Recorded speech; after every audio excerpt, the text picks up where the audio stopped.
Great, thank you. This meeting is being recorded and videotaped by the City Council and GCTV 15. If any other persons present are doing the same, you must notify the chairperson at this time. Okay, I do see we have someone recording for the public. Thank you. Kathy, could I get a roll call of members, please? Councilor Jarvis. Here. Councilor Vice President Gwynn. Councilor Disorder. Here. Councilor Bottomley. Here. Councilor Bullock. Here. President Gilmore is here. Yes. Councilor Lapinski. I'm here, but I'm not sure how to. Oh, there we go. Yeah. Here. Thank you. Councilor Mayo. Here. Councilor Haley will be absent tonight. Yes, I saw. Councilor Elmer. Here. Councilor Forgy. Here. Councilor Ricketts. Present. Councilor Toronto.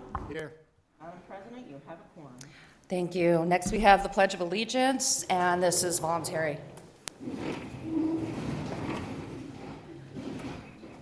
I pledge allegiance to the flag of the United States of America and to the republic for which it stands, one nation, under God, indivisible, with liberty and justice for all.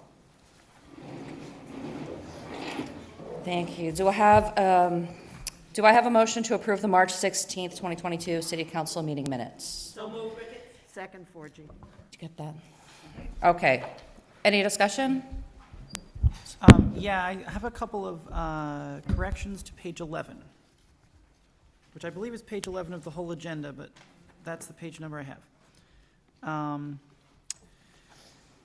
At the very top, the motion voted to call the question. It says 9 yes and 3 no, but it was 11 yes and 1 no. And the second one is just under that. It's a reference to me. And since we were not in person, it says that it allows me to be present, but I would prefer that it says allows me to be on screen. That's all. So I think we should check into the vote number because that's important. He definitely will. So, Tally is also listed on the back in the table, and it's correct there. It's only incorrect in the minutes.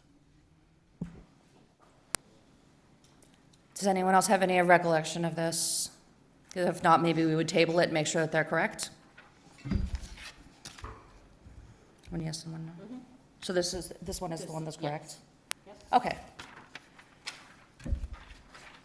Okay, so aside from that, is there anything else anybody had any, regarding the minutes? Okay, in that case, all in favor of accepting the minutes as amended? Or no, do I need a second for that? No, do you- It's a motion. Is it a motion to correct, Councilor Lapinski? It can be without objection. Okay, are there any objections to that correction? Okay, in that case, all in favor of accepting the minutes as corrected? Aye. Any opposed? Any abstentions? Great, all right. Next, we have communications from Superintendent of Schools and the School Committee.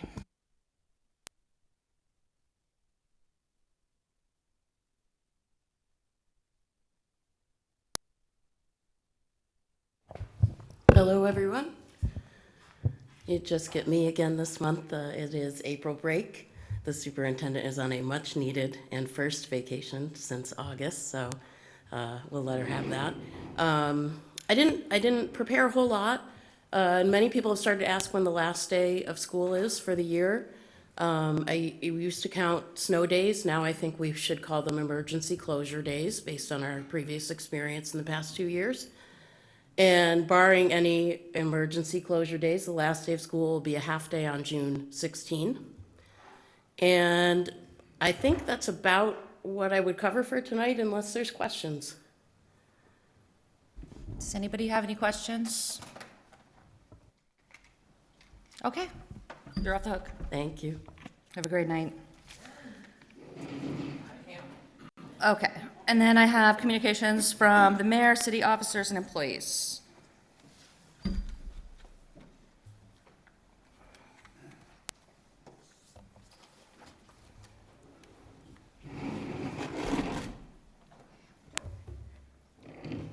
Good evening, counselors and people who are here in person after a long time. So I sent you your update the other day, yesterday, and I really don't have anything else to report to you, so I'm happy to answer questions that I can answer, and if they've already been asked and answered, I don't know if I'll have anything new to tell. Great. Does anybody have any questions? Counselor Mayo? I have a question for the mayor. I'm just going to read this. I sent you a couple of things, a couple of questions, and I'll just read it. And I did receive the request breakdown of the ARPA funds allocated thus far, and thank you for sending that along. I have a great deal of trouble with your rationale, though. You mentioned that other city employees would be jealous because some would be entitled to ARPA funds under its mandate and others not. I find it interesting that you said that all employees were essential, but that much of the shutdown, not all employees had to work in person. For example, the obvious essential employees I thought were police, fire, and the unforgotten DPW. These employees, despite COVID-19, went into residents' houses, possibly exposing themselves to COVID. Why weren't these employees further compensated using ARPA funds instead of those funds? Funds went to GSET as one example, which should be paying back $5 million investment, not getting more money. Well, that is one of those questions that has been asked and answered at the last committee meeting. I don't recall using the word jealous. I said I would find it, as I thought about using premium pay, is what it's called in the ARPA guidelines. As I thought about using it, I was having a hard time finding an equitable way to do it, given that actually in the city of Greenfield during the pandemic, unless you were ill, unless you were on family and medical leave, you pretty much worked. And we had to do a great deal of staggering of schedules, and that includes with the DPW, so that we could always maintain social distancing. And but people were working the whole time, even though the city was, in essence, closed down to the public. Your city workers were working. So it'd been very difficult for me to find an equitable way to do it. So at this point in time, I have not used any of that money for premium pay. Now, with regard to the question of GSET, there are 4 different categories under which you can use ARPA money. And one of them is definitely to expand broadband. And to me, and I think it was fairly well received, building, the money that's gone to GSET is for a complete build out of GSET, so that people who have been waiting for a few years now in the northern part of Greenfield and other parts of Greenfield to get GSAT and therefore realize its benefits haven't been able to do so because of a variety of reasons that I believe Mr. Lunt has explained to the council over the years, not the least of which is the situation that he inherited when a significant amount of money was spent in ways that were not helpful. And did not advance the actual build out of this GSAT. So in fact, the fact that he has been able to bring that enterprise business back online, back capable of getting out there to do a build out in the areas that he's identified is pretty significant. For a number of months during COVID, they were not able to go into people's homes, and therefore they didn't. They found other things to do during the pandemic. So the $650,000 is authorized under the broadband application of ARPA, and it is now currently being used. I see the warrants every week, and it's now being used to finish the build out. And I hope that they are able to do it with the $650,000. We did discuss that. So it's not an apples and or, it's not an either or.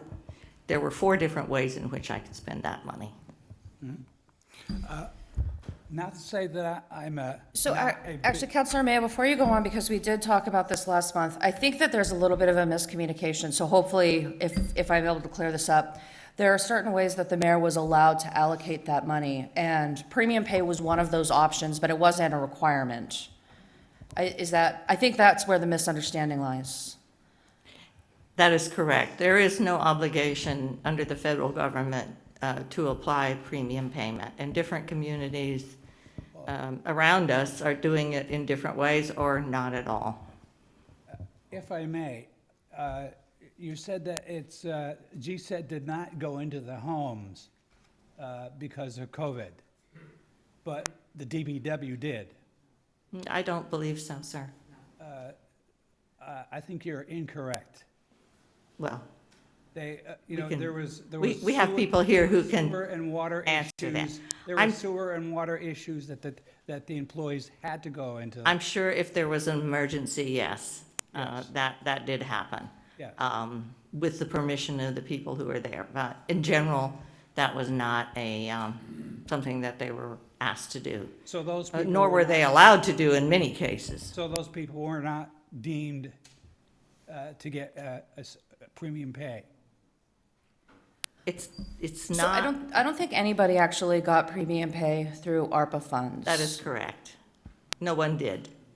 I think the GSET money, it wasn't premium pay, it was for the infrastructure build out. Yes. And I think that's the difference. Okay. Does that make it more clear? Not at all. Okay, so let's move on, because I Thank you. think we're, if I may. Yes. continue. You have a lot to cover tonight. On the budget. Which budget? I Tonight's meeting is about the capital budget? Yeah.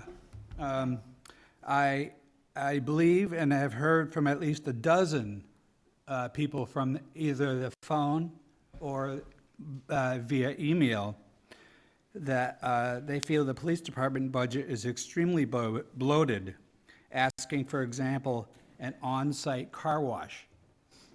Now, there is a car wash right across the street.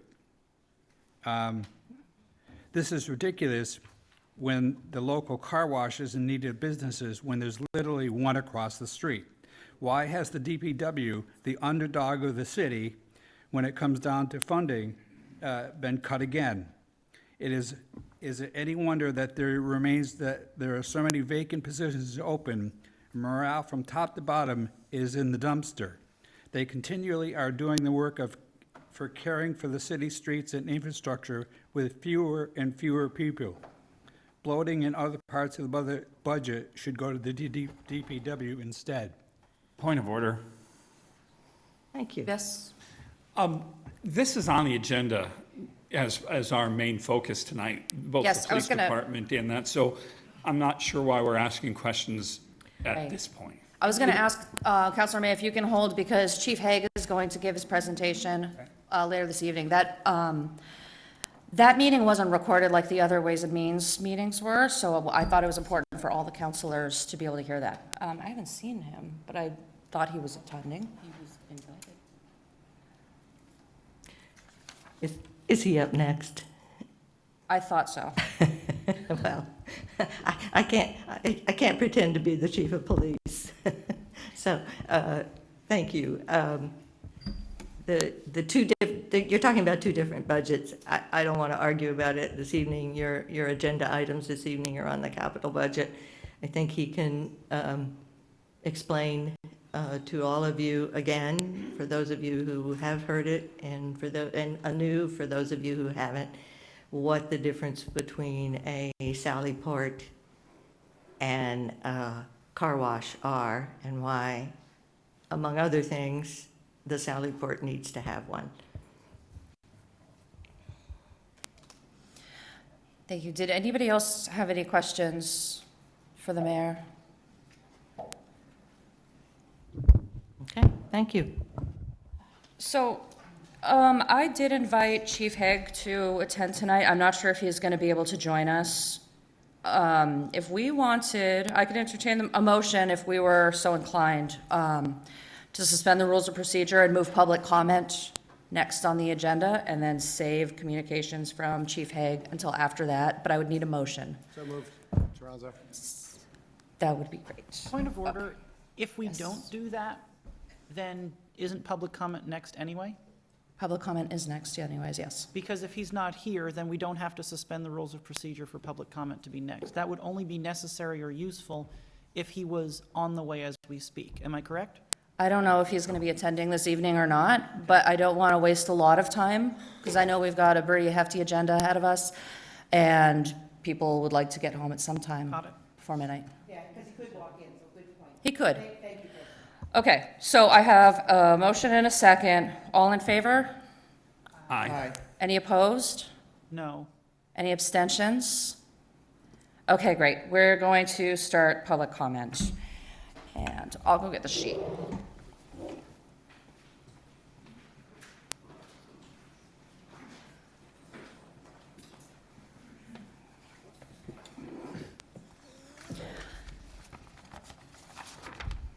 All right. First I have, I'm sorry, is this David Sherm?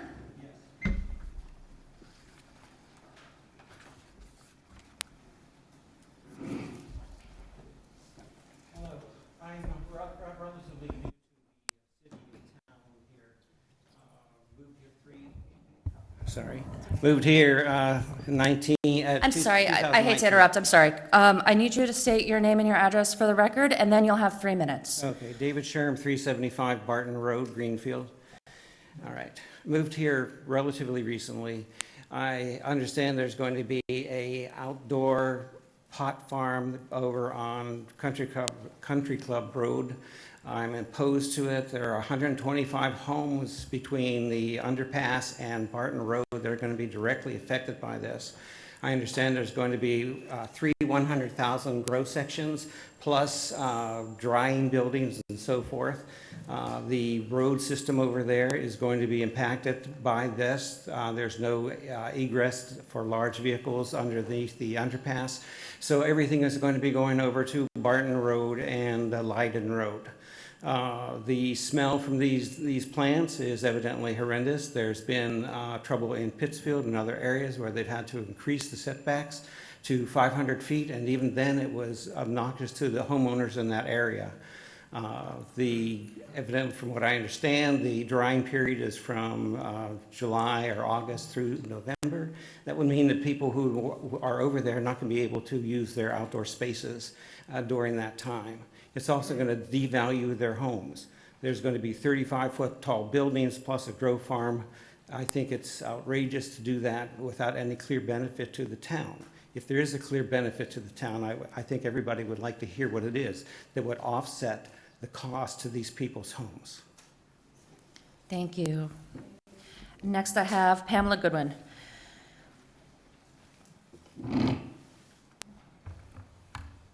Pamela Goodwin, 54 High Street. I live at the Weldon. First thing I want to say is I'm very pleased to be here in person. I'm loving this. I'm tired of Zoom, so thank you. I want to thank the Board of Health. We have had issues that has come out on Facebook, has to do with mold in the building in Weldon. We now have a piece of paper that I just had to sign. No flushable kitty litter, no flushable wipes. don't even put a tissue in the toilet, just use toilet paper. This is because it's causing some problems with the smell and maybe of an apartment or two that I'm aware of.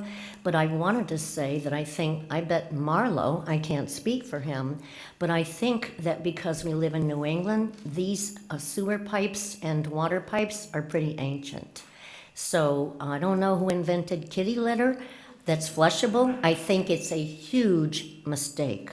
Maybe the city wants to talk about what's being flushed down, because we all know we had burst pipes. I had a lot of burst pipes and no water at all when I lived in public housing in the eastern part of the state.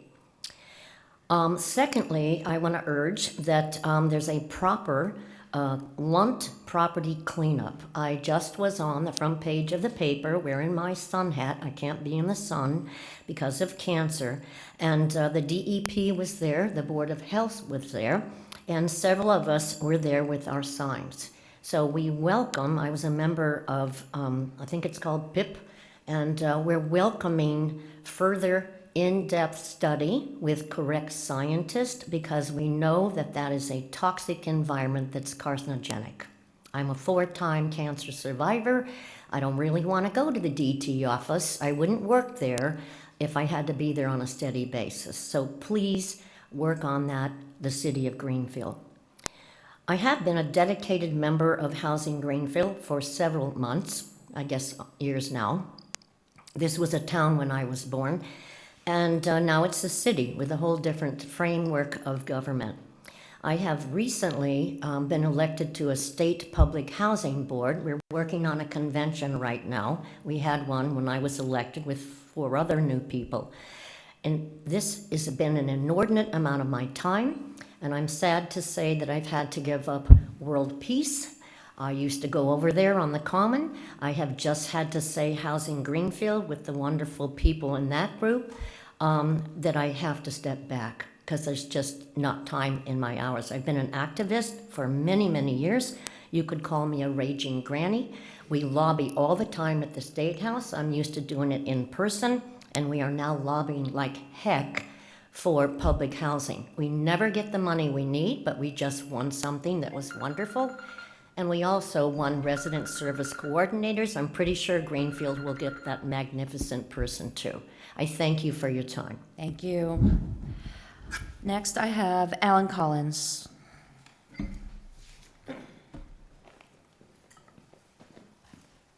If I could just get your name and address for the record, and then you'll have 3 minutes also. Sure. Alan Collins, 527 Country Club Road here in Greenfield. Okay. Thank you. I'm sure everyone knows about this proposed grow that's going to be, or they want to happen up on Country Club Road. We just found out about it with a little blurb in the paper, a notice that we're going to have a meet and greet or a community, I don't know, community action thing, I don't know, whatever. And, but at any rate, I don't know if anyone realizes what a Tier 11 grow is, but if you had 2 football fields, that'd be pretty much what you'd be looking at for 1 Tier 11. 3 of them, just multiply it, you know. So we have several issues. I mean, it's just, if the state requires that they have security fencing, 8 foot high, barbed wire at the top, cameras, the whole bit, pretty much what you'd see at a medium, you know, a prison or something of that sort. It doesn't really fit in with the local, what we're used to, you know. It's not exactly the residential look, but at any rate, the gentleman prior to me was pretty close on the number of homes. It's 135 from the railroad underpass up to the stop sign at Brookside on Barton Road.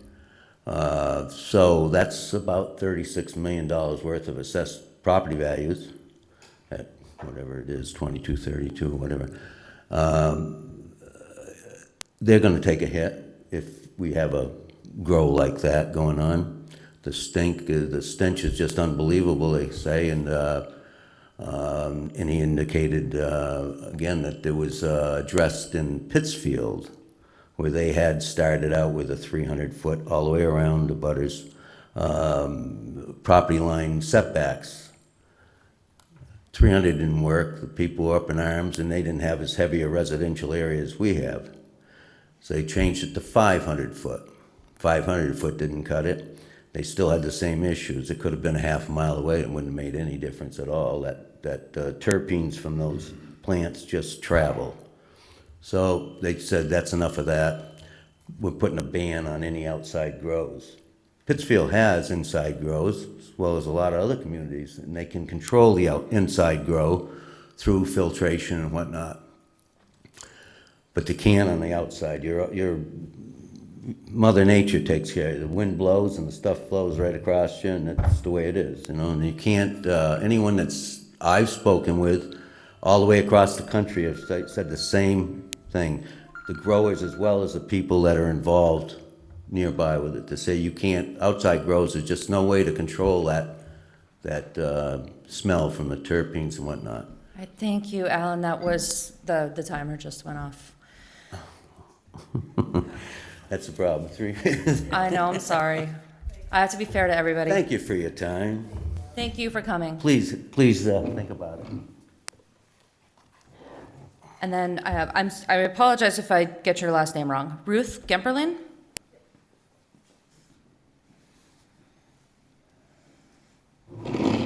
My name's Ruth Gemperline. I live at 753 Country Club Road. I moved here, I've been up there maybe 17 years now.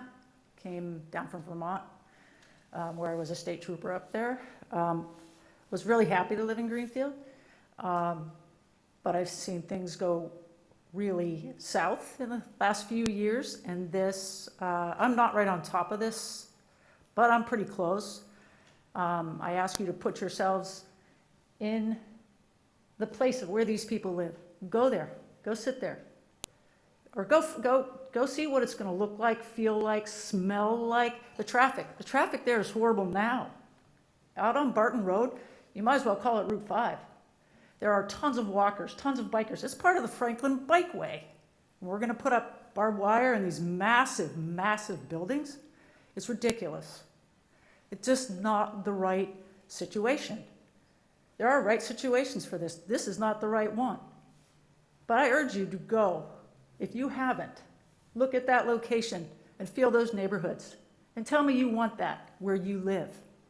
Tell me you want that right across from you. And yes, the drying is horrible. The smell is horrible. And these poor people have to live with that day in and day out, and the property values. You wouldn't want that in your front yard. And they can't, the wind is always blowing in their way. So I urge you to take a look at that. We can't keep, you wouldn't believe the walkers and the bikers out there and the amount of traffic that is already, since I've lived there, that has increased dramatically. This will make it an absolute mess. And I guarantee you, you will have accidents and there will be people involved because of the increased traffic. Because it's a very popular walking spot and a big part of the bikeway. That's it. Thank you. Next, I have John McGee.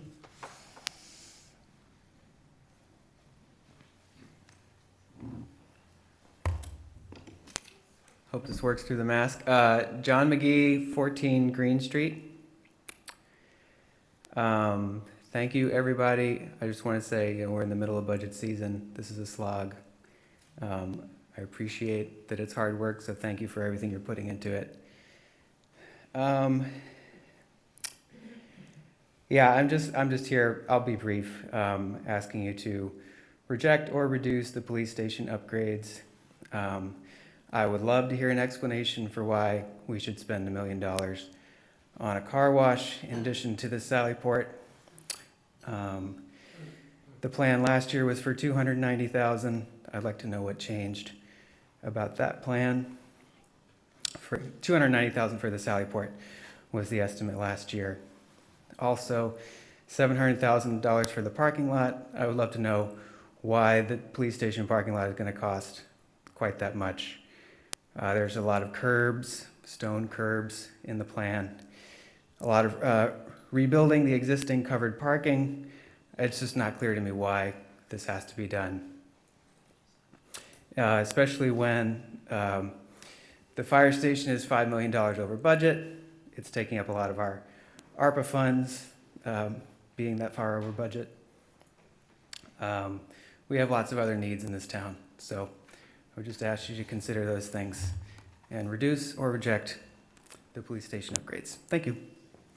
Thank you. Next, I have Caroline Bruno.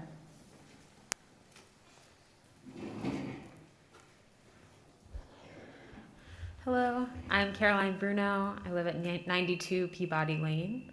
And I'm also speaking in response to the capital budget for the police station upgrades. Also with the perspective to reduce the allocations for these upgrades. When this was brought forward last year, it was in relation to increasing quality of a workplace. And I feel that those goals aren't necessarily being met by the $1.9 million allocation for this, for the police station, especially given that this building may not be in long-term use.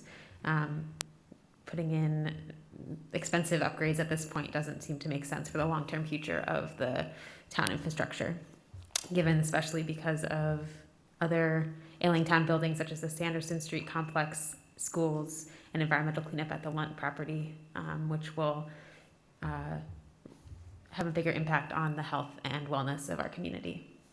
So again, I urge you to reduce the allocation for these upgrades or reject them completely. Thank you. Thank you. Okay, now I have Nancy MacGyver.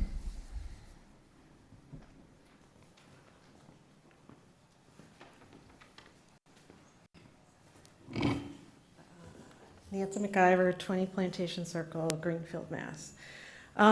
First, I just want to say thanks for all of your hard work.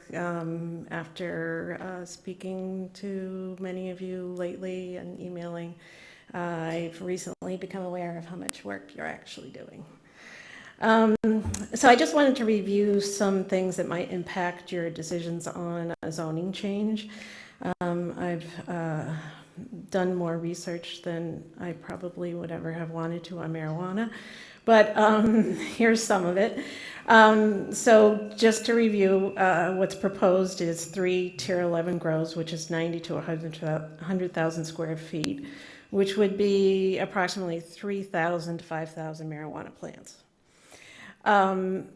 Outdoor grows in the state of Massachusetts, none are currently in, well, for one thing, right now, there's no 3 Tier 11 grows anywhere in the state at the moment.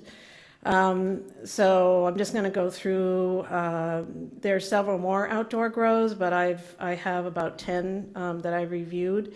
In Pittsfield, there's a Tier 10. There's no homes around that grow.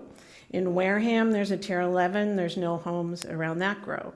In Barry, there's a Tier 11, no homes. In Whately, a Tier 10, no homes. In Middleborough, there's a Tier 6 with no homes. Hatfield, there's a Tier 11 with 5 homes. That's on Polinovis Road, if anybody's interested in that. In Cheshire, there's a Tier 5 with 5 homes. In Sheffield, there's a Tier 6 with no homes.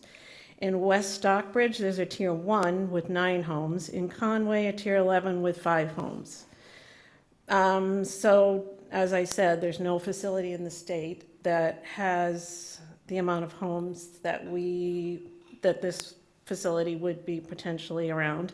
49 homes on Country Club Road and Plantation, 33 homes in Verde and Country Club, and 41 homes on Brookside and Country Club.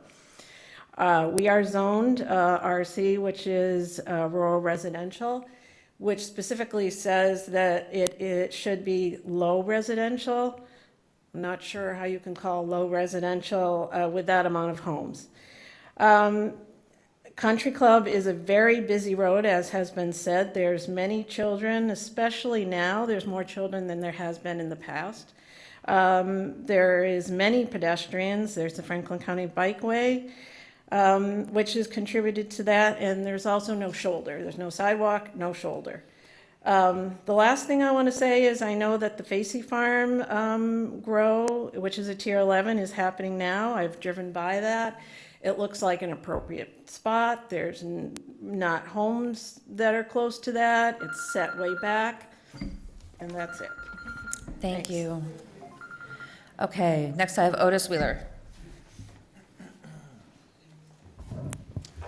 Good evening, counselors. I can't tell you how nice it is to sit here. You should know the drill. Name, Otis address. Wheeler, Deerfield Street. I can't tell you how nice it is to sit here in this chair. I'm just here to thank you all counselors, Mayor Weta Gartner, and the Appointments and Ordinances Subcommittee for considering my appointment to the Redevelopment Authority. I took a little break once my council term ended, but it turns out you can't play racquetball all day long. So I'm up for joining this committee, and I hope you'll consider me for it. I've lived in Greenfield and or worked here for over 15 years, owned my home and been a landlord for almost 9. I've owned a business on Main Street. I've headed up the Downtown Neighborhood Association, so I've been very involved in the downtown, and in that time I've seen the Redevelopment Authority preside over a lot of changes, mainly in the Main Street, Bank Row, Olive and Hope section. I have no agenda going into it. I certainly don't have any ideas on what to do with the First National Bank, but I'm open to suggestions.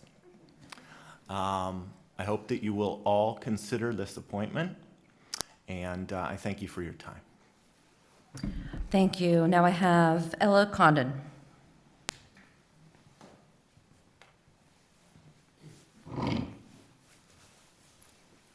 Ella Condon, Beach Street. Hi, counselors. Thank y'all for being here. I am also here to talk about the police capital budget for the building upgrades, and I ask that you reduce them. I know last year it was mainly around dispatch being upgraded and having a bigger room, and I do believe that that is necessary. But the Sallyport upgrades and the road parking lot upgrades don't seem that necessary, and I think can be cut. I think John, who talked a few minutes ago, made some good points about the budget. That's all I have to say. Thank you. Thank you. And next I have Molly Merritt.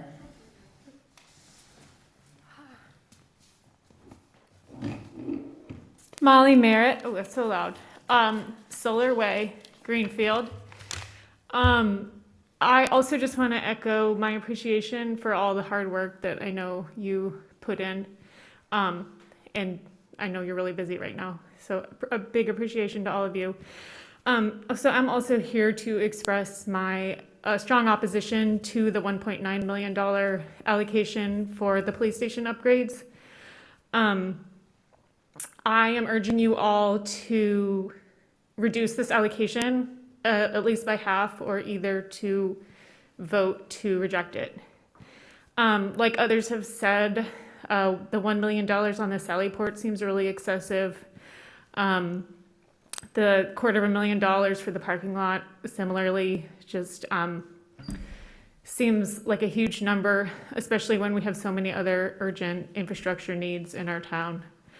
Again, like Ella just said, I support, the quality of life issues for the people who work there, the dispatch room reconfiguration.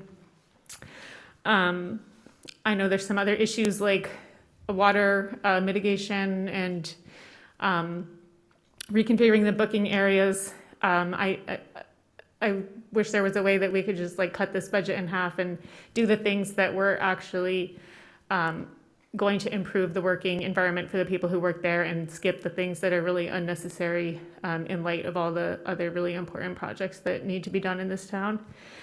I understand that cutting the police department budget isn't magically going to make there be more affordable housing. I know that's not how it works, but I just want to remind everyone that we're making a statement about what we care about by what we choose to spend our money on as a town. And police cruisers, it hurts me to think that we care more about police cruisers than we do about affordable housing or some of the other city buildings that are falling down and causing unsafe conditions for the people who work there.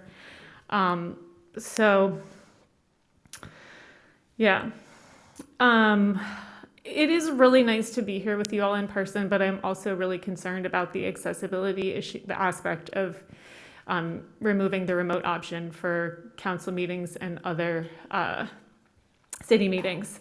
So, I'm an able-bodied person without kids. I'm able to be here. I imagine there's a lot of people who aren't able to be here tonight because they can't. Anyway, that is an aside. I'm really here to urge you to reduce or reject the $1.9 million for the police station upgrades. Thank you. Thank you. And next I have Sandy Kosterman.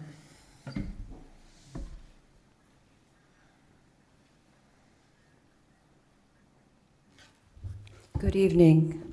Thank you for having this meeting. Excuse me, can I just get your name and your address for the record, Sandy please? Kosterman, North Greenfield. And thank you to the mayor who's hopefully going to get GSET out our way. We're looking forward to that. And also thank you all for holding this meeting here this evening. It's the first in 2 years? Yeah, so thank you very much. We sent a letter, my husband and I, to the city council members, but in case you didn't receive it or have a chance to read it yet, I will give you a brief summary of what it's all about. We encourage the city council to put section 7.7, which is a citizens initiative petition of the city charter, on the agenda as soon as possible and make the signature requirement and timeframes as well as one-time signature collection period, the same as citizens referendum petition. Also, we oppose the pot farm on Country Club Road in a residential area. We know we have one on Leiden Road, which is in the works, and we feel that's enough in North Greenfield. And the reasons have already been stated by others this evening. Their opposition, we feel the same way to this pot farm. So thank you very much for your time. Thank you. And I have Ellen Thompson.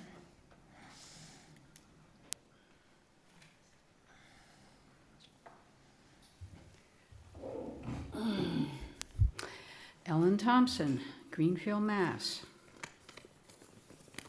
I shall consult my notes.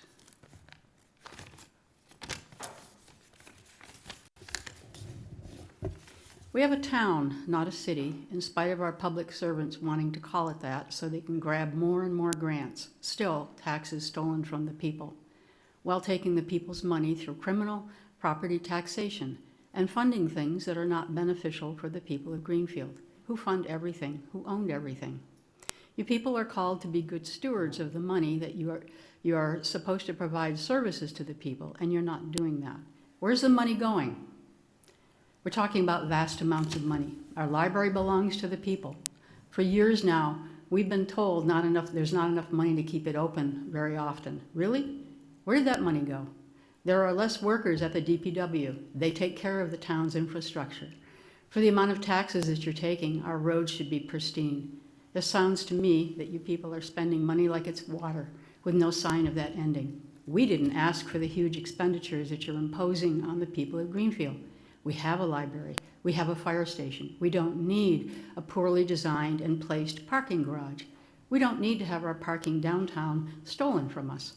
The water bills are outrageous, and still the issues with the water treatment plant and our very aged water lines and mains are not addressed. Every one of you is violating your oaths of office, and we the people are watching closely. We have a mayor who was elected by 17% of the people of Greenfield. She immediately hired an assistant, who then hired an assistant. Neither of these hires were elected. Why didn't the previous mayors need these unnecessary assistants, which again raised the taxes? We also have a mayor who is single-handedly ruining this town. We need to go back to a select board and get rid of all these grifters. We are very much in need of an outside audit of the finances of this town. They're robbing the people blind and not taking care of town business. On top of that, these people are stealing people's properties outright. Does anybody care about that? As I understand it, there are some 42 properties in the process of being stolen by this manner of theft. I've said it before and I'll repeat, property taxes are theft, pure and simple. See Article 1, Section 9, Clause 4 of the Constitution, the supreme law of the land. Any laws that any public servant create must always put the Constitution first, along with the unalienable rights of the people. Thank you. And last I have Ashley Stemple-Ray.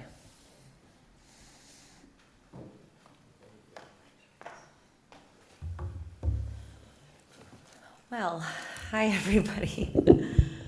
This is a little loud.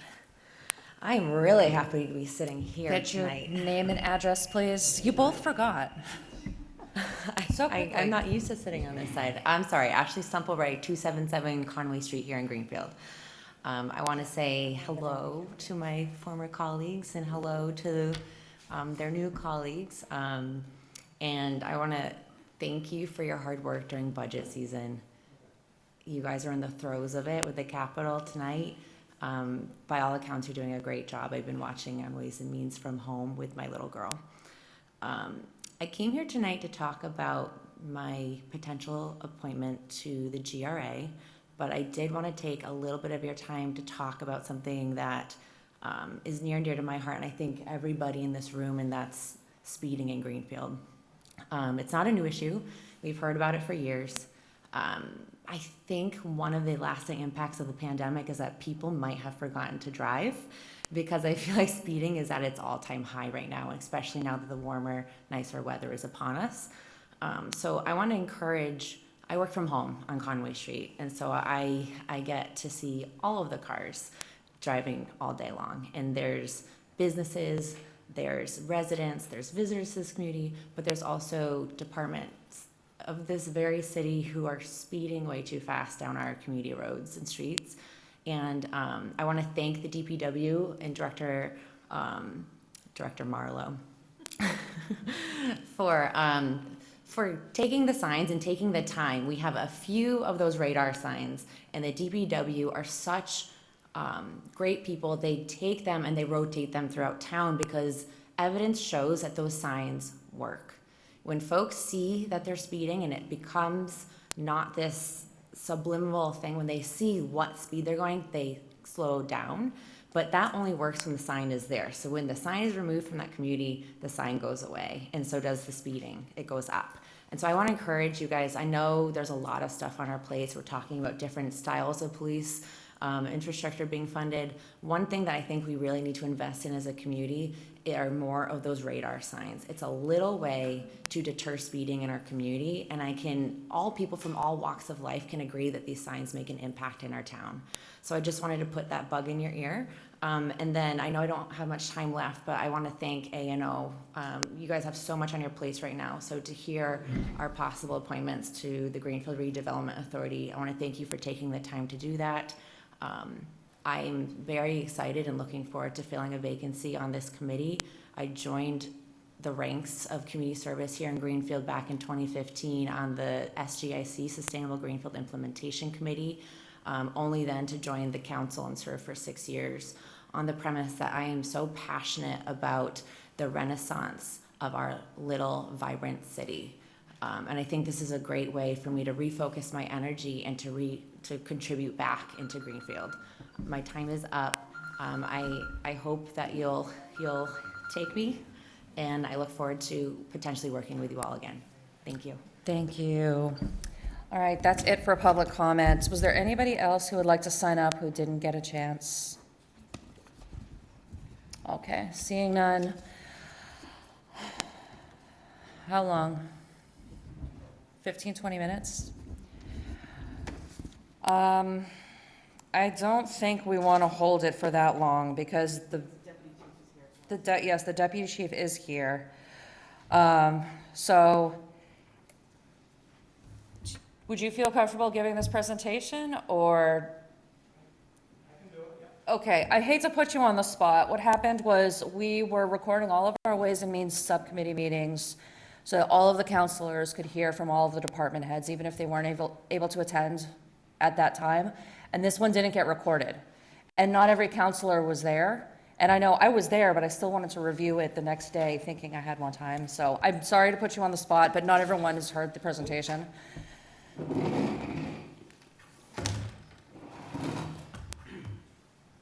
gonna be assist. I got the plan. Yeah, definitely.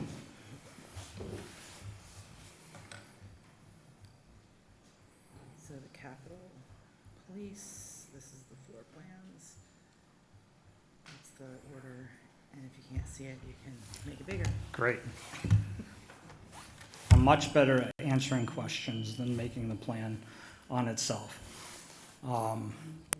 But if you could just bear with me just for a second, I got a last minute request to be here. So right here. Proposed improvements. Yeah, and everybody on the city council should have at least read through the documents that have been provided to us. Okay. So sort of talking through why these things are important to your department might be good, but you don't have to, we already know what we're voting on. I just want to make sure that people are able to hear answers to questions because not everyone had that benefit. Sure. So looking at the plan, it starts off by the water infiltration system. And as you know, do I have to be closer? I'm just trying to think. As you know, we're abutting the mountain, Poetsy Mountain, and the water from the mountain is coming into the building where you can actually see mold growing out of the building. There used to be a drainage there. The drainage has been compromised, so it's no longer draining around the building.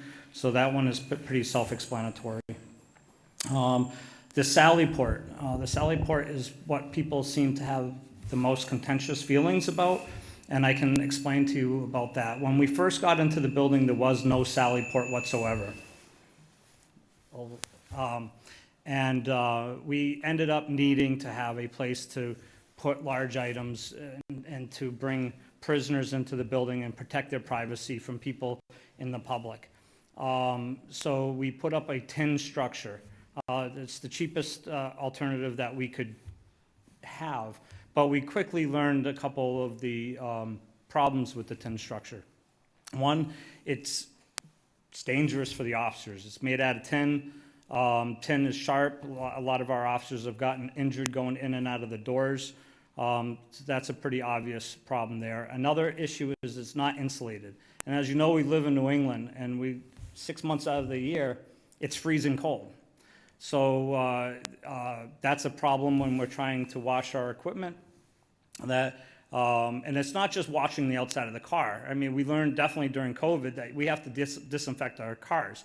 But it's not just COVID. People vomit in our cars. Other type of human waste are in our cars. Often we find them frozen. And it's very difficult to be able to work that. Wash that. So the wash station in one of the bays that people seem to think it's a car wash. It's not really a car wash. It's just a place where water hoses won't be frozen and that we can use these water hoses to wash the inside and outsides of our cars.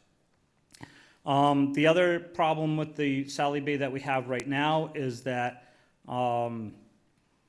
it's our only place to store anything in the building. We live on a slab. More than 3/4 of our station is on a slab. We have a small cellar, but the cellar is on the north end of the building where none of the cruisers are. The cruisers are on the south end of the building. So all of our equipment that we have, our bicycles, our excess computer equipment, large storage for prisoner property, large storage for evidence property, hazardous materials, all are in that one area. The tools that we use to fix the cruisers are in that area. All can be used as weapons for somebody that was able to escape from custody. So it's a safety hazard as well. The reason why we asked for 3 bays in that the new Sallyport area is one will be committed just for prisoner release and intake. there should be nothing in that building except of a cruiser, the police officers, and the prisoner. Right now, like I said, it's very easy for a prisoner to grab a tool and to use a tool against an officer. So in that building, that is the sole purpose of that building, would be prisoner intake and outtake. And it would be attached to the rear door to the building. The second area is more for large storage. So that's where the hazardous materials are going to be. If we confiscate fireworks from people, we can't bring that into the station. We go to an arson and there's a canister of gasoline. We can't bring that into the station. Paint, large scale items like bicycles or chainsaws that have gasoline, all of that type of stuff should not be brought into the station. It's dangerous. Right now we have a cage that's in the Sally Port, but that cage can't be used to properly store that equipment. Plus, it's not heated. So anything that's in that evidence area is also not protected. So, and the largest reason why we need that middle bay is when we confiscate cars. Now, we don't confiscate cars for a long period of time, but we do confiscate cars for a day, 2 or 3, depending on the weekend. And we need to seize that car, and we need to protect it from being accessed by even other police officers. So that area would be able to be locked, secured, and kept from public and other people to secure that evidence. It's called the chain of custody. And the third, like I said, is a general area where we're able to work on the cruisers. That has been a huge issue with all of the equipment in the cruisers. We have laptops, we have cameras, we have light bars, we have radars, we have all of that stuff, and it breaks throughout the year. And we have officers going out there 10 degrees, 5 degrees, working on a cruiser for an hour or two with their hands are basically frozen, trying to work on little tiny pieces of equipment because we have nothing that is heated in the station. So that is the need for the Sally Port. The new locker room. I shouldn't say new locker room, the refurbished locker room. Right now we have 4 locker rooms. One is a small closet that's basically for the chief and I. And I wouldn't even consider that a locker room. It was just a small closet we put a couple lockers in. But the main officer's locker room has area for 30 officers. The female officer locker room has an area for 4 female officers. And then the supervisor locker room, which is male, has an area for 4 lockers. We have 6 sergeants that need to use that area that has 4 lockers, one of them which is a female. So it's we don't allow her to use that locker room. Well, we would allow her, but she doesn't feel comfortable in that locker room. That's not a way that you should really go into a workplace, not feeling comfortable. So she's in the female locker room, but we have 5 females and we have 4 locker rooms. So one of our lockers is actually in the shower bay. That's where the sergeant's locker room is. It's just, the shower's a little extra big and we shoved the locker in there. And all of the lockers are over 20 years old. They're made out of thin tin. They're broken. The keys don't work in a lot of them. A lot of officers have expensive equipment in there, and they can't secure those lockers. So what we propose is that, one, we want to become gender neutral. So what we want to do is change locker rooms and change layouts so that supervisors and people of all genders are actually in the same locker room area. And it's going to have 5 different dressing rooms in there. So you would take your equipment, you would take your clothes, go into a dressing room that's gender neutral, change your clothes, and then go back in to get your gear, and that would be in your locker. But in order to do that, to make it for everybody, we have to knock down a couple walls and build those changing areas. Dispatch, we talked a lot about dispatch last year. A lot of you have toured dispatch. Again, it's more like a walk-in closet. That dispatch has been changed actually 3 times since I've been there to try to make it a little bit bigger and a little bit bigger. The radios actually have been moved into a room that was right next to it. Originally, that was a small space for evidence. We've moved the evidence out, brought the radio equipment in, and it creates a lot of heat. So that is damaging for computers. If anybody knows computers, heat is dangerous for computers. So that area needs to be redesigned.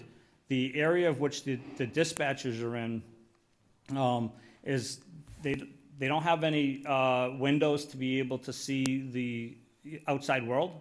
And though they're in those rooms, they could be in there for 16 hours without having any natural sunlight. There's no break area for them. There's a little tiny microwave we have on the counter, but they can't go into a regular break room, which is half the station away, because the phones might ring. There's a small bathroom in that area, but again, the phones still ring. So even if a dispatcher walks away, the business still happens. And the amount of equipment that has changed in there in the 30 years that I've been there. I started when I was in 1994 as a Greenfield police officer, and they put us on the desk, and we had one phone and one computer screen. Now, if you go in there, I bet we have more equipment in there than the space shuttle. Each station has at least 6 workstations. We have this big, huge component for 911. We have the I am responding. We have video cameras that do our parking lot, and then the cells. It's quite crowded, and it's no longer serving that workspace for those people. And they're in there for 16 hours a day. It's just not the right way of treating people. The booking area needs a bit of reconfiguration. Again, when they put us into the station in the 1990s, this was supposed to be a temporary station. And we bought the property, if some of you may remember, for $750,000, and we put $750,000 of renovations in that building. So that building was for $1.5 million. You now see the cost of what municipal buildings can cost. And this was supposed to be a temporary building, and we put the bare minimum of equipment into each one of these rooms. And the same thing for the booking room. So if you go into the booking room, there's a chair there. There's an old wooden chair. It's been there for the 20 years that we've been there. It has a handcuff that's over here. And we've actually had prisoners very often use that handcuff to assault themselves and the officers. And then we can't even get to the handcuff because it's on the wrong side. The officers can come in from this side, but there's a corner in this side. The objects in the booking room have sharp corners. So we've had prisoners that have had blackened eyes after they tripped and fell attached to the handcuff onto the sharp corner and hurt themselves. The booking desk is not attached to anything, and it can be pushed and shoved. And it's just an old desk that we happen to have sitting around the station at the time. The processing room, again, when we first got there, we had the old print cards, used to roll the fingers. Now it has this large machine that scans, sends them directly to the FBI, and gives us results within 15 minutes. That room wasn't designed for this large machine. We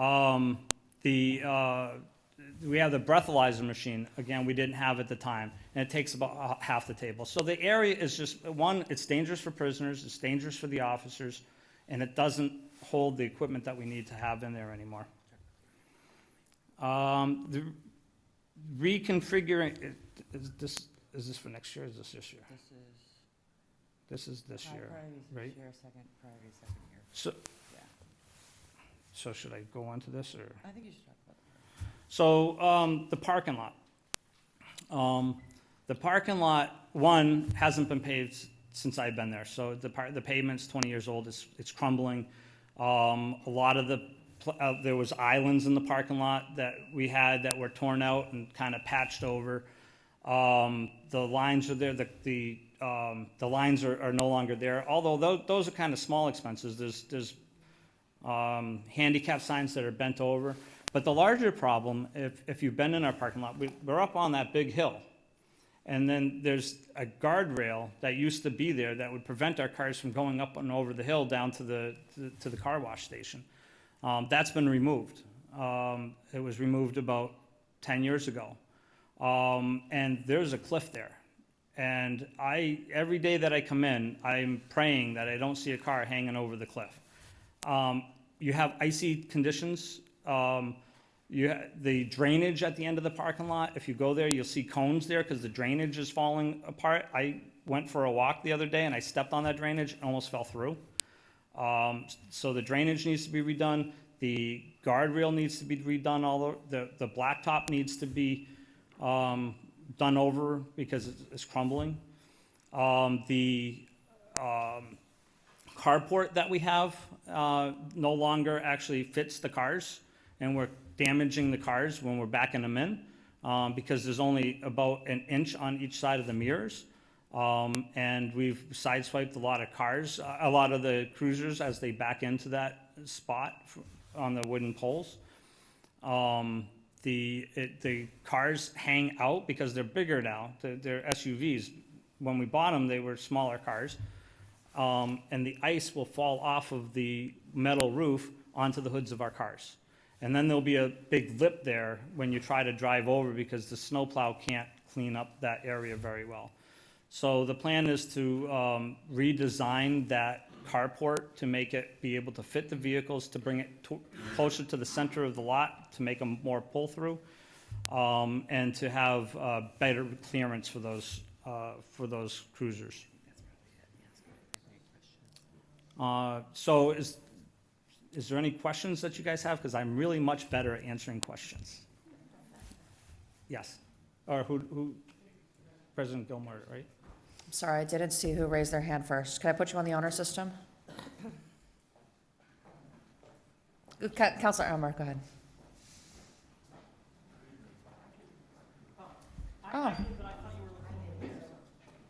Better. Can I be heard when I'm back here, or do I have to sit up? No, you're fine. Okay. So just a couple questions come to mind from what you just said. Forgive me, I don't know your name. I'm sorry, I'm Deputy Chief Gordon. Gordon. Yeah, Bill. I'm just going to ask the questions that came to mind and then I have a broader question. First one is, I was not aware that the Greenfield Police Department was seizing people's cars. I understand sometimes cars get impounded. Why would you seize a car? Impounded, seized. You can seize it for a warrant. So we tow a car, bring it to the station, and it's technically seizing. It's the same word, but it's impounding cars. You could use that. So they don't go to the tow lot?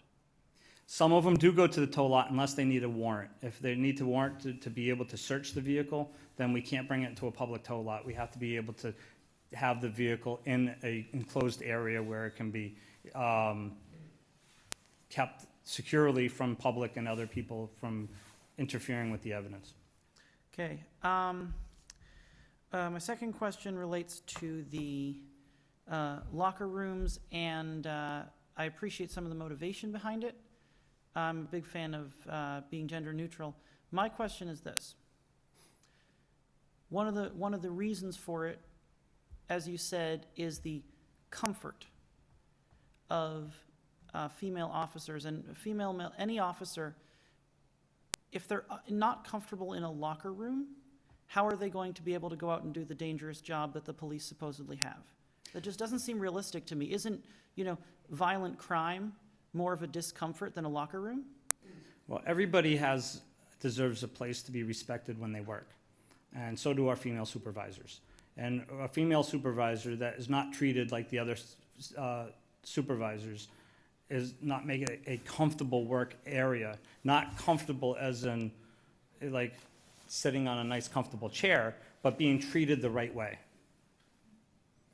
But why are you treating her differently? Because we don't have a female locker room right now. So then let her into the regular one.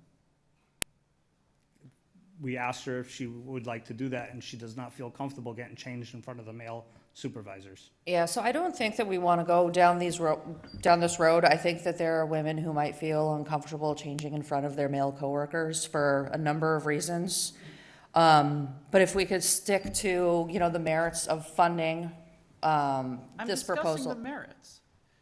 What I'm trying to figure out is why we have to have comfort for someone who's supposedly fighting violent crime. It just doesn't make any sense. I'm gonna stop that there because I think that we do need to have gender equity in the workplace, and I think that's one of my values and hopefully the values of many of my counselors. If we have female employees who don't feel comfortable changing in front of their male colleagues, I completely understand why. If we can stick to the budgetary items and not, Well, with all due respect, they're asking for $500,000 for this. So I'll segue into that question. I'm a builder. How can knocking down a wall cost $500,000? I am not a builder, and we relied on an architect agency to come up with that, which I believe was the request of the council. So, and I believe last year it was very specific that you told us that we weren't builders and that we needed to get architectural plans, and that's what we did. Got it. I wasn't on the council then, but I find that pretty hard to believe. Last question of what you just said. You're saying the carport is no longer big enough because you decided to purchase bigger vehicles. Did you consider that if you had purchased smaller vehicles, which would of course been more cost effective then, that you would have had more room in the carport? You might want to introduce yourself. How are you? I apologize. Chief Haig, I had a double booking and it's been a little bit goofy. Kind of walked in at the end about the smaller vehicles. So I was asking, so your deputy chief here said that the carport used to be big enough, but now it's not because you purchased bigger vehicles. Didn't you think of that when you asked for the money for bigger vehicles? Vehicles themselves aren't really an option, to be honest with you. We really have one option these days. We go with hybrids. They're a utility vehicle. That's about all we can have for marked vehicles. We tried this back, it's been about 15 years since we did it the last time. And when you start going with smaller vehicles, it's not just you, it's the equipment, it's the person you're putting in the back of it, unfortunately, sometimes. And we tried this, and I was actually one of the bigger officers, and I didn't fit in the cars. So I always had to drive one of the bigger vehicles. We don't really have an option for the vehicles that we buy that are marked. In regard to the garage being too small now. Just one moment. You don't have an option? Correct. Who decides what you're allowed to buy? Well, I select what we buy. So you do have an option. You can buy any vehicle you want. No, there's not very many vehicles out there that are, one, pursuit rated, two, that you can fit a cage, as well as equipment in. They're very limited when it comes to the marked vehicles. Unmarked vehicles, you're absolutely right. We have options for those. But when you're talking about the marked cars that we drive around, there are very few options right now that are out there. And why does the paint on the outside of the car affect your ability to purchase a vehicle? You can paint any car. It has nothing to do with the paint. You said marked vehicles are the ones that have to be big. What I mean by that is the vehicles that are used by the patrol officers on a daily basis. There are very few options for pursuit-rated police vehicles, regardless of the paint. You're looking at bigger size vehicles. You're looking at basically Ford Explorer bodies. You're looking at Dodge Durango bodies, or you're looking at Dodge Charger vehicles. Those are your vehicles that are used for everyday patrol. Not necessarily detective vehicles. There's a lot of options for things like that. Unmarked vehicles for civilians, a lot of options for that. But the day-to-day officer that is out on the street, there are very limited options for those vehicles. I'm going to try this one more time. You just told us, the public, that you get to decide what vehicles you buy. Correct. Now you're telling me you don't have an option. So I'm going to stop this here. Chief Haig, if you would mind, I think that maybe people are talking past each other. So you can't go out and buy any vehicle that you choose and then just mark it the way, I mean, there are regulations that you have to follow, correct? That are correct. We're talking about pursuit-rated vehicles. Right. Yes. So I think that's where so when we're limited by these constraints, you can't, all right, guys. We can't have a Prius, you're right. So, do you understand that He can't he can't get any old car and then just paint it. It has to be a certain type of vehicle. And that is according to state law? Is that according to state law? There's no state law that says that, but if you want to have a cage for safety, for the people that are in the back, number one, and the officers that are driving it, there are very few vehicles that you have for options for that particular style. There are certainly, I'm sure, several towns around that still use vehicles that do not have the safety mechanisms that we do. Okay, so are there any other counselors? Chief, I don't that- think you're telling the truth. I yield my time. Okay, thank you. Okay, are there any other counselors who have questions about the capital budget for the police? Does everybody understand what they're voting on when this comes up in the agenda later? Yes, please. Here we go. I think it's working. Thank you for coming. I appreciate you. I know that it must have been a busy day, and I hope we're not going super late tonight. I'm a new counselor, first in-person meeting. I received a lot of emails about this request. Probably more than I've received about anything yet on the council. And there's actually very, very differing views. And I think there's a lot of merits to what people are writing about. One of my gut reaction when I read this plan, and I tuned in during last budget season, and so I saw some of what was being requested of you, and appreciate the detailed plans that we received this time. I think I understand that the gender-neutral bathroom has specific, like, one changing area spaces where you would not be changing in front of each other. Like, an individual would be able to change alone and then exit into a larger common space based on the plans, just to clear that up. I really have concerns here about the Sallyport. I watched the Ways and Means meeting that you attended and did also try to go back to rewatch it. I had questions about the wash station specifically, right? I think you said in the meeting that you were, I believe that now there was a service that was contracted out for detailing cars when messy things happen in them, and that would no longer be happening, that now staff would be cleaning and detailing police cars in the Sallyport, is that correct? Not always. Certain hazmat situations, we would still obviously contract out. Okay.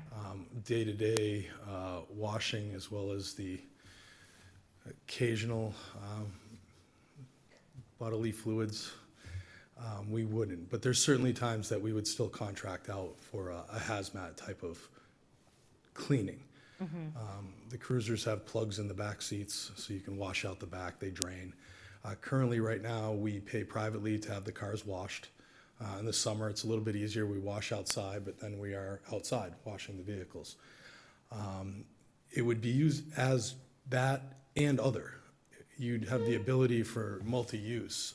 I think probably, and I apologize again for being late. He did explain the many different ways Yeah, that so it would be a multi-use, so it wouldn't just necessarily be the only thing, but when the others are in use, I mean, again, as the deputy chief, I'm sure explained, one particular Sallyport is going to be used just for prisoners, just for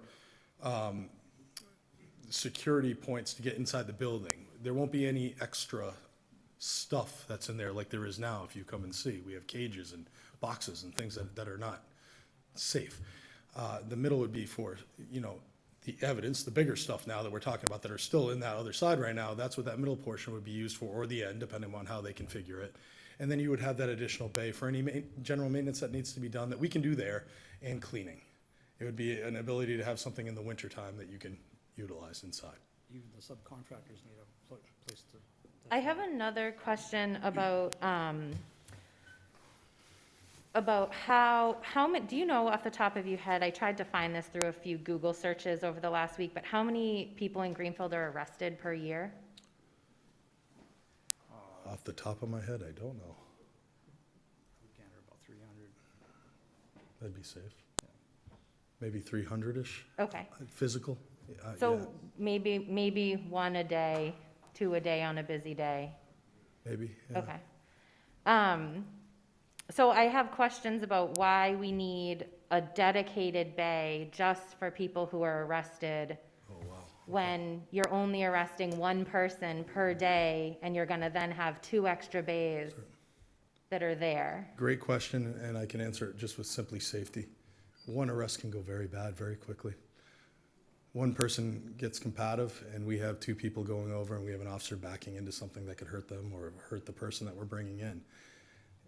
We don't live in a guaranteed profession. Every single arrest has its elements of potentially being the worst arrest. Some are the best. But how are 2 other bays preventing like a combative situation? Respectfully, did you come to our station by chance, or did you see any of the pictures? I'm just asking. I did do a drive-through of the station. I wanted to see the condition of the parking lot for the paving issues. Did you go into the I've- Sallyport by chance? I have not been inside. So if you go into our Sallyport right now, on the left side, you're gonna see metal cages that are holding evidence, big pieces of evidence that we can't fit inside in the building.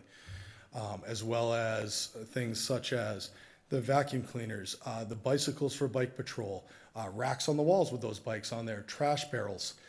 We have a metal container for tools and other equipment that we need to assist with cruiser maintenance. Those are all in that area right now that you're bringing in somebody that quite honestly doesn't want to be with us. Mm-hmm. Some go very well, some go very badly, and we're trying to prevent anything that goes on and above what's coming in. Mm-hmm. So I respect the question. It's not a matter of how many arrests. That doesn't really matter to me. It's what the safety is of each person that you're bringing in, both officer and person from the public. Yeah, this is the last comment. I appreciate that. I do want to say I worked inside a women's jail for 10 years, so I'm aware of what types of things happen on a daily basis. I think the hardest part and the most compelling argument that I heard from citizens was on the use capacity. So for 300 citizens a year to be coming through this, maybe on like a pretty bad day for them too, to have a 600 and something square foot Sallyport built for them, when our school kids, like our public schools are picking and choosing right now what computers to update, what to pave, which areas they're gonna pave. I mean, I drive over those parking lots every day to pick my kids up, and they're messy.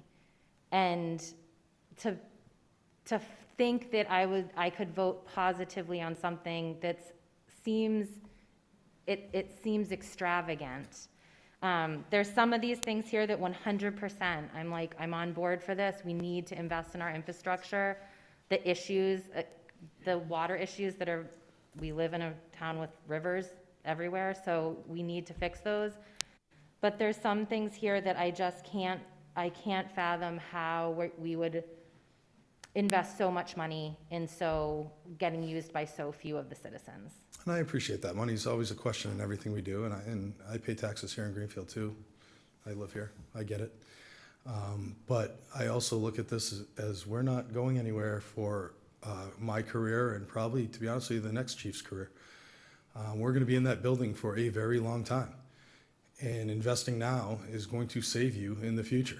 We're not going anywhere. We're not part of a building complex. We're never getting a police station in my lifetime. I mean, I'm pretty sure about that. I mean, we're talking about a Sallyport right now. I'm guaranteeing we are never gonna get a building if we're only talking about a Sallyport. So I'm just asking that we consider the fact that we're gonna be in there for the next 20 to 30 years.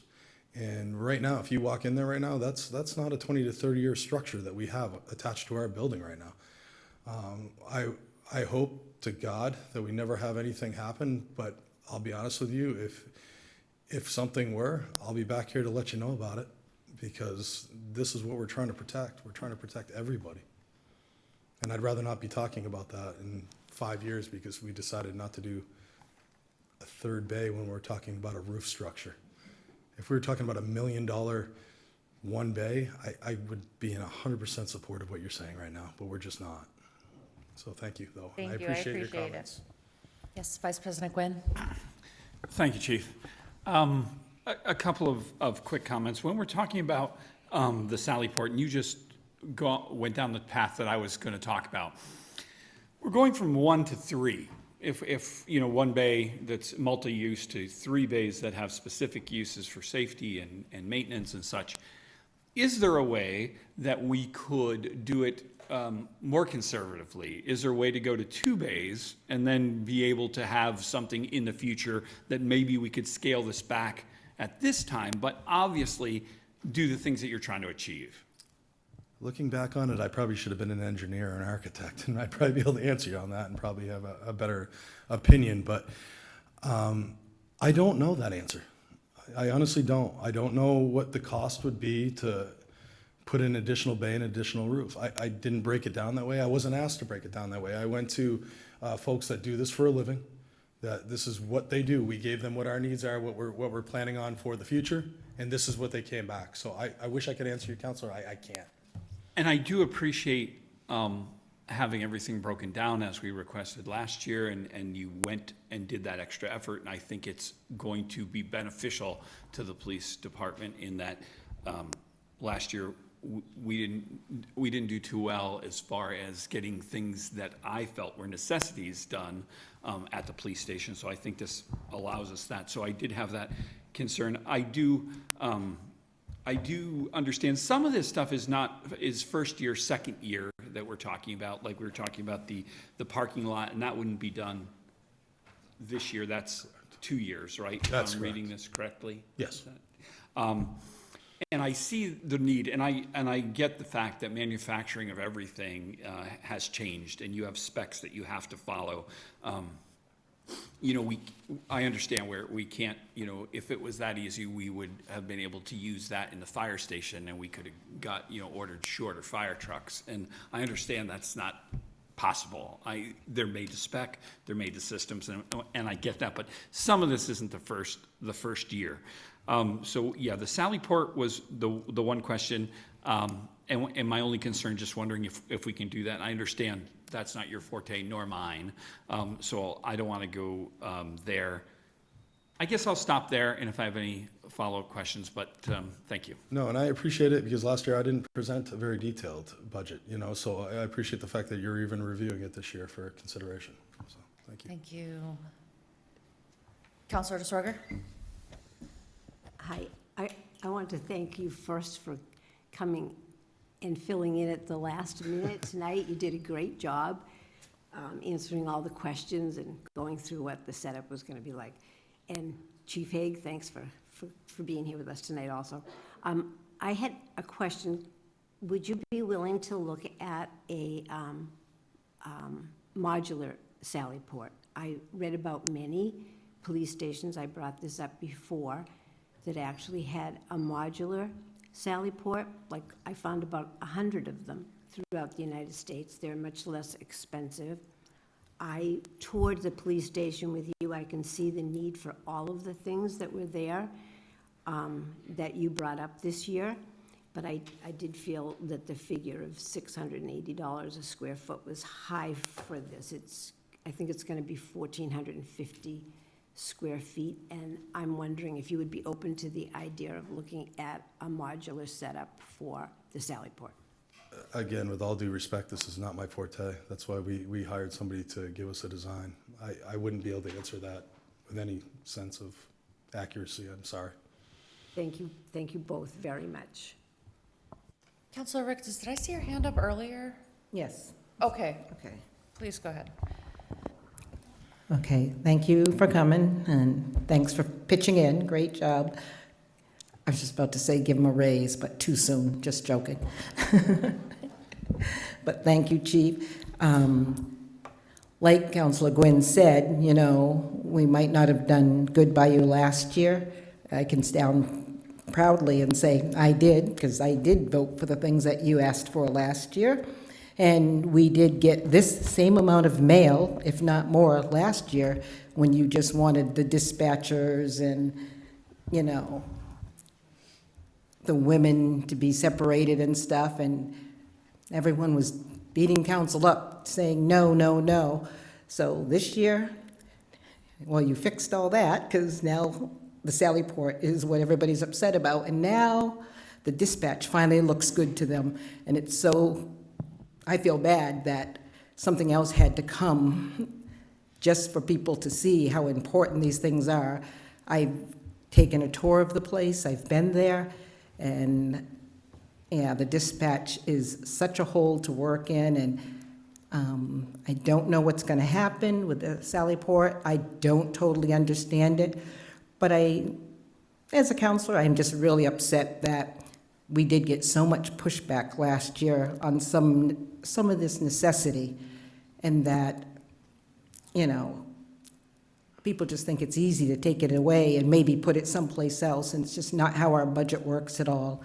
And I hope that people who are really opposed, I hope they have come to see you or call you or, you know, just check some of this out, because I think it's really important. And again, I know I sent you a text asking you, where are you? So I'm sorry for that, but. Unfortunately, I've been going all directions, and I double booked tonight, so I apologize. So And I left the other one. yeah, So. and that's fine. But I just knew that constituents did have questions, and I did watch the meeting the other night, and I did hear everything you had to say, so I'm glad you're here for full council. And I just thank you for answering and doing your best. And, you know, it's taken the city a lot of years to maintain all their buildings, and it took us a long time to do our high school, a very long time to do the fire department. And the police station, we have to get there, you know. And as soon as that's done, you know we've got to get that town hall done as well. But we have our library, the courthouse is new, the jail. But I also wanted to ask you, you were talking about cars that come in and everything. Don't you sometimes have ambulances that might have to come there? And you also have maybe the jail that may take them? And so those are other vehicles that are coming and going, and we're trying to keep safety, because I'm sure you might get followed there at times by family members or outside, and so everyone's head's on a swivel. So I just wanted to say, isn't there more going on than what we just think? Well, the ambulance is a big one. We can't make the same mistake that UMass did. UMass built themselves a very nice new building and didn't account for an ambulance. So therefore, when they pick people up, they leave the front door open because the ambulance doesn't fit inside their Sallyport. So we can't make that mistake. So obviously, working with the folks that we work with, they know that. That's what they do. And at times, we do have the jail that comes in. We have regional resources. But honestly, we also use that currently right now for evidence storage. If we have a vehicle that we need to take custody of, which happens more than people I think realize, that's inside that door, and then we're done. That is shut down until that vehicle's gone. So then what happens is we are bringing in, and I am sure that there's people that saw some of the YouTube videos out there. We were bringing people in from our parking lot through that door because there was a vehicle inside there. So it does happen. So right now we have one. So that's part of it. But I certainly respect the questions about the size. And again, if it was up to me, I'd make a 6-bay, but they're not letting me do that either. So, again, we hired somebody that knows this business, and that's who I trust to do it. And hopefully someday they can answer those questions for you if they're still here. Thank you. Council, I'm not sure who was first. All right, I'm going to go to Councilor Forgy. Thank you both for being here with us this evening. A quick question. Are all three of these bays, can you hear me okay? I can. Okay. Are all three of these bays insulated? I believe the design is, yeah, because they were set for the winter. So that was the idea, at least of that third bay for where the wash bay would be, was that you could utilize it in the wintertime. And I don't think we would insulate one end and the other and not the middle one, so I'm assuming that it's all insulated. But I certainly can ask. Okay, then I had Councilor Mayo and then Councilor Tronzo. Hello, Officer Haig. I'll take the demotion, it's okay. Chief Haig, sorry. It might be easier on me. My question is, when you guys first moved into that building, you leased it for a 30-year lease, and you're certainly 20 years into it now. I'm concerned with, and I've heard feedback from this, is that I'm concerned about the amount of money that we're putting into a building that you probably may not be in, given that, we're going to be finishing a library soon. We're going to be finishing a library in a couple of years, maybe. And then we move on to the next building that we were thinking about or had in the mindset is the police department. I have never heard that, Counselor. Well, that's the mindset that we've heard, is that knowing that you guys were in there for 30 years and you're in there for 20 years now, it makes sense that we don't pour a lot of money into a building that you're only going to be there 10 more years at best. First, I don't think we leased that building. I believe we purchased that, and that was a purchase in 1998, if I'm correct. We own it, right? I mean, we might still owe years on it, but we own it. I mean, I was in there in the first year we were open, so I think we had bought that. But also, and I appreciate the fact that you want a new police station. That's the first I've ever heard of that. I have to be honest with you. Once this was killed with the public safety complex, I've never been told we're going to be there for 10 years. I was asked if we're going to be able to be there for 20 to 30 years, Well, and that's what we're going to be. But but you've already been there for 20 years. Oh, we've been there since 1998. Yeah. I don't see us leaving in the next 20 to 30 years, to be honest with you. There's issues out there, and I appreciate the fact you're saying that. I just have not heard that. And looking at the mayor, I'm pretty sure that we're down the road a ways before we're even on the docket. The reality is, we cannot bond out an additional expense of a new police station. Which Right. is why he was here last year and here with you tonight. We have, it'll be 2035 at least. Excuse me, Mayor, I hate to interrupt, but no one at home is going to hear you without Oh, okay. a microphone. Try to speak loud. There it goes. So point of order, do we have to recognize the mayor? The mayor has information that I think is relevant to Councilor Mayo's question, so I'd like to hear from her. The reality of our capital over time is that it'll be at least 2035 before we could entertain a building of the quality and expense of a new police station. So we're at 2022. So that's a significant amount of time. Now, there may be things that happen in the next 5 to 10 years that allow us to more capital expenditures to fall off. But to find the capacity in our capital budget for that type of an expense would not happen immediately, and certainly not within the next 10 years. As much as the chief might like it, and as much as many of our officers would like it, that is not going to happen. Okay, thank you. Thank you. And then I had Councilor Toronto next, right? Thanks, folks. I got to say, when I first saw this proposal, I had a little bit of apprehension for $1 million price tag as well.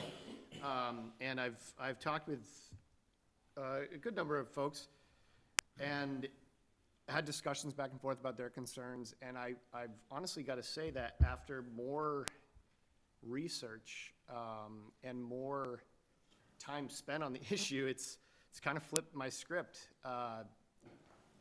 to the idea of actually completely supporting this for the reasons stated. I think it's important to recognize that all of these numbers look super expensive, no matter what they are.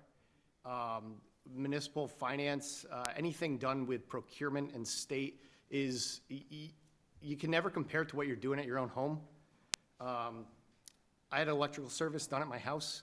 It took a guy a day. I don't even remember what he charged me.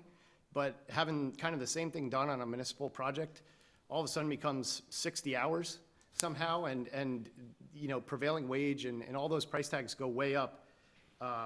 So I think that that's a big thing to account for, that as you've stated, like by hiring a professional firm to look at these things, they're getting the numbers that are comparable to what's around, and obviously a lot of costs have inflated across the last couple of years. I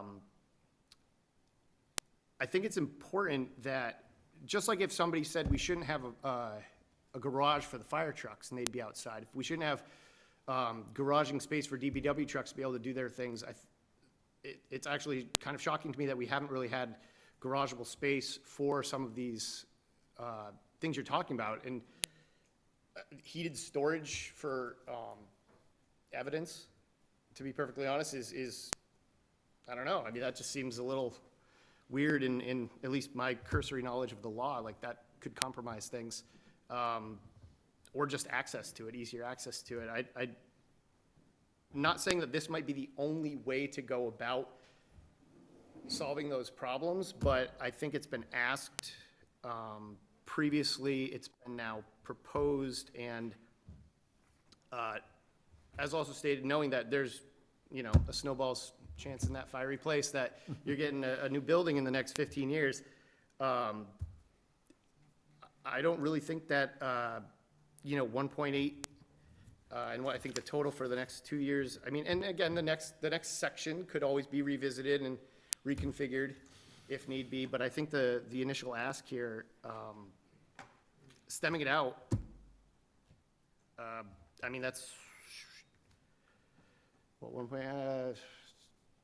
$100,000 a year, like, if I'm doing that right, if across the next 10 years, you know, to get $1 million, I mean, maybe $150,000 a year for the next 10 years, for things that seem like pretty worthwhile investments, and I don't know, I think if we break the numbers down a little bit more, other than being sticker shocked, in what those improvements will mean to people we are asking to do important jobs, I think that it's worthwhile investment. So I just want to say that.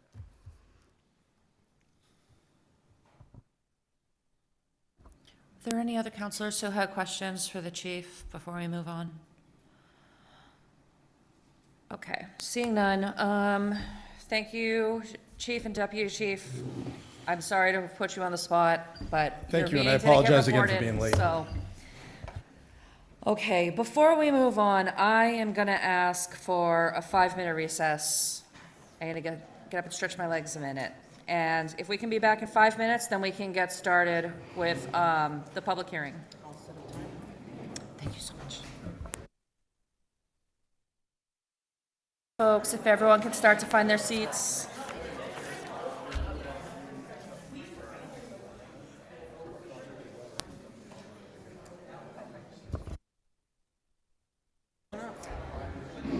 All right, everybody, I'm going to call this meeting back to order again. I have a gavel. All right. If everyone is settled, Councilor 4G, would you please read for our public hearing and second reading? Thank you. I will. Fiscal year 2023 capital budget. Approve a 4- to 6-year lease / purchase agreement for 2 standard utility vehicles, SUV, not to exceed $999,000. Boy, it's going to be a long night. Appropriate $25,000 from 8402 capital stabilization for an ADA architectural study of City Hall.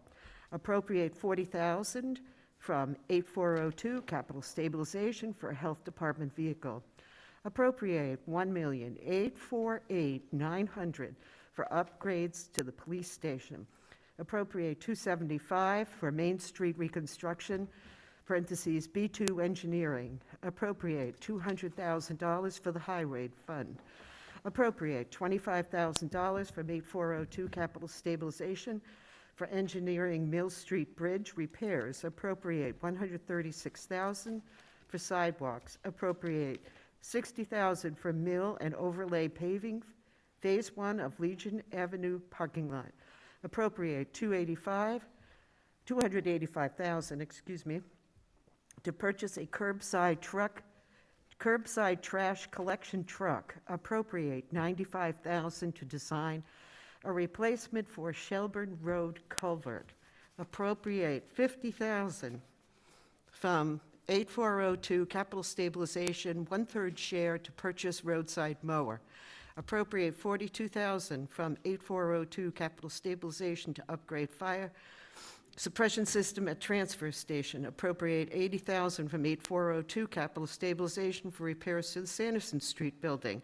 Appropriate $60,000 from 8402 capital stabilization to purchase used bucket truck. Appropriate $40,000 from 8402 capital stabilization for an inspection department vehicle. Appropriate $100,000 from 8402 capital stabilization to purchase teacher and student desktops.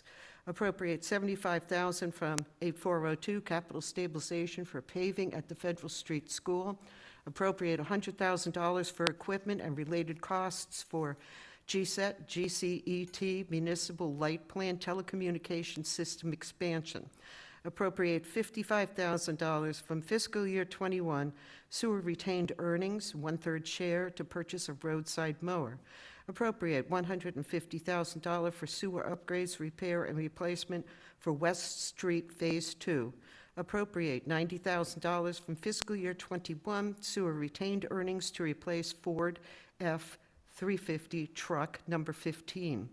Appropriate $500,000 for sewer inflow and infiltration repairs and replacement as identified in the Wright Pierce Sewer System Evaluation Survey. Appropriate $100,000 from fiscal year 21 water retained earnings for water main replacement. Appropriate $125,000 to replace Millbrook Well Field pH system. Appropriate $175,000 to replace Oak Hill actuator and controls. Appropriate $105,000 to replace Rocky Mountain tank valves. Appropriate $100,000 from fiscal year 21 water retained earnings for Phase 2 of the West Street Rehab Project. And appropriate $55,000 from fiscal year 21 retained earnings, 1/3 share to purchase a roadside mower. Thank you. One moment. Does she have to read the public hearing next? Okay. Unless you'd like to pass it off to someone else who would like to volunteer. Did you want to read the public hearing, or if there's someone else who would like to volunteer to take some of the burden?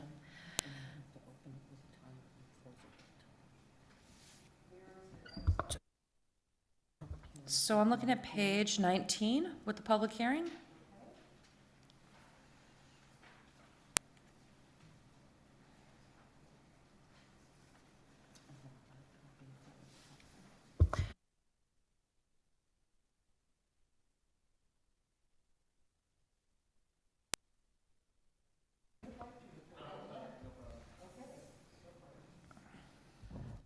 In accordance with Home Rule Charter, the Greenfield City Council will hold a public hearing on Wednesday, April 20th, 2022 at 6:30 PM at John Zahn Community Center, 35 Pleasant Street, to receive public input on the following. Fiscal year 2023 capital budget. Approve a 4 to 6 year lease or purchase agreement for 2 standard utility vehicles, SUV not to exceed $99,000. Appropriate $25,000 from 8402 capital stabilization for an ADA architectural study of City Hall. Appropriate $40,000 from 8402 capital stabilization for a health department vehicle. Appropriate $1,848,900 for upgrades to the police station. Appropriate $275,000 for Main Street reconstruction, B2 engineering. Appropriate $200,000 for the highway fund. Appropriate $25,000 from 8402 capital stabilization for the engineering Mill Street bridge repairs. Appropriate $136,000 for sidewalks. Appropriate $60,000 for the mill and overlay paving Phase 1 of Legion Avenue parking lot. Appropriate $285,000 to purchase a curbside trash collection truck. Appropriate $95,000 to design a replacement for Shelburne Road culvert. Appropriate $50,000 from 8402 capital stabilization, 1/3 share to purchase a roadside mower. Appropriate $42,000 from 8402 capital stabilization to update fire suppression system at transfer station. Appropriate $80,000 from 8402 capital stabilization for repairs to the Sanderson Street building.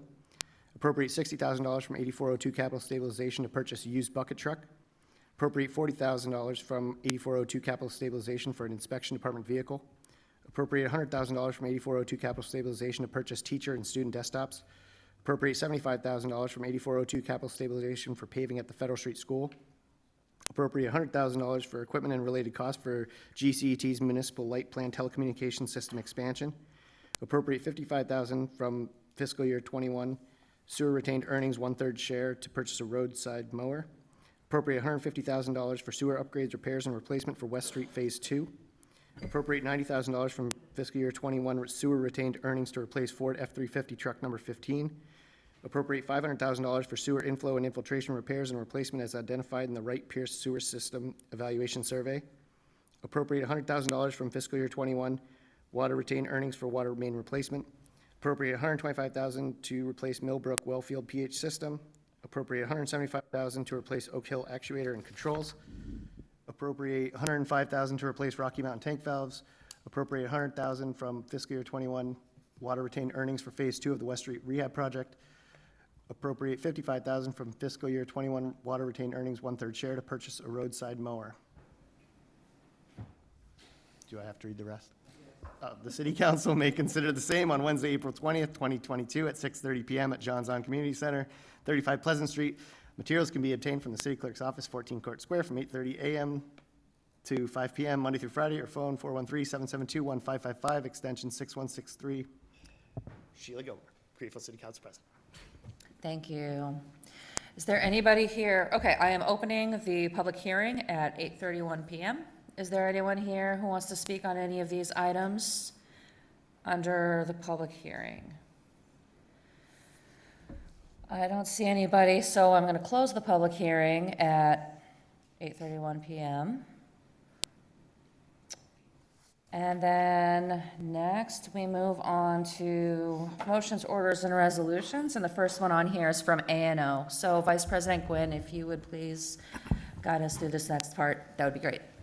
I move that it be ordered that the Greenfield City Council pursuant to Charter Section 2-10 affirms the following appointments and reappointments by the mayor to the following.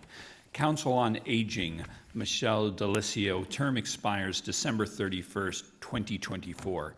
GSET Board of Commissioners, Amy McMahon, term expires June 30th, 2023, short term to replace David Lanoy. Greenfield Local Cultural Council, Empress Benu, term expires December 31st, 2024. Historical Commission, David Brock, term expires June 30th, 2023, short term to replace Travis McKelvey. Human Rights Commission, Empress Benu, term expires June 30th, 2023, short term to replace Kaj Pratt. Community Preservation Committee, Donna Dussel as a replacement for Barb Zacchio, term expires June 30th, 2025. Reappointments to the GSET Board of Commissioners, Timothy Farrell, term expires June 30th, 2025. Jennifer Stromson, term expires June 30th, 2025. John Howland, term expires June 30th, 2024. David Russell, term expires June 30th, 2024. Thank you. Do we have a second? Thank you. Can I get a report from the committee, please? All of the candidates here received a positive, unanimous recommendation for to be affirmed. Great. Does anyone have any questions or comments? Yes. So, it seems like the way the agenda is prepared, there's not a good place to bring this up, and this is, basically, there was an additional name on this list that got removed. We were given an explanation as to why. I don't know how to pronounce her last name, but it's Amy from the school committee, and basically the name was removed because the charter does not require that the city council approve someone submitted by the school committee, only by the mayor. However, and I believe that that is correct. However, I would like to note that it's also clear that the reason she was removed is because she was not getting strong support from the council, and we should just make note of that. That if she had come before us, it's possible she wouldn't have been confirmed, and I believe that was the reason why she was removed. Okay, thank you. Okay, I'm gonna, go ahead, Councilor Ricketts, I'm gonna go to you first, with the point of order? Or did you want to? Yes, would you? Thank you. Yeah, that really has no relevance to what took place. The removal for Amy Prietti was because that's a school committee appointment. We don't affirm those. We only affirm mayoral appointments and reappointments. It was put on the list, and then it was rescinded from the mayor's office because she realized that it was a school committee appointment for the position. So it doesn't require our affirmation. So that's why it was removed. Had nothing to do with anything that was discussed at A&O. Okay, thank you. Is there are there any other questions or any other comments on this group of appointments or reappointments? Okay, seeing none. I don't need a roll call vote for these ones, do I? Okay. Okay, all in favor? Aye.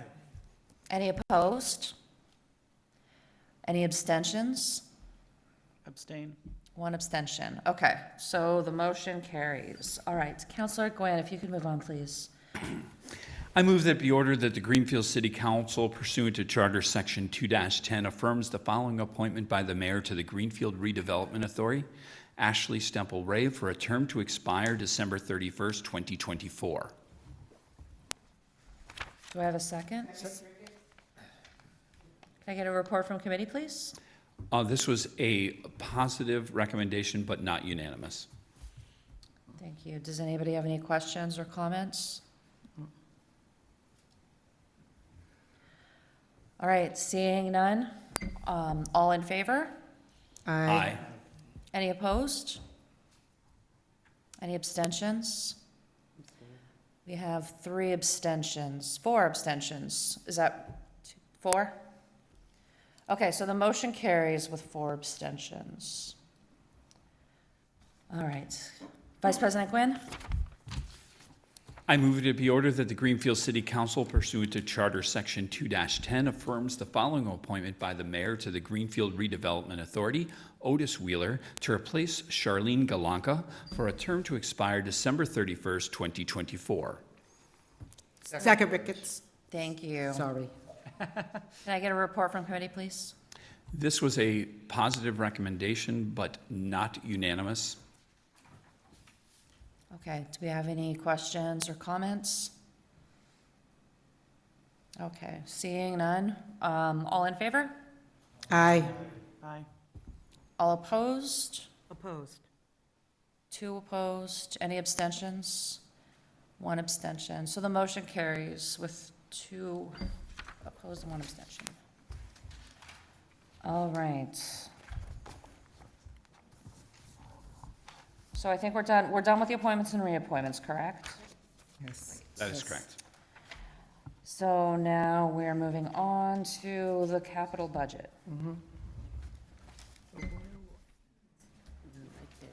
Yeah, I'm trying to look at them both here. Okay. Yeah. So Councilor Forgy, Thank you'll be you. our guide tonight. I know, it's grand, it's just grand.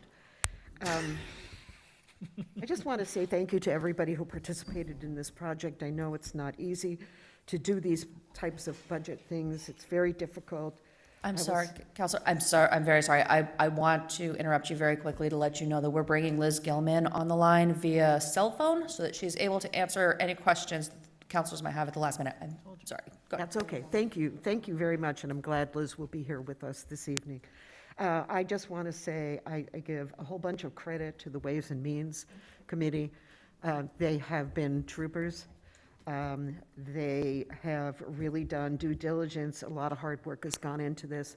These decisions are not easy, It's hard sometimes to remove your heart from the decisions, but we do the best we can in order to bring a budget in that we think will be good for all of Greenfield. Okay, having said that, I'm going to work off hard copy because I have my notes on that. So the first one is order number fiscal year 22-095, the City Council, upon recommendation of Mayor Wiedegardner, an order to authorize 2 fire department vehicle leases. Moved that it be ordered, whereas the mayor has proposed a cost-effective lease purchase agreement according to the useful life of the equipment to be purchased.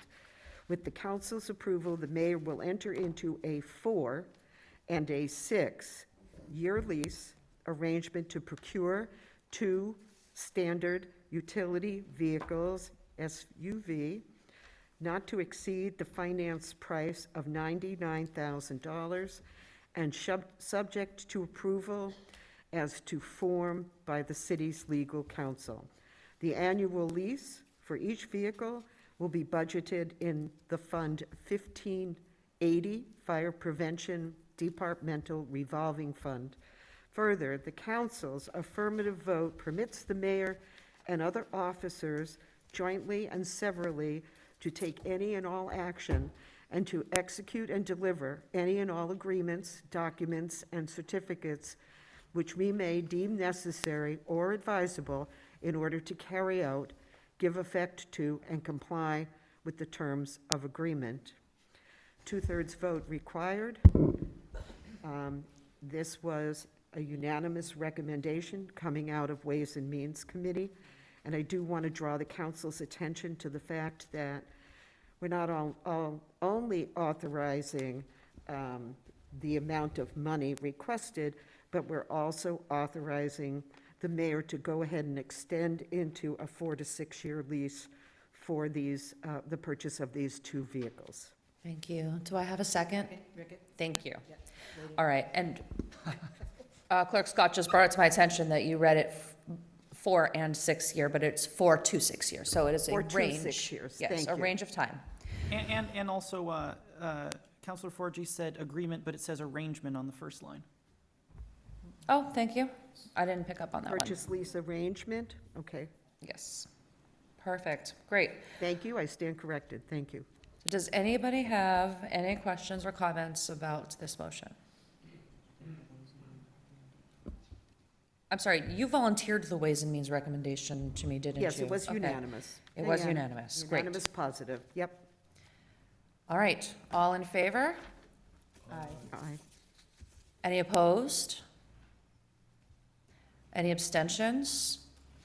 Okay, the motion carries and is unanimous. Okay, order number fiscal year 22-097, the City Council, upon recommendation of Mayor Wiedegardner, an order, Health Department vehicle, moved that it be ordered. I'm sorry? 496, oh. It's on.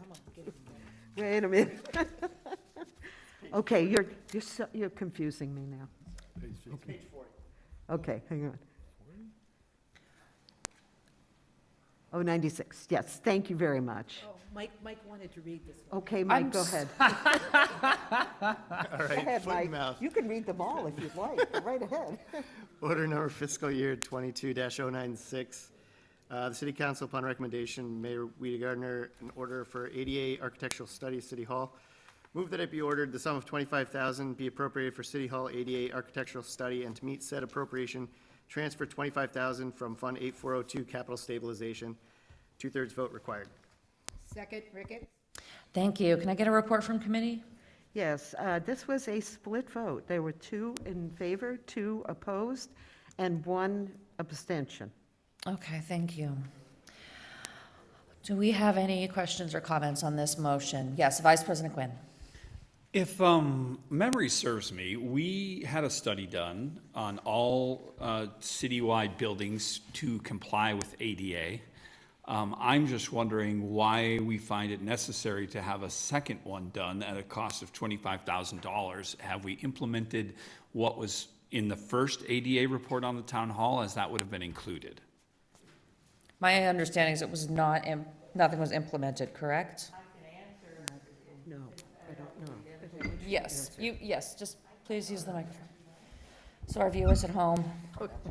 I can walk to the table. But, thank you. We did, I believe Director Adams did send you an explanation of the differences and why, what the rationale was for this. So it's somewhere in your emails. We did the study of all of the city buildings. It was a survey, for lack of a better word, just to determine what the accessibility issues were for each of the city buildings. And while it did have an architect on the committee, it was not, it was just, they were the recommendations and the observations of the committee. So it gave us a good list to begin to work off of. It's my understanding, and I wasn't at the ADA, the Committee on Disability Access meeting, but there was a representative there, I believe it was last week's meeting, might have been the week before. There was a representative there from the Mass Commission on Disabilities who said very pointedly, if I'm not mistaken, that the city does need to begin to work on all of the buildings that have been identified. Obviously, we can't do them all at one time. So the difference between the architectural study and that is that now, in order to determine actual costs and the potential issues, if there are any, and design, that requires an architect to do it, and that is what that money is for. So it's really to get at, if we were to request in the capital budget in the future a cost for the handicap accessibility, which is not a good one. I've been told that, it pointed out to me just by an architect friend who does that sort of thing all the time, does a lot with public buildings. But anyway, if we were to begin to put those types of things on a capital budget, we simply need to know what the amount of money is and what the scope of the work would be for it. So that's what that is. Thank you. Were there any other questions? Yes, Councilor Elmer. Would there be any state or federal money for the work? Well, I'm not aware of it, but I haven't looked. So I can't answer that question tonight. Right, so what we're voting on is this coming out of, capital stabilization. Yeah. So this does not. Typically National typically what there would be money for is to do the actual work. We often have to, municipality often has to actually fund on its own a study, a design study, so. Thank you. Councilor Forgy. Thank you. If memory serves me correctly, I believe that this was a request that came in late to the capital fund, capital budget committee. We also received the order. All we received was comments by MJ Adams. There was no documentation or backup paperwork for an explanation as to what the mayor has just spoken about. I was one of the people that did not vote in favor of this. I will not be voting in favor of this tonight. I think at this point I have had just enough issue with funding building projects, period. I don't want to do it anymore, and I suggest that we look for another way to get this done by not borrowing the funds. I don't want to borrow any more money with something that might be able to be caught in another way through other funding. Thank you. Thank you. Do we have, yes, Councilor Jarvis. Thank you. I'll be voting in favor of this. This is gonna come with an architectural firm doing the study and giving a stamp of approval on this instead of a committee, an ad hoc committee of civilians that are good-natured, good-willed, and maybe have some knowledge in ADA. But this is gonna come from an architectural firm who knows what they're talking about. $25 is. 25,000. 25,000, I'm sorry. Big difference. Stand corrected. Is small change. I think it'd be money well spent, and it'll let us know later on what we're gonna be faced with down the road. This isn't gonna, to me, I don't think this is gonna happen next year. I don't think the city council is gonna vote any money in next year. I don't think there'll be too much money to be voted in next year. I will be, because I think we need to know what's coming down the road. I think we need to know what's gonna hit us and when it's gonna hit us and when we have to do it. And to me, this is just a small amount to make us prepared about what's gonna lay ahead. Thank you. Thank you. Councilor Lapinski? I just want to note that $25,000 may be small change to Councilor Jarvis, but it's a lot of money to the rest of us. Thank you. Are there any other questions or comments? Councilor DeSorger? I'll be voting against this. It actually was, we had a firm look at it before, and they clearly defined the work that needed to be done.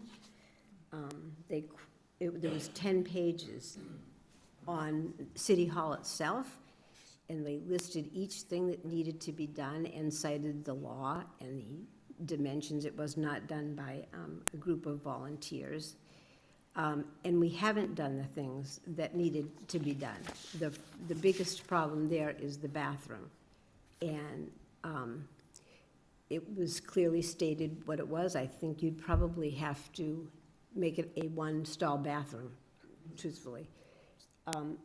But we continually are not putting the money into actually doing the work, and I am not voting for more plans. Where Sanderson Street is a building where we hold public meetings. That was the one that was supposed to be finished first, within 1 to 2 years. The Board of Health meetings, recreation meetings, the skate park meeting was just held there last week, and it has an inaccessible route. And we continually take money out of sidewalks. We had a sidewalk plan that was in there. And I think $64,000 was taken out of the sidewalk budget this year. And I'm just going to read into the record something that I got yesterday. This is from the Elm Terrace Tenants Association. It was to Director Warner, who is not in charge of where the money is actually spent. Dear Marlo Warner, we are writing to you on behalf of more than 100 elderly and disabled citizens who live at Elm Terrace. Our purpose is to make you aware of the hazardous conditions of the sidewalk on Columbus Avenue. Our many residents with impaired mobility report that making the short trip to Foster's poses a risk for falls and injury. The curb cuts that are meant to provide Elm Terrace residents access to Columbus Avenue are rough, posing the danger of tripping hazard and causing the damage to motorized scooters. We hope that the Greenfield Department of Public Works will be willing to remedy these matters. None of these things can be done unless we put the money into actually fixing the things and not more plans. That's all. Thanks. Thank you. One moment. Do I have any other councilors who have questions or comments? Yes, Councilor Toronto. I can speak. I just want to point out, I think that if we don't have any actual plan, if it's probably not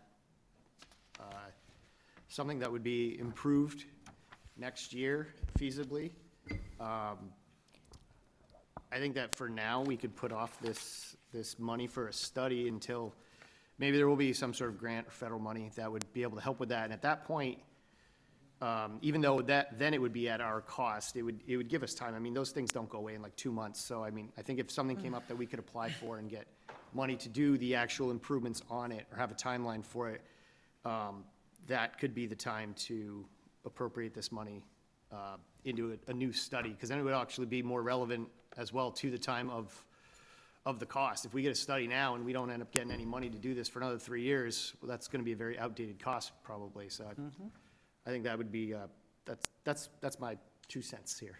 Thank you. Chief of Staff Attorney, I'm going to recognize you, but then after that, I'm going to keep it in the rails because we've got a long I'm sorry, night. thank you. This is just 2 points of information. Number one, the reason why I'm speaking is that as Chief of Staff, I'm actually, part of my role is to keep the City Hall running safe and sound, including ADA issues and constituent, access and my employees. So that's why I'm answering the question. Number one, it's actually not a borrowing, it's a move from capital stabilization. So that's just a point of information for Councilor Forgy. And number two, and I honestly wish that I had been a little more involved at the beginning with this particular piece for the budget, but this is not a study. I think that's a bit of a misnomer. This is actually, Councilor DeSorger, this is actually would be money to create a path towards the design of making these improvements. So far, I've been able to meet with Lindsay Rowe, our ADA coordinator for the city, among the other things she does, and talk about the previous study, which is essentially a list of things that need to be done with no information about how to do them. And I have no way to go into getting them done. So that's what this would do, or some portion of the money. Thank you. Thank you. Yes, Vice President Gwynn. I just want to say with that piece of information, this clearly states that this is $25,000 to be appropriated for city ADA architectural study. It doesn't talk about implementation of anything that was done prior. So I just have my concerns because that's not really what they're asking for. I understand that's what they just mentioned, but I'm saying that's not what this says, so I can't support that piece. Thank you. Councilor Lapinski. Call the question. Do I have a second? Second. Okay. Do we vote on whether or not to call the question? It is non-debatable. It's non-debatable, and we're going to vote. Thank you for reminding me. All right. All in favor of calling the question? Aye. Any opposed? Oh, I'm sorry. Everyone who is in favor, please. Don't we have to roll call it? No. Nope, we're not on WebEx anymore. But Kathy does need to be able to count. Are we calling the question? Is that the? We're voting to call the question. Are you yes? This is yes to call? Yes to call the question. Yes. Come on, guys. Thank you. Okay. Any opposed? 2 opposed. Any abstentions? Okay, the question has been called. So now we're voting on the question. So a yes vote is to appropriate the $25,000. A no vote would not be to appropriate. You need, oh, yes, and we need 9 votes in favor to pass. All right, all those in favor, please raise your hands. All those opposed? Do we have any abstentions? Okay, the motion fails. And next, yes, Vice President Gwynn. Could I just remind counselors that all questions have to be directed to you and that counselors shouldn't just speak directly. They have to address the president to be recognized before they speak, and that we ask all questions through you, not directly to other counselors. Just a reminder. Thank you. Yeah, that'll help keep things organized as we get through this. All right, next, we're on page 54. And Go are we ahead, hearing Mike. from Councilor Forgy? I'm going to turn it over to Mike.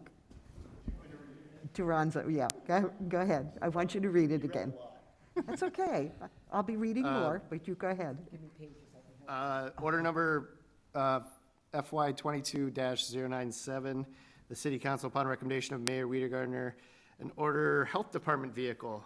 Move that it be ordered, the sum of $40,000 be appropriated for Health Department vehicle, and to meet said appropriation, transfer $40,000 from Fund 8402 Capital Stabilization. 2/3 vote required. Second, Ricketts. Thank you. Can I get a report from committee, please? Yes, this received a unanimous positive recommendation. Great. Do we have any questions or comments on this motion? Yes, Councilor Mayo. I am going to vote in favor of this because of the health department needs to have all the help that they can get to survey the town and the issues that are happening around town, and a vehicle will help do that. Thank you. Thank you. And actually, I have a question for anyone who's on Ways and Means. I did watch this meeting, and I'm trying to recall. They already have a vehicle, and this is just to replace, is it a larger vehicle? Is it just have different capacity? Does anybody remember what that rationale was? I believe this was the small vehicle, it was supposed to be a green vehicle, I believe, for this. I think there was a little bit of confusion with because there were a lot of vehicles around. Right. And I think that the larger vehicle was for off-road? Was that, but not for the health department, is that correct? Yeah, I got it. Councilor Jarvis? Yeah, I remember this. It's a smaller SUV type vehicle to be used, so it's not a big SUV, it's not a small energy efficient vehicle, it's a small green SUV type vehicle that's gonna be purchased, and it's gonna be purchased through the state grant or the state program that everybody else buys their vehicles from, so we'll save some money on that, but it's gonna be a smaller SUV type vehicle to get it, because they needed extra, I remember the health department saying they needed a little extra room to carry some of the equipment around that they needed for some of the inspections, and they needed four-wheel drive to get into some of the areas that weren't totally accessible. I believe that was the comment. Okay, thank you. Were there any other questions or comments? Yes, Councilor DeSorger? I had, when we talked about the 4 vehicles, I just wanted to bring up, I had concerns that in this year, when, I don't think probably any of us are in favor of using gas guzzling vehicles, that we're actually purchasing 4, I think 4 SUVs. I don't know if we got the, I don't know if we get the mileage on all of the vehicles, and I would like that we would have a plan for using, or going towards battery, like EV vehicles. I did vote in favor, but I do have some concerns. Thank you. Councilor Bullock? Yeah, I watched this Ways and Means Committee meeting, and I wasn't clear. Do we have a policy in the city that departments must buy the most energy efficient vehicles? Yes, we do, but there were some exceptions, and they talked about that at the meeting, that there are certain things like, Director Warner is gonna have a hard time finding, a solar-powered, Right, but if there is the specs that are needed, like all-wheel drive and SUV are available in an energy efficient vehicle, that's what will be purchased. Right. Okay. Yeah, like we were talking earlier about, Chief Higgs' needs with, police vehicles and how you can't just have any vehicle, fulfilling that need. Yep, thank you. Councilor Lapinski, did I see your hand up? Yeah. Am I allowed to ask a question of the mayor? So technically you would ask me the question, and if I feel like it's appropriate, then, yeah, I would let the mayor answer. Got it. So my question is, has the Energy Department reviewed the decision to purchase this type of vehicle? I'm seeing Danny saying yes, so my question is answered. You to answer? For the record, please. Yes, all right, for the record. The answer is yes. We are a green community. We are obligated, except for those exceptions, which largely can be public safety vehicles, although all of our police cars are hybrid, but fire engines and the like. So we have a policy, and we adhere pretty closely to it. So this particular vehicle will be bought under that state program. Councilor Jarvis is exactly correct. We will save a significant amount of money on it by doing that, and it is an all-electric vehicle. It is an SUV. There are hybrid and all-electric SUVs, so it will be. Thank you. Are there any other questions or comments on this motion? Okay, seeing none. All in favor? Aye. Aye. Any opposed? Any abstentions? All right, it carries. It's unanimous, positive. I guess that's only for subcommittees, I'm sorry. All right. Next. Go ahead, Mike. All right. Everyone's favorite, mine is one. Order number FY 22-098. The City Council, upon recommendation of Mayor Weidergartner, an order for police station upgrades.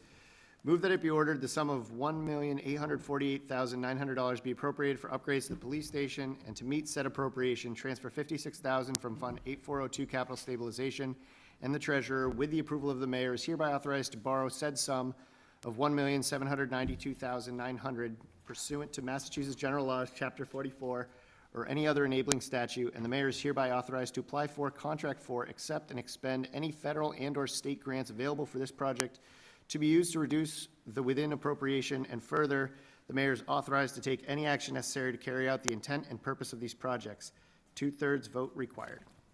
Second, Ricketts? Thank you. Can I get a report from the committee, please?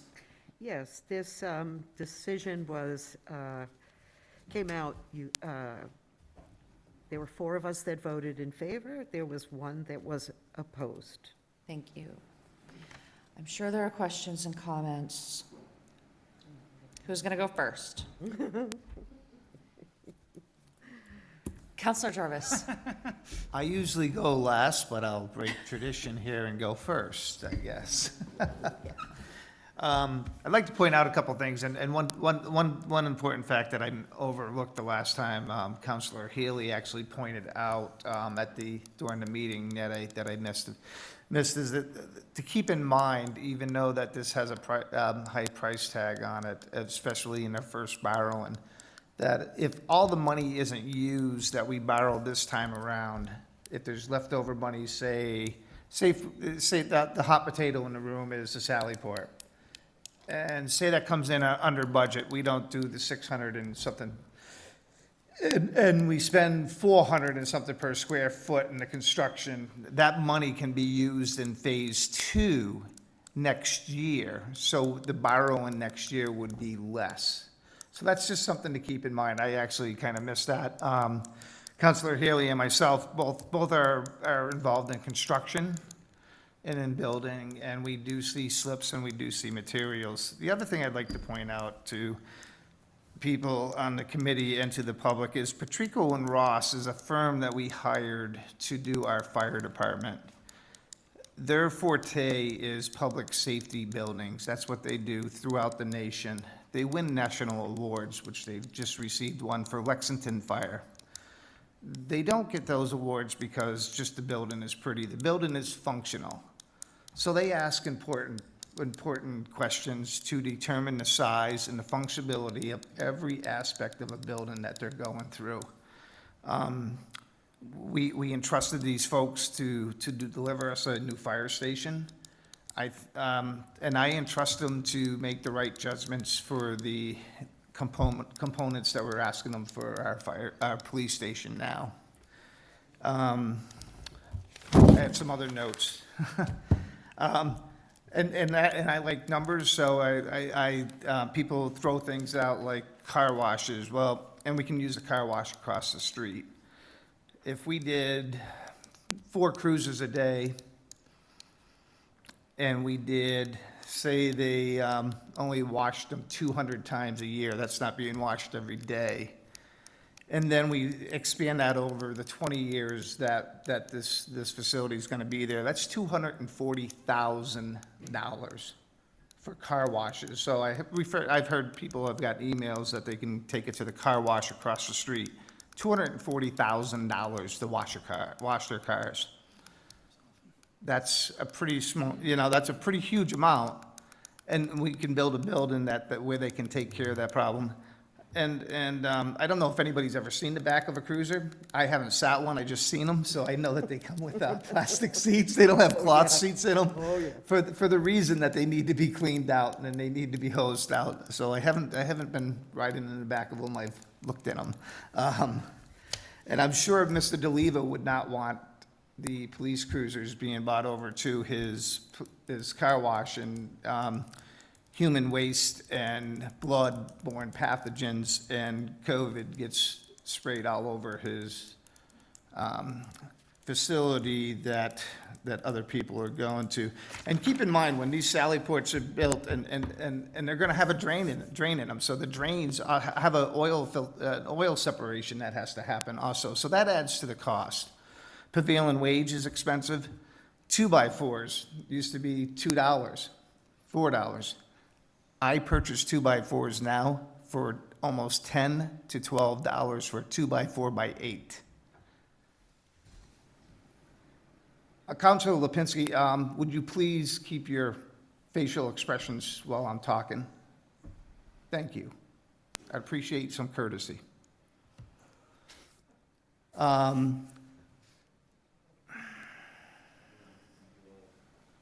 Now I lost my train of thought.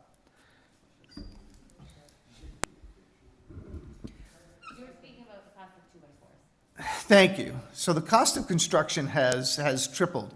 If we did this last year, we would have saved money because last summer the cost of materials went down. I know because I see the slips. I know in phase 2 people have talked about the cost of paving. I have a very small driveway at my house. I had 2 estimates and they were both almost $6,000. So I opted out of doing my driveway this year and probably next year. But I'm just, just to throw that out, I have a very small driveway. So that's probably, Director Warner could probably shake his head that the cost of pavement has gone through the roof, and that's why he struggles to get to where he is. And another thing, keep in mind that competition is tough right now between contractors. Oh, finish this one thought. Just finish very So quickly. just real quick, competition's tough. I'm sure there'll be some sharp pencils when this goes out the bid, that people are sharpening their pencils and checking their numbers to make sure that they get the bid. Thank you for your Thank time. you. Is there anybody else? Counselor Forgy. Madam President, I think it might be helpful to the full council if I talked about what we talked about in Ways and Means, which was there are different items enlisted in 3 tiers on the request, and the Ways and Means actually agreed on 4 out of the 5. Let me just see if I got that right. We agreed on 4 out of the 5 items that would be included in this year's request. So the agreement amongst the counselors on Ways and Means was to spend the $105,000 to address the water infiltration issue, spend the $185,000 for the dispatch room improvements, spend the $575,000 for the locker room improvements, and spend $11,000 to secure the existing site utilities. The Sally Port was where we did not agree. Okay. So I wondered if that might be helpful for the full council to know that we did debate this, but we did agree on 4 out of the 5 requests. That is good to know. Thank you. Yes, Counselor Elmer. Well, with that information, can we? I'm vote? sorry, your Oh, micro, sorry. I can hear you, but we need to make sure that our friends at home can hear you.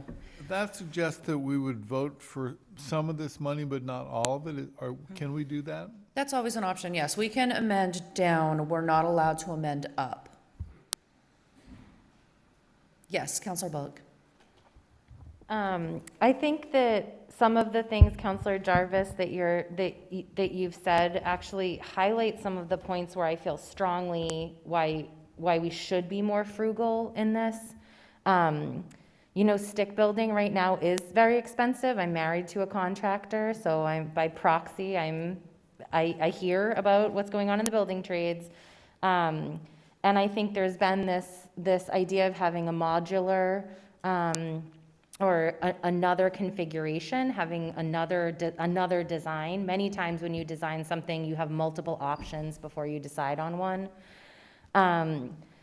In terms of needing this specific bay, like my mind keeps going to, and maybe this is because like I grew up low income, I've been in the back of a police car, not for fun. My mind goes to like, how can we do this in a way that is saving the town money? Many of the things we hear are about how we're willy-nilly spending money for things that we don't need. An outdoor frost-free faucet, a single bay modular Sally Port where there is those things that need to be tied down. When I hear about the storage, the bikes, the materials, I'm like, okay, let's build a shed. The idea that we could spend $1 million and we can't find money. We're paving $136,000 in sidewalks and $80,000 to Sanderson Street. And there was a meeting there a few weeks ago with 20, 30 kids in there planning a skate park together. And it's not, my teenager came home and said it looked like it was from 1982, which it probably is. And so I just think that there's ways for us to do this and come in. Buildings don't come in under budget. We're learning that now.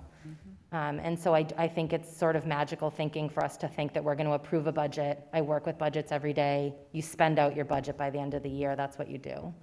I'd like to hope that costs will go down, but I just don't think that's the case. And I think that this is doing addressing the needed water issues and equity issues in the building are a necessity.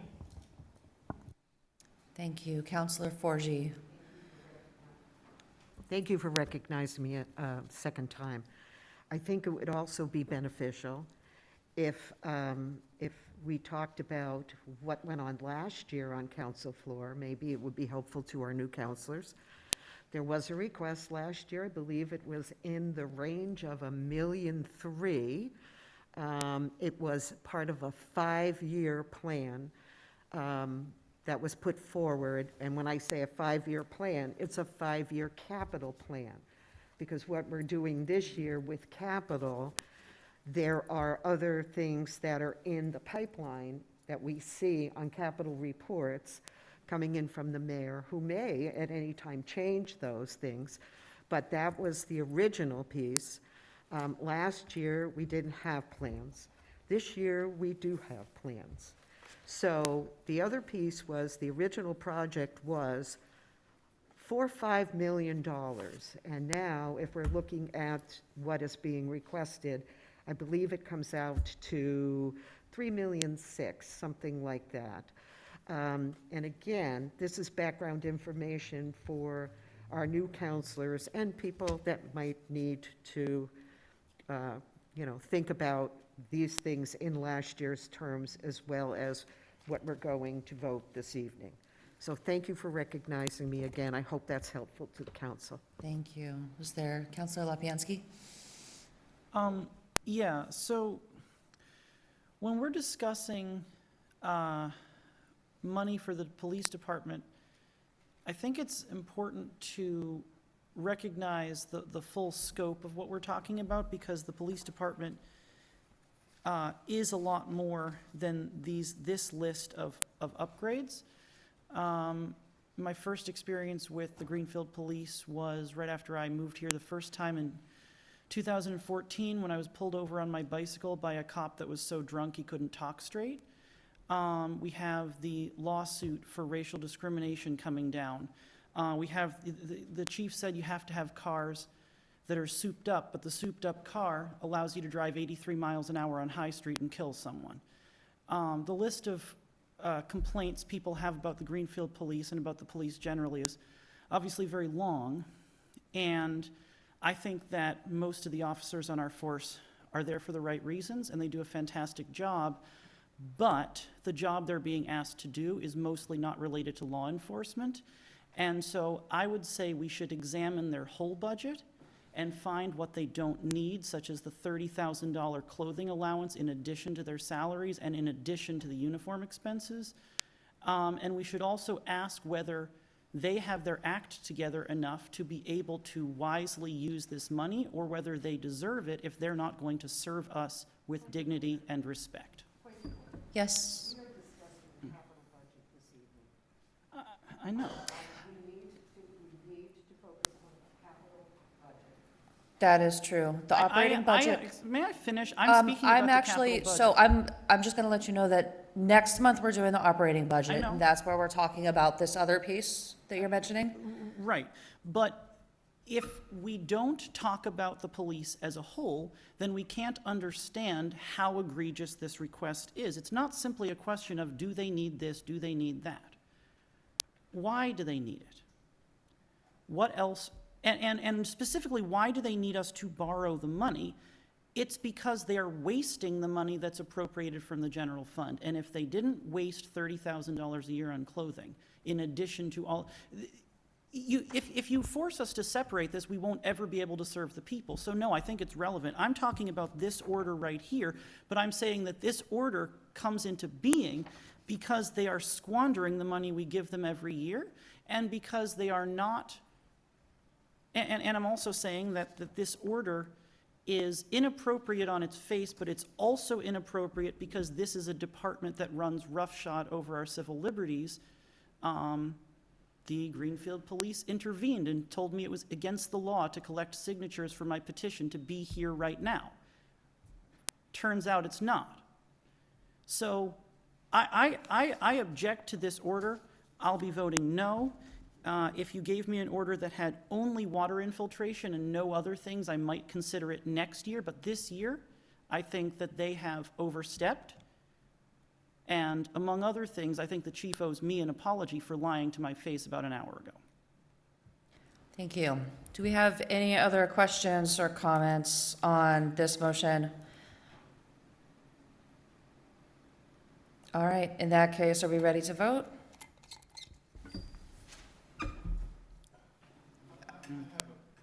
Okay, Counselor DeSorger has, wait, you have.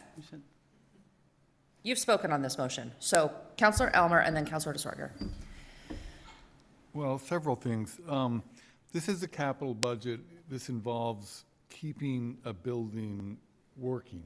And my experience is it costs more if you delay. You want to deal with the water problems now. I guess I would like to consider reducing the total. I'm not sure how to do it. One way would be to subtract the Sally Port, which would bring you down to $868,900. I want to float that idea. I'm not sure it's one that everybody agrees with, but I think we should consider it. So if you did want to. I'll make a motion. You would have to make a motion and someone would have to second, but the Yeah, I'll motion make would a have to be specific, how much you're reducing it by. Okay, I make a motion that we reduce the total amount by $980,000, the amount requested for the Sally Port, and that would bring the total to $868,900.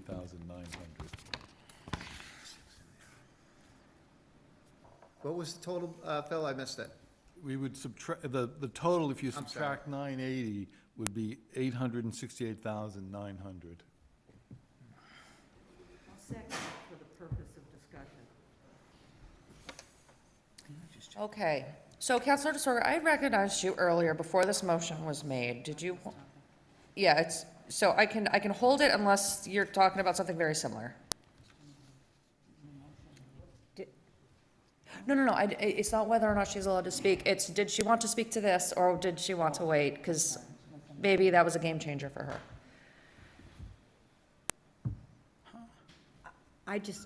the figure's not correct. Oh. That was all. I don't think I spoke on this, actually. No. What I'm saying is, I had recognized Counselor Elmer before you, and I was gonna go back to you, except maybe his amendment made your statement a moot point.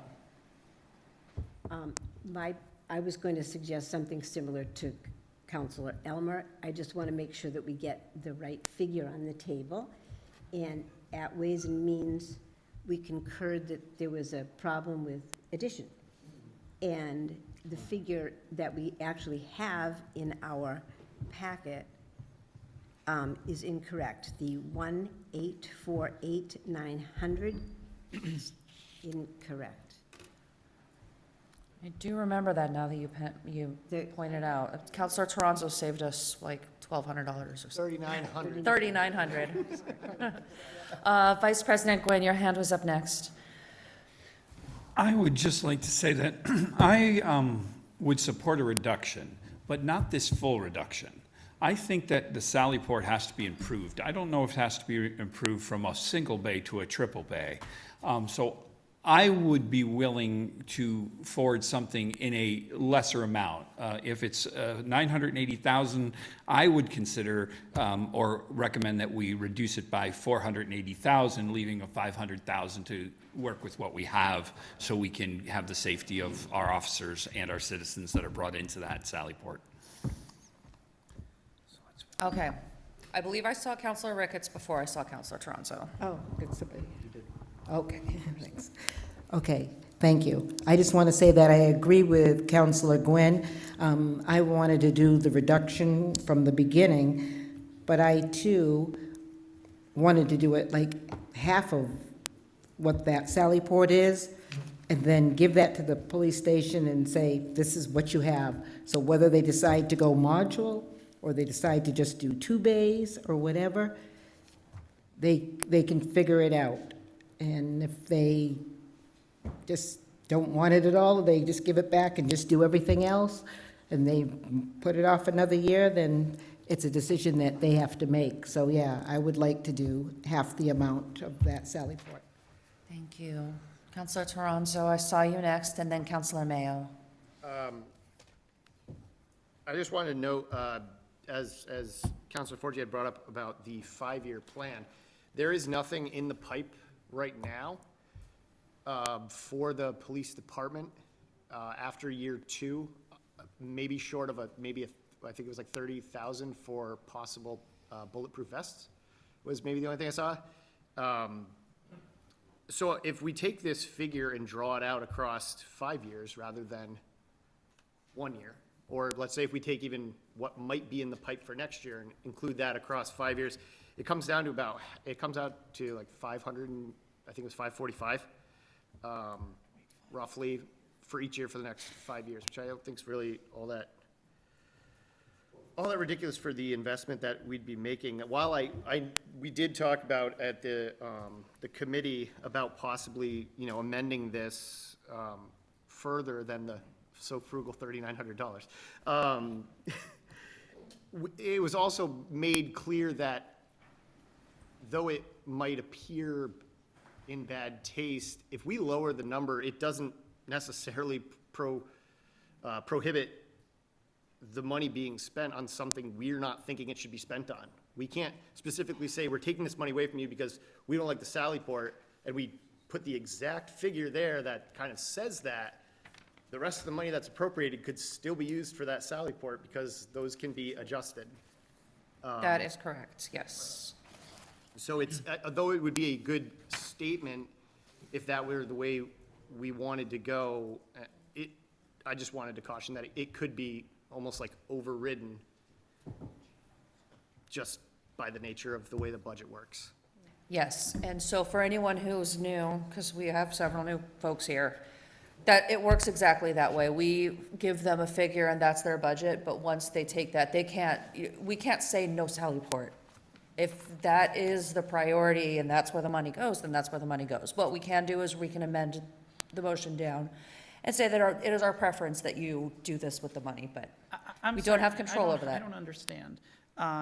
If we appropriate $500,000 for a Sally Port, that's the amount of money they have for a Sally Port. That is, no. No? Okay, so the way this works, the line, we are approving the sum of $1,848,900, and that was just amended down slightly.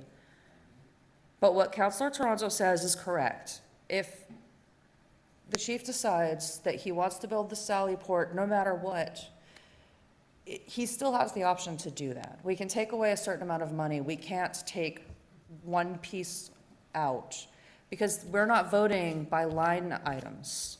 We're voting on the total capital budget for this project. Does that make it more clear? Yeah. I hope I didn't explain it badly. Yes. I just wanted to add, like, departments get their own autonomy. So Yes. the police chief is hired to conduct business for the police department because he was the best hire for the job, and so he uses his budget how he sees fit. On a moving us forward note, I don't know if I can make a proposal when there's already one on the table, but I have one. So there are a couple of options. If Counselor Elmer wants to withdraw his motion and Counselor Forgy wants to withdraw her second, and you would make a new amendment, because it sounds like this one doesn't sit well with folks, or you could make an amendment to the amendment. I guess maybe I'd want to make an amendment to the amendment. Counselor Elmer? I'd be willing to withdraw the motion and hear some other numbers. Okay, they're going to withdraw the amendment and the second. Sorry, withdraw the motion and then the second. Okay. Yes. I will make a proposal, and if you want to fact check my numbers, I would appreciate it. I propose that we fund the Greenfield Police Department with $906,000, with the recommendation that that be used to address the water infiltration, the dispatch room improvements, the locker room improvements, the improvements to the booking area, which we heard about issues with today. It might not be highlighted, but we heard about it, and secure existing site utilities. But the number would be $906,000, I believe. 100,000, sorry, I'm missing zeros. Yes. 906?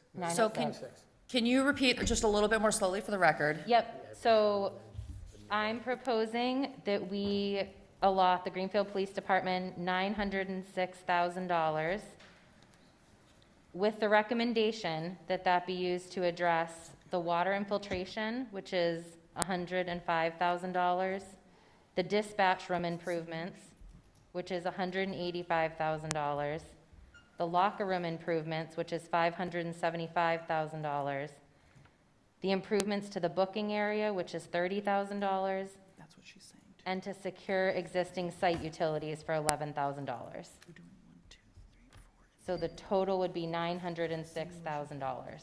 I'll second that. A point of order. Yes. This motion is proposing the same thing that Counselor Elmer's motion proposed. It's not different. I believe Counselor Elmer's proposal was more money. Yes, it was a different figure. Was a different figure. But okay, fine. No, there was something that happened at Ways and Means. Counselor Toronto found either a typo or there was a mathematical okay. error.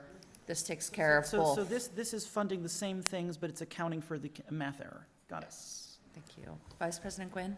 I was just trying to seek the same information Councilor Lapinski was. We're back to removing the Sallyport, but from the correct number. Is that where we're looking at?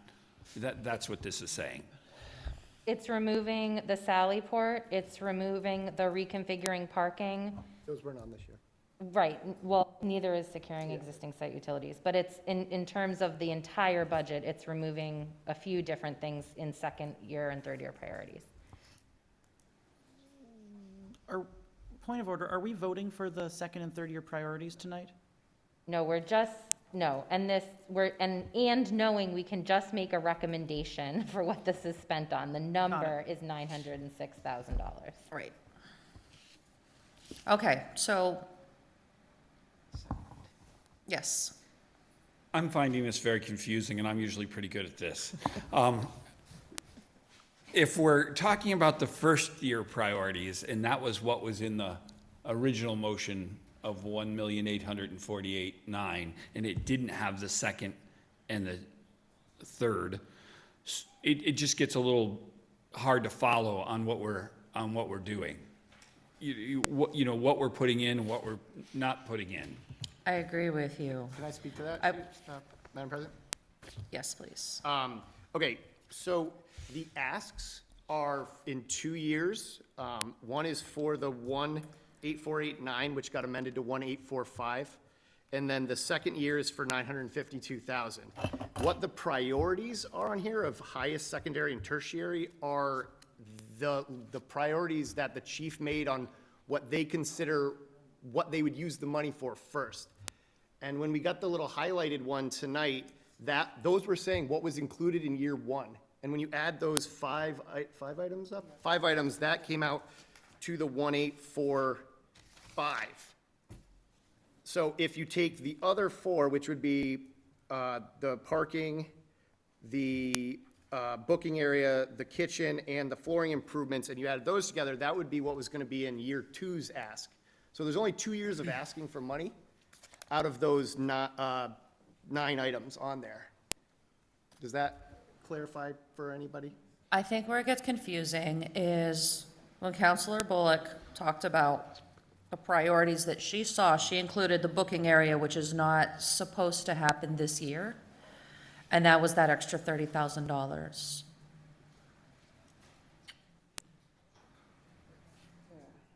Do you want my reasoning? I'm happy to give you my reasoning why I included that. I just want to make sure that people are clear what we're voting on tonight. Yeah. Yeah, if you would like to, add your supporting statement, that would be fine. I included the $30,000 in the booking area because this was something we heard about from the chief and the deputy. I don't know what he is, I'm sorry. Gordon. And if you're not doing major construction and building a Sally Port and you're reconfiguring the inside of the police department, it probably makes sense to reconfigure the booking area at the same time you're under construction. Okay, Counselor Jarvis, I saw your hand up first, and then, Councilor Forgy's had her hand up for quite a long time. oh, I'm sorry, I think I'm just like seeing you out of my good eye here. Counselor Forgy. I guess we talked about this before.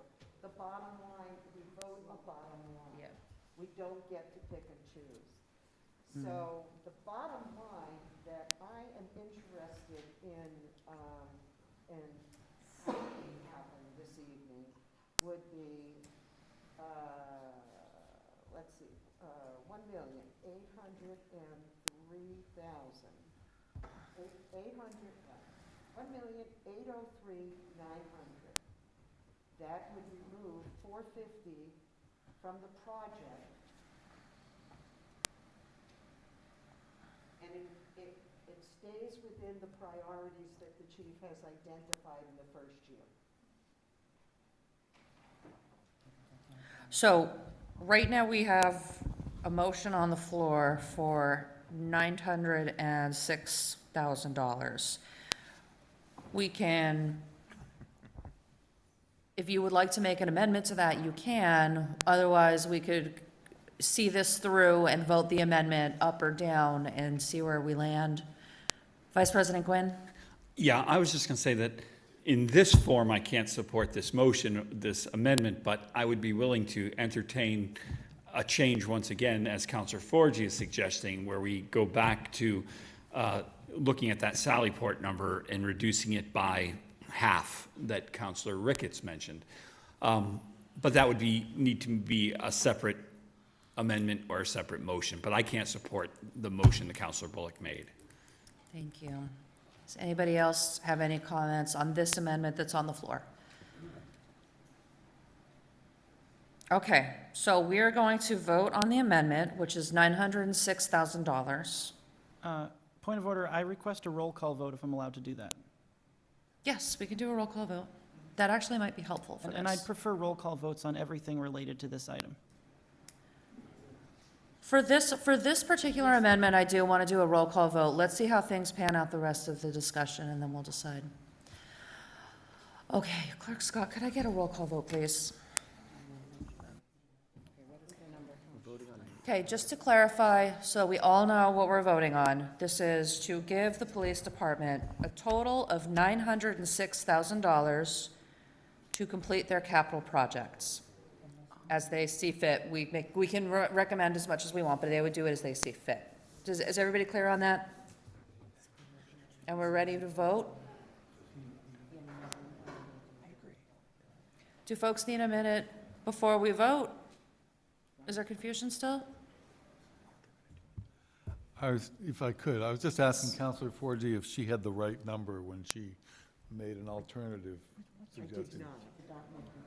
Her number would come out, she was gonna reduce it by $450, roughly half of the Sallyport, which would come out to 139,000. 1395 would be. 1395. Okay. So that would So, be, right, so first we have to see how this comes out. If this amendment gets voted down, then we can entertain that. If this passes, then it's gonna be a moot point. And they're asking to take away 450. the other alternative, if I could, the other Yes. alternative would be for Counselor Bullock to withdraw her motion and me to withdraw my second. We could do it that way if we wanted to. That's right. I'd like to vote on the motion. Okay. Thank you. All right, so we're gonna go for a roll call vote now. What I'm hearing, you need the majority. On the amendment. Okay, so this is to vote on the amendment, Sorry. and this only needs a majority. If this amendment stands, then we need 9 counselors to vote in favor for it to pass. Sheila, if you could, just explain the vote, a yes and a no, so people are fully understandable what they're voting on. Yes, okay. A yes vote means that we are changing the total sum to $906,000. A no vote means we are not changing the sum to $906,000, and it goes back to the original. And then, once the amendment is either made or not made, we will either vote on the motion as amended, or we will vote on the original motion, or we'll make more amendments. We're gonna have fun. Okay, so that's the way we want to do it. So if we don't want it, we want. If your intention, But not quite that much. You have to vote we no would on the vote amendment. no. Correct. exactly, if you want to go back to the original motion, the way it is in our packet, you would vote no. If you want this to be $906,000, then you will vote yes. Point of order, Yes. Counselor Ricketts could amend the amendment as well, correct? She could. Okay. Right, but what I was thinking is that I don't quite want it to Councilor Bullock, so I can just vote no, we go back to the original, and then we put a new one. If that's what you would like to see happen, yes. Yes, I get what you're saying, but you really don't want me doing math, so. Also, when you start making an amendment to an amendment to an amendment, yes. Sure. All right. Does everybody feel comfortable? Do they know what they're voting on? Are they ready to vote? Are there any questions? Okay. Now we have a roll call vote. Councilor Jarvis, No. Vice President Quinn, No. Councilor Disorder, Yes. Councilor Bonham, Yes. Councilor Bullock, Yes. Councilor Lapiansky, No. Councilor Mayo, No. Councilor Elmer, No. Councilor Forgy, No. Councilor Ricketts, No? Councilor Toronto. No. Does the president wish to vote? No, thank you.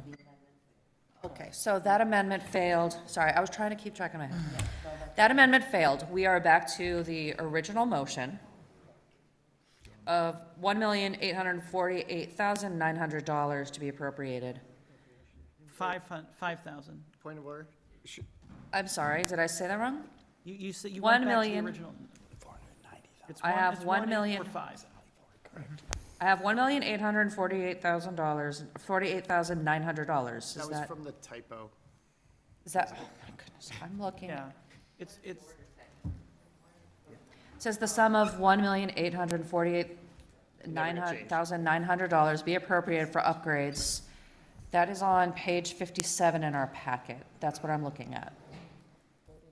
That's just not what it adds up to. Right, which is. Right. So, okay, my understanding, and maybe I'm incorrect here, my understanding is that we were gonna have to make some sort of an amendment to remove the 3,900. the numbers that Counselor Toronzo came up with. My understanding is that amendment has not been made for the full council at this point. Counselor Forgy and then Vice President Gwynn.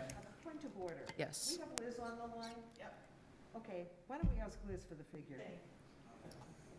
Good call. Liz, can you hear me? She probably hung up. Hold on just a minute. Okay, no problem. Okay, Liz, you're now on speakerphone. Can you hear me? Yeah. Okay. So what's the question? She can hear you. The number that I see in my packet is $1,848,900. I see that on the cover page, and I also see it on page 57 of our agenda. And I'm being told that that is not the right number. No, it's 46. 45. That is the number that the chief requested. Yes. The detail he provided did not add up to that. Right, and that's the $3,900 that Counselor Toronzo pointed out. So my understanding is even though that came up in Ways and Means, we still have to make that amendment as a full council if we were going to remove that. It didn't just come off because someone noticed it in Ways and Means, correct? Oh, correct. Absolutely. Correct. Okay.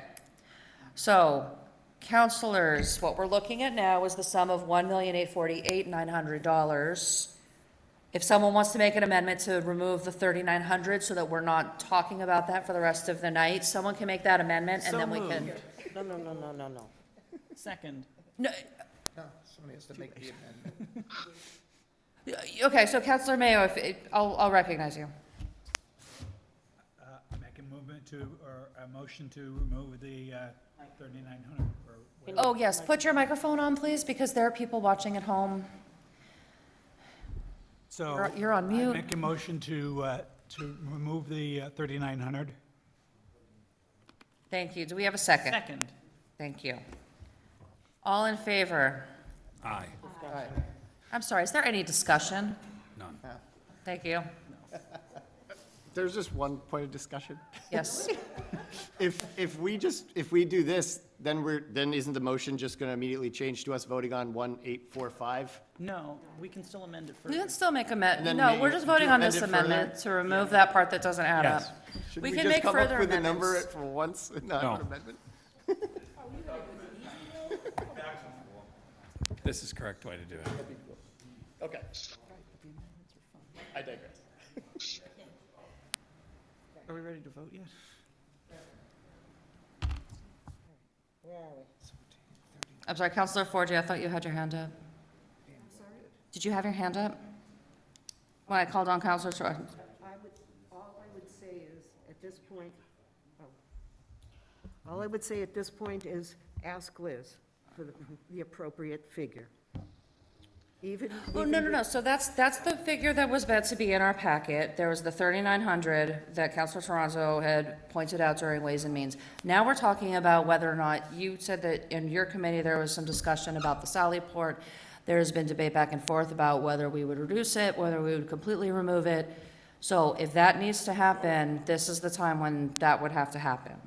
So, Bill has not been voted on. I'm sorry? This has not been voted on. On this number, right. I'm confused about what's going on. I'm sorry. That's okay. You've got a motion. We have a motion on the table to reduce to 3,900. By 3,900. And is there any discussion on that? Point of order, the motion is to reduce it by 3,900, not to 3,900. That would be a different motion. Correct. Yes. Yes. What would the final figure be when we reduce it by 39? The final figure at that point would be $1,843,000. $45,000. I need coffee. Thank you. No problem, got your back, Phil.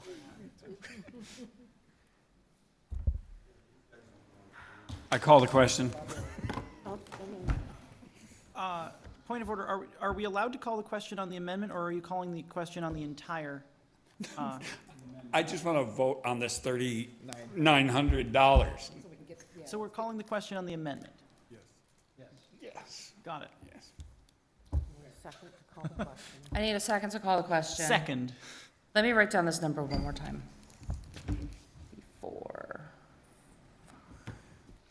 Thank you. Thank you. Okay. Non-debatable. This is non-debatable, so we're voting on the amendment, which would bring the total down to $1,845,000. Is everybody comfortable? Everybody understand what we're voting on? And since this is the amendment, this just requires a majority. This doesn't require. You're voting. We're voting on, I'm sorry, we're voting to call the question. Oh. I'm sorry, I'm getting frustrated now. Requires 2/3. No, it doesn't. No, we don't need 2/3 to call the question.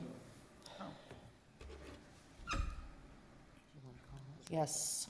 Are we doing no, all in favor? Aye. Calling the question. Opposed? Abstained? Okay, the question has been called. Now we're voting on, okay, we're back to $1,845,000. Is there any discussion?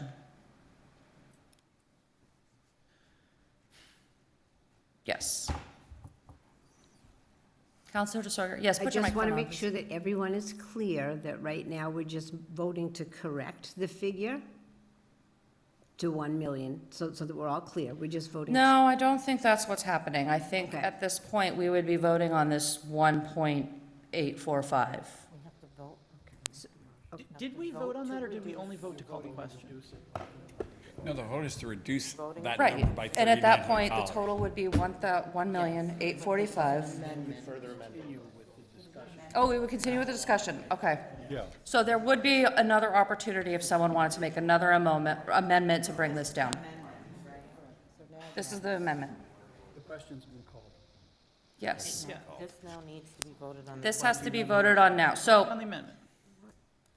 Clerk Scott, could you explain what a yes vote means and a no vote means? My head is spinning. So the council will be voting on the amendment to reduce the amount in the packet by $39,000. $3,900, thank you so much. So that the amount on the order would be $1,845,000. If it is passed and that number becomes the number on the order, there can be further discussion for further amendments to reduce the number by whatever you would like to reduce it by. But this now needs to be voted on because the question was called, it was voted, we now need to vote on the reduction of $39,000. $3,900, yes. $3,900. That number. Thank you. Do you want a roll call vote? Or do Yes, you let's want do to a just- roll call vote on this one, because this is getting confusing. Okay. Somebody requested a roll call vote, Somebody we have to do it. requested roll call vote, we have to do a roll call vote. Yes, it was requested. If you request. Counselor Jarvis. Yes. Vice President Gwynn. Yes. Counselor Disorder. Yes. Counselor Bottomley. Yes. Counselor Bullock. Yes. Counselor Lapinski. Yes. Counselor Mayo. Yes. Counselor Elmer. Yes. Counselor Forgy. Yes. Counselor Ricketts. Yes. Counselor Toronzo. Yes. Does the president wish to vote? No, thank you. It passed. Okay. The main motion, we have amended this figure to $1,845,000. We're back to the main motion now. Vice President Gwynn. I'd like to make a motion to reduce the $1,845,000 by $490,000. And- Second, Jarvis.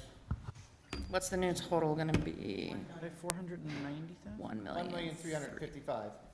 I'm not gonna do math in my head on TV anymore, so thank you. Dan, restate the reduction, please. Would you please restate the reduction so that it makes it into the notes?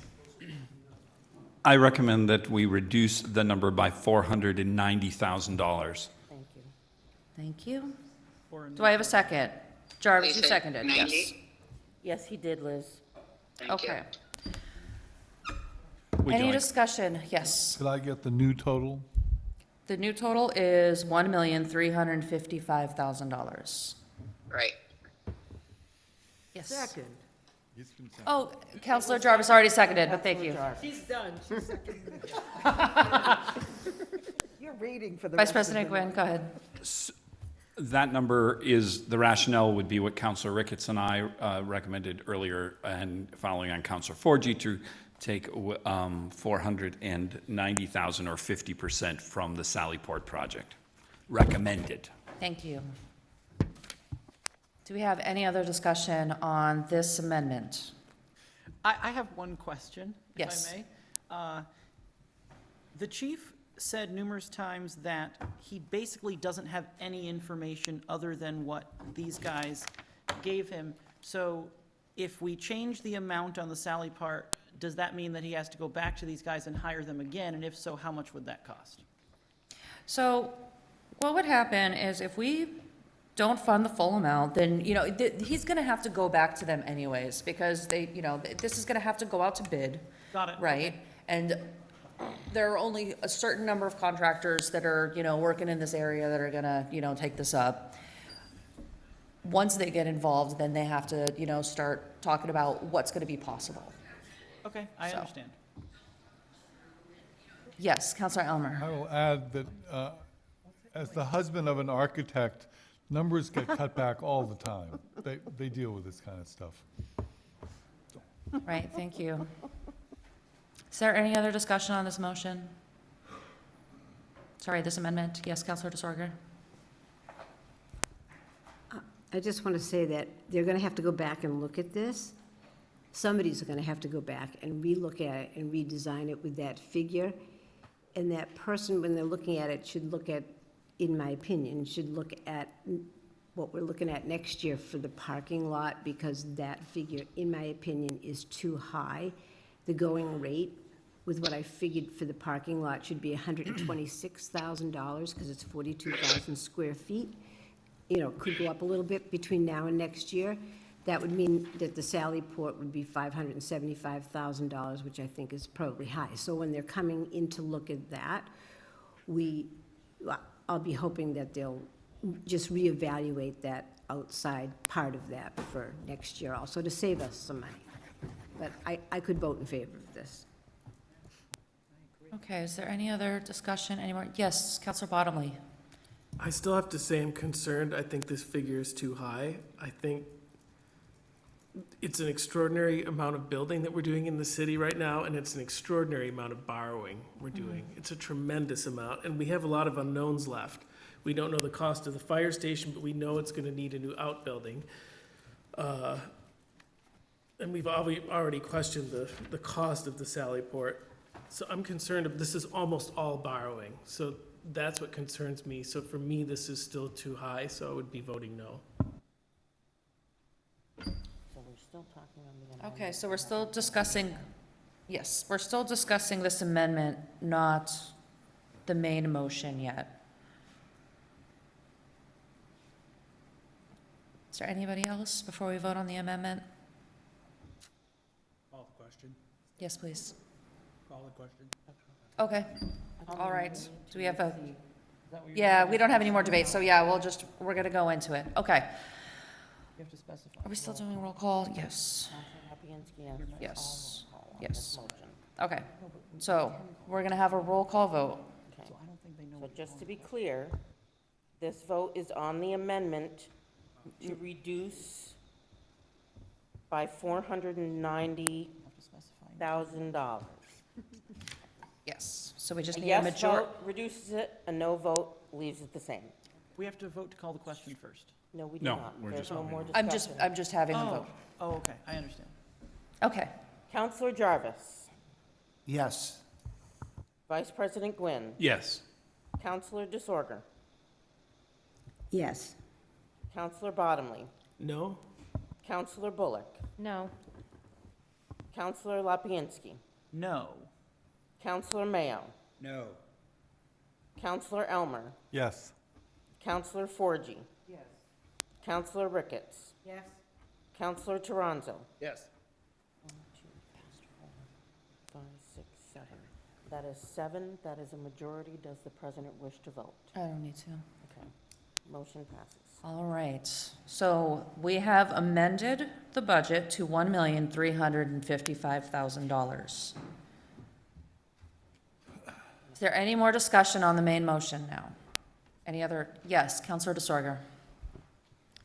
We need 9 votes to pass that. Yes, Is that correct? that's correct. I'm sorry, is that not correct? You need a majority to pass an amendment. You need 9 votes to pass the order as amended. Okay. Right, we're on the main motion now, so unless someone makes another amendment, then this would need 9 votes to pass. So I have a feeling, I'm counting noses, as a former counselor used to say. And I don't think that that's going to make that. I'm concerned that this is going to not pass. So I'm going to make another amendment, or, because it didn't look like we had 9 people. So I think that we all agreed basically on some things. I thought $300,000 was a more reasonable figure. That was what I had coming into this evening, and I'm going to try that. There's another building project that's going on that brought me to that $300,000 figure. That was what was almost asked for last year for the Sally Port. I believe that it needs to be done. So I'm going to go with my figure that I had coming into this.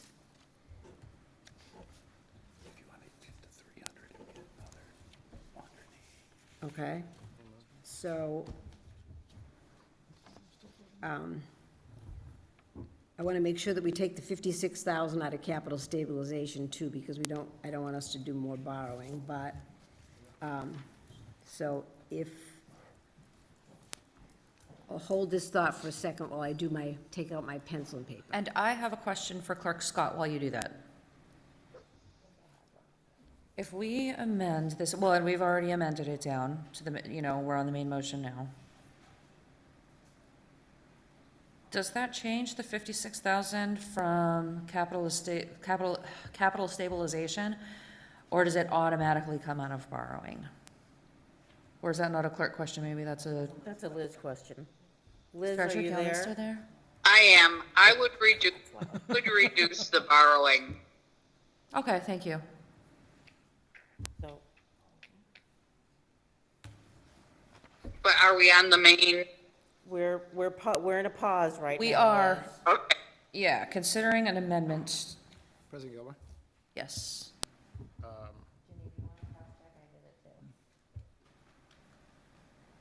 Yes, I'll go for a cross-check, just so everyone can hear. I have, and I did this real quickly, I have 1,165,000. Yeah, that's what I got. And 56,000 of that would be from capital stabilization. Let me make sure that I heard you correctly. I heard $1,165,000. Was that the figure? I think that was. So we'd be borrowing a total of $1,109,000, and 56,000 would be from capital stabilization.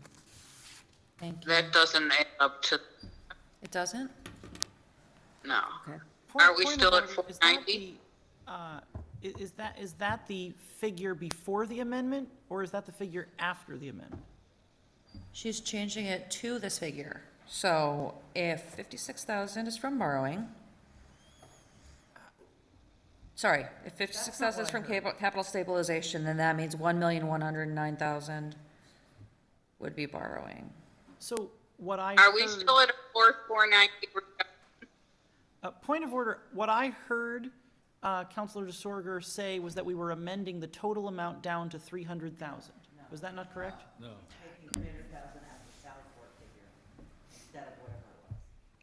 She, Okay, was- so we're reducing yes, it by okay. 200,000. All right, everybody has to go. Everyone speaks to me. It's okay.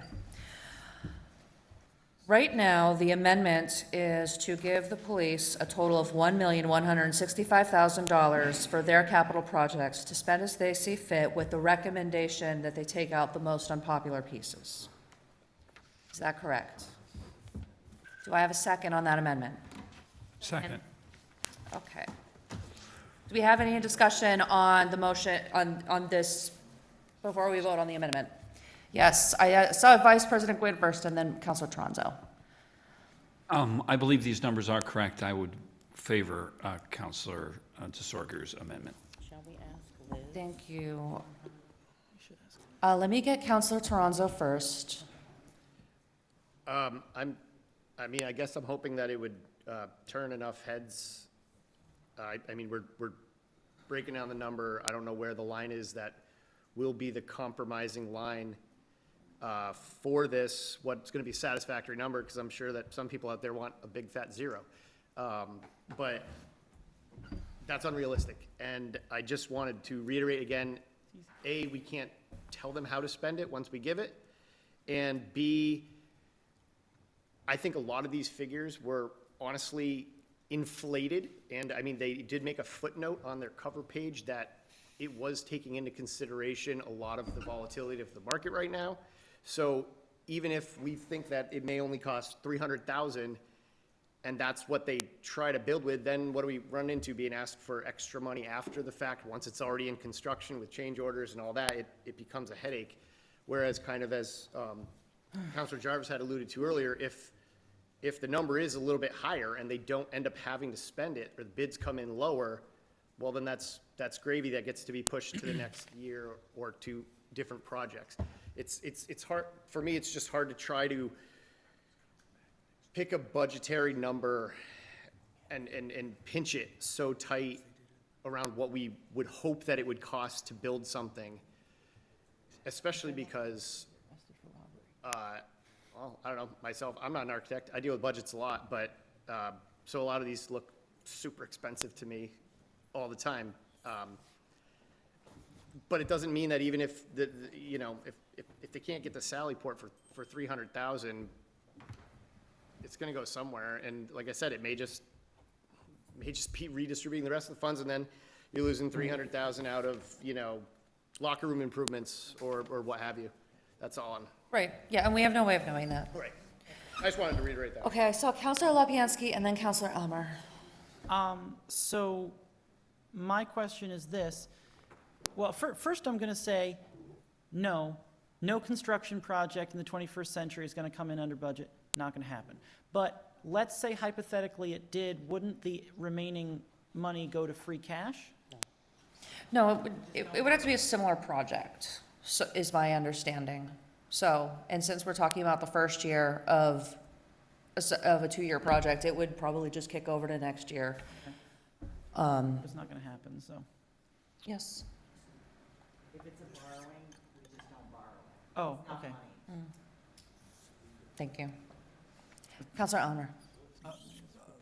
I remember last year, there were a lot of complaints about the police in general. And it was really stuff that should have been coming out of the operational budget, but not the capital budget. But the council ended up voting no, and the police got no money last year. They're coming back with a lot of detail that we asked for. They've set some priorities. I don't want to see this council sending the police back with zero again. I just don't think it's right. This building needs to be maintained or it's going to fall apart. It's got water running through it. So I'm going to vote yes. And I hope that enough people do that we don't send the police packing with nothing this time. That's all I have to say. Thank you. Councilor Bullock? Yeah, I want to agree with Councilor Elmer that I think that we need to provide funds to deal with infrastructure, and I think that this number is prudent enough that hopefully the chief will address the highest priority issues related to equity and sustaining the building structure. Do we have any other questions or comments on this amendment? And let me clarify with the clerk. Right now, we're voting on the amendment. Okay. So a yes vote means that we would reduce this to $1,165,000. A no vote means we return to that $1,355,000 figure. Is that clear? Bless you. Counselor oh, I'm sorry. No, it's okay. Yes, please. Counselor Jarvis. Yes. Vice President Gwynn. Yes. Counselor Disorder. Yes. Counselor Bottomley. Yes. Counselor Bullock. Yes. Counselor Lapinski. No. Counselor Mayo. No. Counselor Elmer. Yes. Counselor Forgy. Yes. Counselor Ricketts. Yes. Counselor Toronzo. Yes. Does the president wish to vote? No, thank you. The motion passes. The motion passes. Order as Now, yes, we're on the main order as amended. $1,165,000 for capital projects for the police station upgrades. That is now what we are voting on, unless there are other amendments. Yes, I'll make an amendment. okay. I would like to make an amendment to reduce the, and I didn't bring a calculator because I didn't think I was going to be making an amendment on this. I would like to make an amendment to reduce the total figure to 105,000, so whatever the difference is, I would subtract. So that would be a difference of $160,000. Wait, No, it would be a no, difference wait, of. you want to reduce it to, I want the total figure to be 105,000. so not 1,105,000. So I guess I'd be reducing it by $1 million. So you'd be reducing it by $1,060,000. Correct. Okay, do I have a second? Second. Okay, so is there any discussion on that amendment?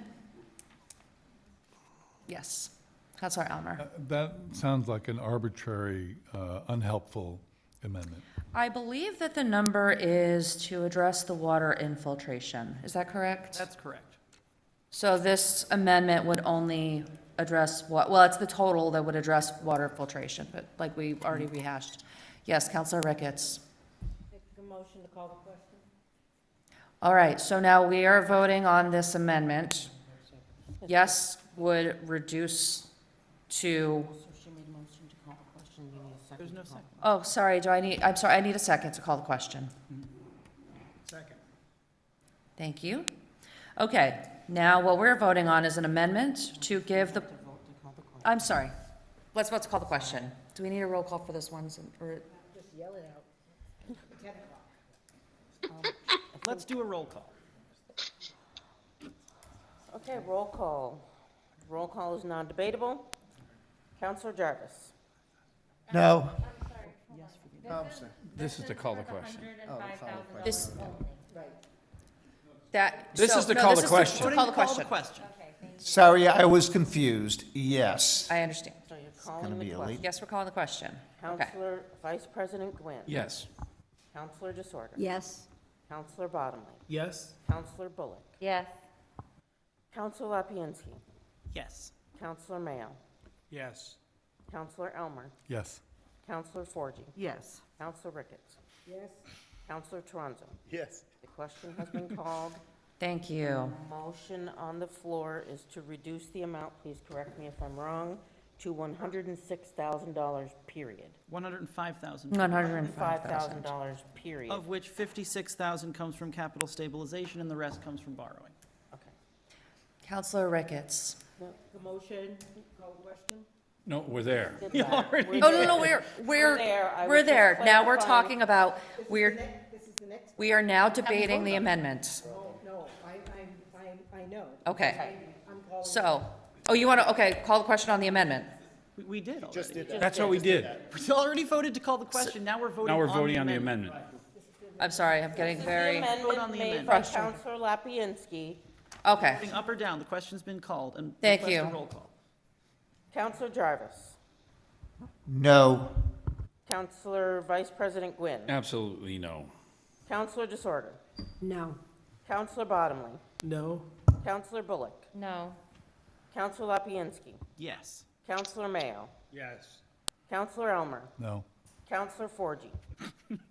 No. Counselor Ricketts. Counselor Toronzo? Nope. The motion failed.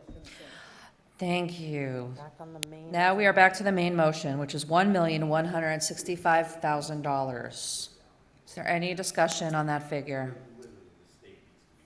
Yes. So we're voting that figure, and the chief does what he wants. As he sees fit, yes. So no matter what we're doing, we don't do recommendation, we don't do any of that. So, yes. It's not our purview. The figure here is $1,165,000. Are we ready to vote on that figure? A yes vote means that's what they get for their capital projects. A no vote, then the motion would fail. This needs 9. This needs 9 votes to pass. Counselor Jarvis? Yes. Vice President Gwynn? Yes. Counselor DeSorger? Yes. Counselor Bottomley? Abstain? Counselor Bullock? Abstain. Counselor Lapinski? No. Counselor Mayo? No. Counselor Elmer? Yes. Counselor Forgy? Yes. Counselor Ricketts? Yes. Counselor Toronzo? Yes. Does the president wish to vote? How many do we have? Did it already We fail? have 7. It's not passing. Okay, I'm not gonna, so the motion has failed.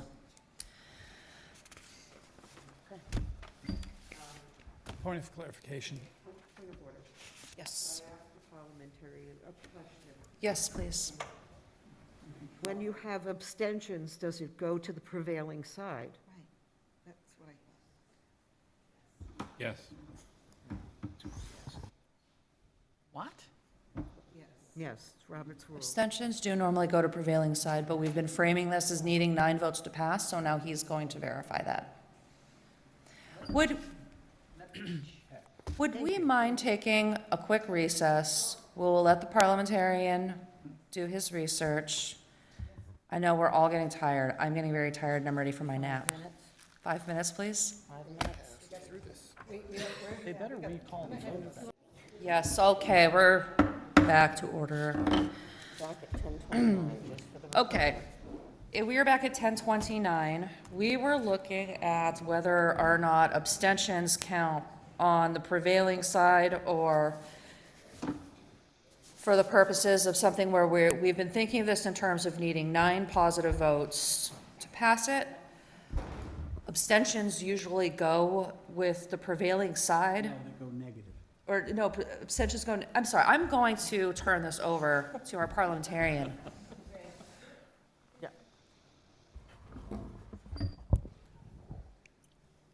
An abstention counts on the negative side of a vote. So therefore, the motion technically should fail. And I leave it to you to decide how you wish to handle that.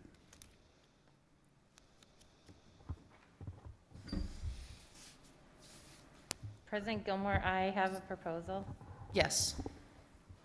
I believe I would like to change my abstention to a no. And then I can, I believe, file a motion to reconsider with an amended amount. You could do that, but if you're going to file a motion to reconsider, why wouldn't you just change your vote to a yes?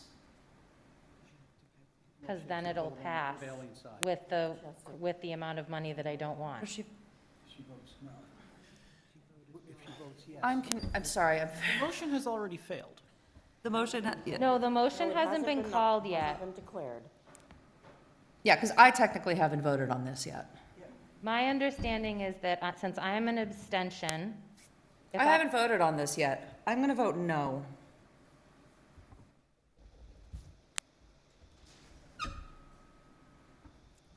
Okay. Okay, and the motion fails.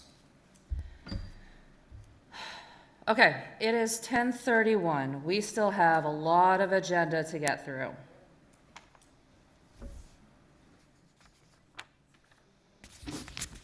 All right.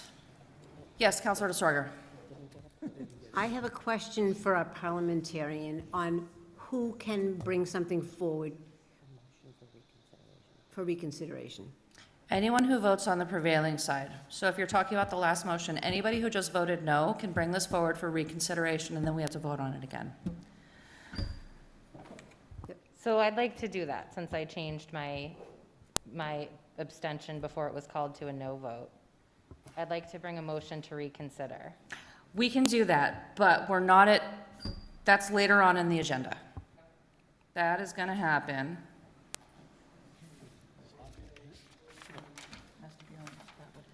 Point of order, doesn't a motion for reconsideration have to be at a different meeting? It does not. No, it doesn't. Never mind. You can bring it to town hall within a certain period of time because someone might vote hastily, sleep on it, and realize the next day that they were acting more out of emotions than out of logic. But you can have, we have a section in the agenda for reconsideration. Item 16. I voted no on that motion. And then it failed then. The motion fails. Oh, that's right, you hadn't changed your vote at that point. I did say that I would like to. She changed her vote to a no. Off camera? No, sitting right over here. But after, Prior to President Gilmore saying, voting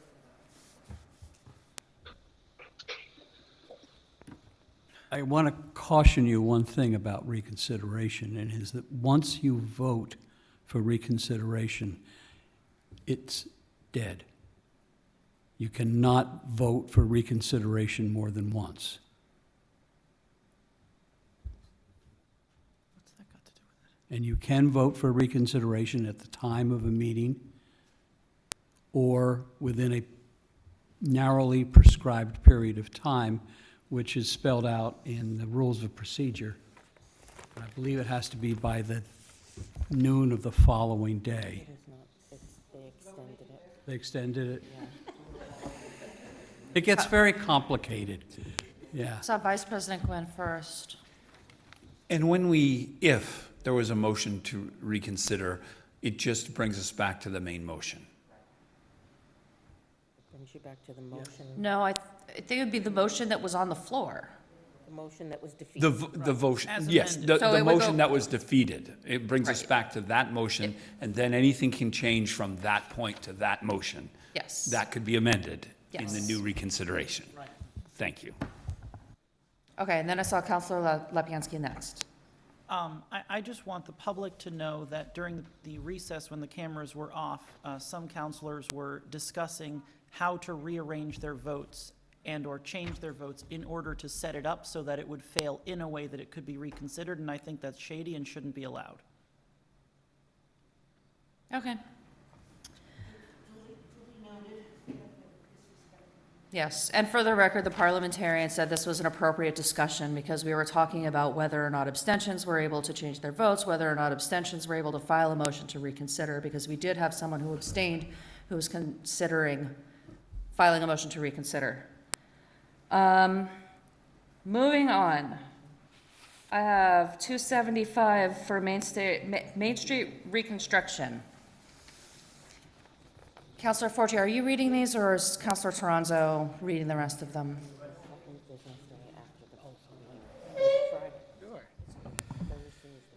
Order number fiscal year 2022-099. The City Council, upon recommendation of Mayor Rita Gardner, an order for Main Street reconstruction. Move that it be ordered the sum of $275,000 be appropriated for Main Street reconstruction, B2 Engineering, and to meet said appropriation, transfer $100,000 from Fund 8402 Capital Stabilization, and the treasurer, with the approval of the mayor, is hereby authorized to borrow said sum of $175,000 pursuant to Mass General Laws, Chapter 44, or any other enabling statute, and the mayor is hereby authorized to apply for, contract for, accept, and expend any federal and/or state grants available for this project to be used to reduce the within appropriation, and further, the mayor is authorized to take any action necessary to carry out the intent and purpose of these projects. 2/3 vote required. Second, Ricketts. This was a unanimous, positive recommendation.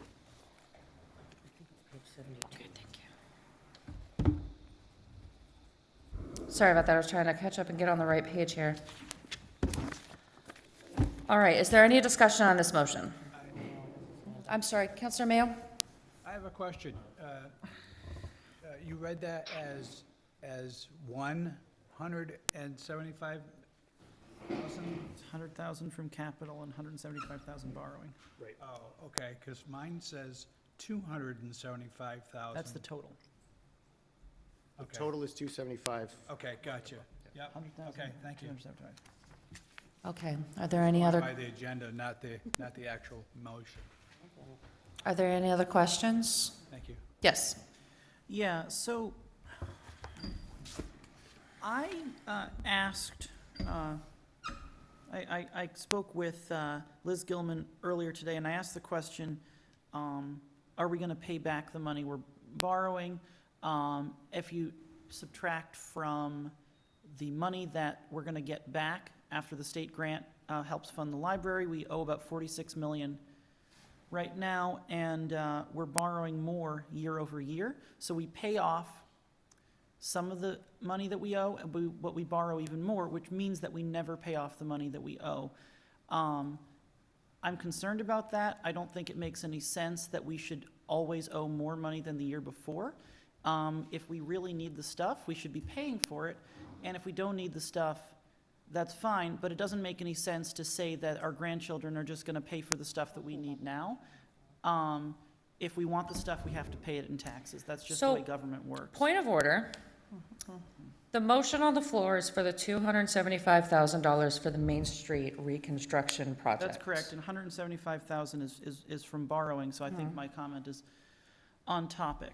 So I would like to make an amendment to change this order so that the entire sum comes from capital stabilization. You can't do that. Why can't I do that? Voice of God. The question, Liz, is why can't I do that? Because you can't change the source. You cannot change the source that's not So is the answer that he cannot change the funding sources? correct. Yes. Then I make an amendment to reduce it by 175,000 and just take 100,000 from capital stabilization. I believe I can make that previous amendment, but whatever. Okay. Could you repeat that, please, so I can record it? Uh, Reduced by, Make an amendment to deduct 175,000 from the amount, which would make it so we don't have to borrow the money because we don't have a plan to pay it back. So the total would be $100,000. Do we have a second on that amendment? Second? Okay, the motion has been made and seconded. Is there any discussion on the motion as amended? Yes, Counselor DeSorger. So I actually think that Councilor Lapinski has a good point about what we borrow every year. And although Liz is our local expert there on the phone,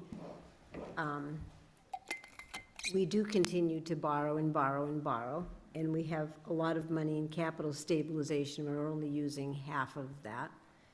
I think we have 2 million, a little over 2 million in capital stabilization. In regular stabilization, we have $1 million. This is one of the, all the contentious issues, or ones that I thought might be contentious, and it seemed as if they fell that way, were kind of at the beginning.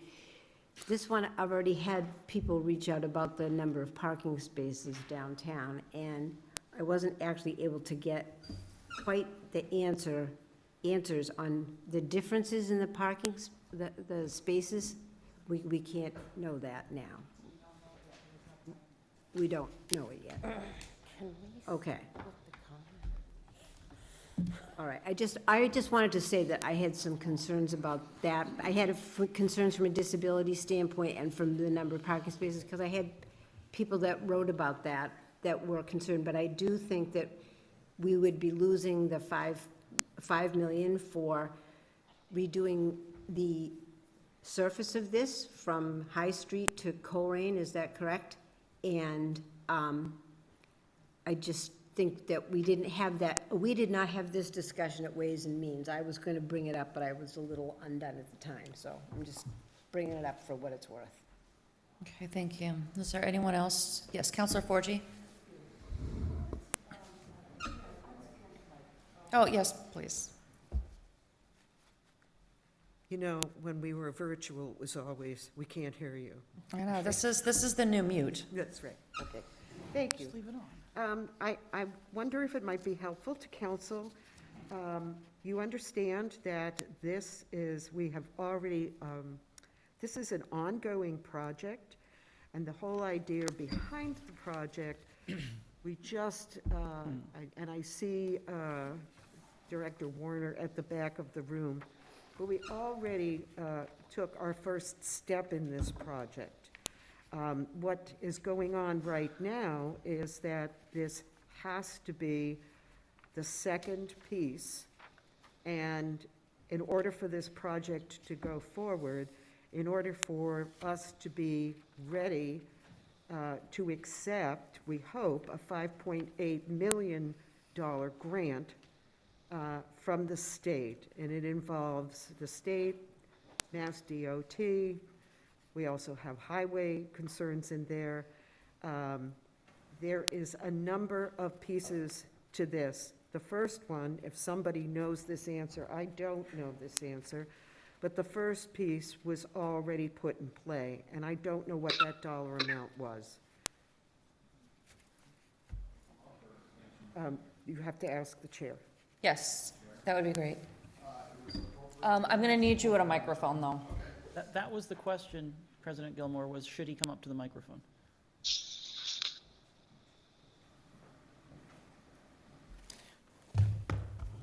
Can you hear me? Yeah. Okay. So the first piece of this project that Councilor Forgy is referring to was appropriated on February 17th of 2021. It was $65,900 from free cash. That gave us an engineering survey of Main Street, and that's been completed. This was a portion of the original 335-9. We wanted to start the project and get another project into the TIP process, Transportation Improvement Plan. The same way we did Nash's Mill and the same way we're now reconstructing Wisdom Way. We have to pay the engineering and design in order to get that $5.9 million. So I suspect that's going to jump to $6 million real quick here, the way everything's going up. But I hope that answers your question. Yes, thank you. Yes, Councilor Elmer. I've watched Director Warner work on these things before. He's very good at putting in some seed money and getting a big grant in return. And this seems like another worthy project in a train of worthy projects that he's done. As far as borrowing is concerned, the big picture is a city borrows a certain amount of money and pays it off, and as it pays it off, it borrows more. And it's allowed to borrow a certain amount, and we've been very good about keeping within our limits. So the idea that we're borrowing recklessly is naive, and you should spend some time with someone who knows about this, and I think the assistant mayor could probably educate you. It's worth, if you're going to represent the city in these questions, you really got to be up to speed on how this borrowing works. I'm sorry if that sounded arrogant, but I'm frustrated and it's late at night. I understand, we're all feeling that way. Yes, Councilor Lapinski. So, number one, I spent a fair amount of time with someone today, two different people who know about this. I am educated in what I'm speaking about. I happen to agree that this is a worthy project, and I would like to fund it with money that we have, but that's not being allowed. So I proposed an alternative, and then we could reappropriate the rest of the money next month. That would be no problem from the correct source. With that said, I did not say we're borrowing recklessly. I don't appreciate the counselor putting words in my mouth. Okay, I'm going to limit this to the agenda. Thank you, Marla. Is there anybody else who would like to speak to the motion as amended on the floor right now? Okay. Yo, sorry. I haven't amended it yet, have we? Director Warner, did you say that a study had already been done, and is it included in this money here, or that's already bought and paid for? So when the funds were appropriated last February, it was a portion of this original. It was originally going to be a request for 335.9, whatever it was. Add the 65.9 to the 275 that I'm requesting this evening, or have been requesting. Yep, okay. So that was the first half of the engineering in this, what's going to be a $6 million project, to get us to what we call 50% design. And if I may, there's been a lot of questions about the parking, what we're losing, what we're gaining, angled parking, so on and so forth. I just want to make it sure that everyone understands that the designs you're seeing out there are conceptual designs. That's what got us a project number through Mass DOT under the original project, which got us in the, I guess, in the queue for the next TIP project. The funding here that I'm requesting is going to get the ball rolling on public hearing, public comment, so that we arrive at 50% design and we all understand what the parking is going to look like up to 50% design. So in other words, public hearings, there's going to be a lot of input. There's been a lot of great input the last couple of months. There's a lot of committees and folks that have talked with me, invited me. So this appropriation is going to get the ball rolling on and get the answer to a lot of the questions that's being batted around out there. And that's going to be the first piece of this money when we start. Okay. Point of order, we're not debating the motion as amended because the amendment has not been voted on yet. Yes, that's correct. So next, we're going to vote on whether or not we're amending the motion, amending the motion second that down. motion. Sorry. It's late. Okay. Is there any other discussion from counselors? Okay, right now we're voting whether or not we're going to amend this down to $100,000 instead of the $275,000 that's originally in our packets. Yes, Counselor DeSorger. May I ask a question of Director Gilman? Could, what Counselor Lapierski suggested next month, could it be requested to take the additional funding from capital stabilization? I think we have to Are fit. you here? I couldn't quite hear the question. So, My question, I'll let President Gilmore fill in for me because I'm further away, but my question was, could we vote next month to take the rest of that out of capital stabilization as opposed to borrowing? did you hear her that time? I think what you're saying is change the source. Yes. That would require a new financial order. May I clarify what I think Counselor DeSorger is saying? Well, I think what Director Gilman's saying is the important thing here. It would have to be a different financial order, and if you look at this, we're voting on financial order FY 22-099. We would have to vote this down and get a new financial order. Not necessarily. Because we could vote yes on the motion as amended to appropriate this amount from capital stabilization and then vote for the rest of the money at a subsequent meeting. That's a subsequent order. Correct. Clerk Scott. But we could do that. Did you say that it could be done in a subsequent order, Liz? It would require another And order. a separate order Yes. would need a first reading, second reading, public hearing, and vote. So it would Correct. not be able to be done next month, it would then be done the month after. Unless we had a special meeting. Yes. And that's if the mayor wants to put it forward. Right, if the mayor proposed the motion, then the council could consider it. The Right. council cannot consider it of their own volition. Correct. I saw Counselor Bottomley, and then I saw Counselor Toronzo. My only concern with adopting this is I feel like it's starting to micromanage the mayor, who's in charge of this, really. And I feel like this opens the door to do this to every single order. And I don't know if I'm comfortable with that. I agree with your sentiment, and I'm really concerned about borrowing. but I'm not sure that's the best way to go about it. So next I saw Counselor Toronzo. I agree with what Councilor Bottomley just said, and to add to it, a lot of these projects are time sensitive too, especially when we're talking about getting large grants and public funding, that we can't just drag out every step of the process hoping that we're gonna have this other money. It's just not the way it works. You have to borrow sometimes to invest in what you want to do or want to get done. In a perfect world, we'd all have the money up front, but that's not the way people handle their personal lives typically, let alone running a municipality or a state, or government in general. And I mean, I can't possibly see trying to do this with every order that's on here because it's got the word borrowing after it, and having to try to pretend that we can bleed everything out of capital stabilization alone. We'll get nothing done in this city. It will collapse. Yeah, and I'd also like to add that, when we were having these meetings through Ways and Means, which, thank you, Councilor Forgy, I know you did a lot of work putting those meetings together and getting everyone there.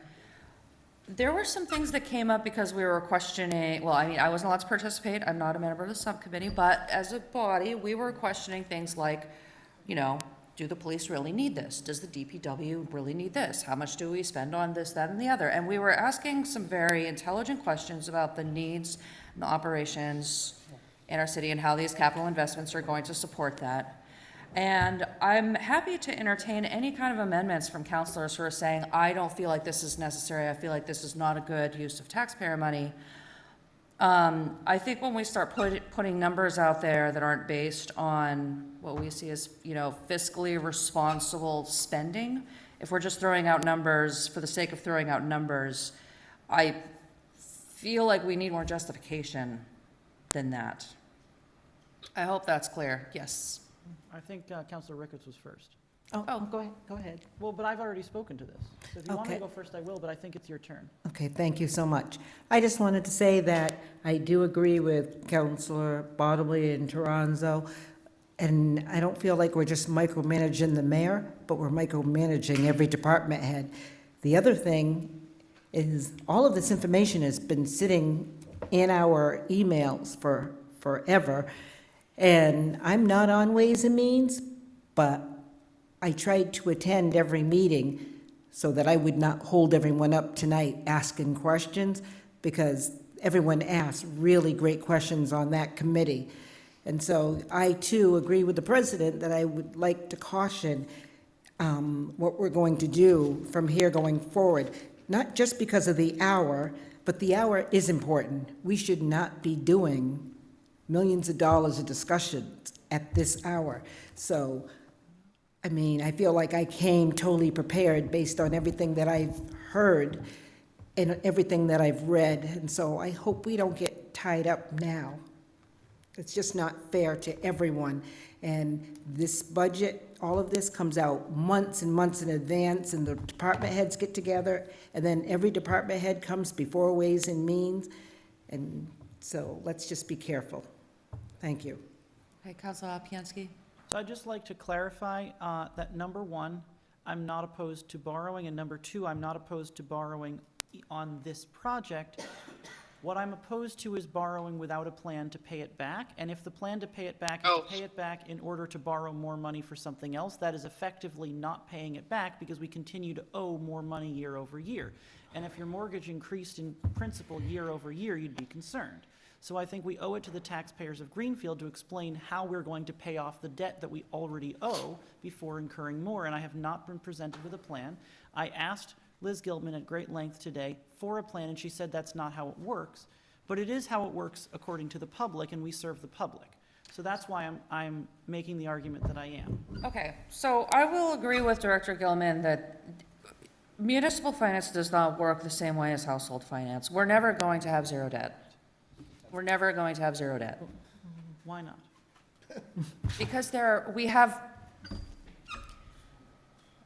in theory, we would have to raise our tax rate so high nobody could afford to live here to pay off everything. And there are always going to be projects that are coming forward. A certain amount of debt is healthy for a municipality You don't want it to be out of control, obviously. You Yeah. want to keep it reasonable. It's just not fair. Liz Gilman could probably explain this better than I do, but we need to have a certain amount of debt so that we are able to keep things functioning. And we also need to have emergency reserves. That's why we have our stabilization funds. Correct. So if there's any more discussion on this motion, we can discuss this motion. We still have to vote on the amendment. I'm sorry, the amendment to the motion. All right. All in favor of amending this motion to $100,000, say aye. Aye. All opposed? Any abstentions? Okay. The amendment fails. Now we're back to the main motion, which is $275,000. Is there any discussion on the main motion? Okay. All in favor, please say aye. Aye. All opposed, please say nay. Nay. Any abstention? Okay, 2 opposed. Any abstentions? All right, the motion passes.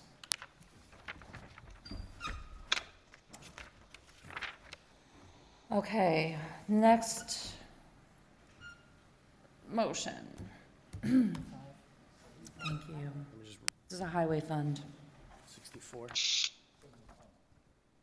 75 in the agenda. Oh, sorry, mine says 64 because it's the old one, but, order number FY 22-100, City Council upon recommendation, Mayor Wiedegartner, an order for Highway Fund, move that it be ordered, the sum of $200,000 be appropriated for the Highway Fund, and to meet said appropriation, transfer $100,000 from Fund 8402, Capital Stabilization, and the treasurer, with the approval of the mayor, is hereby authorized to borrow said sum of $100,000 pursuant to Massachusetts general laws, Chapter 44, or any other enabling statute, and the mayor is hereby authorized to apply for, contract for, accept, and expend any federal and/or state grants available for this project to be used to reduce the within appropriation, and further, the mayor is authorized to take any action necessary to carry out the intent and purpose of these projects. 2/3 vote required.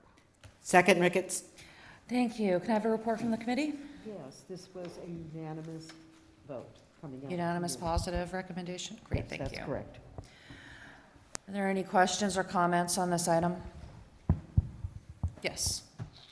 So I'm not going to make the same amendment over and over again. Sorry to those of you who are expecting that I would. But I do have the same concern, and since a plan has not been presented to even reduce the amount of money we owe, or even keep it the same, I'll be voting no on anything that, as Councilor Torenzo said, says borrowing in it, because we don't have a plan to pay it off. Okay. So your concerns are noted, but whether or not we're borrowing the money isn't related to the motion. I mean, we're voting to appropriate the money.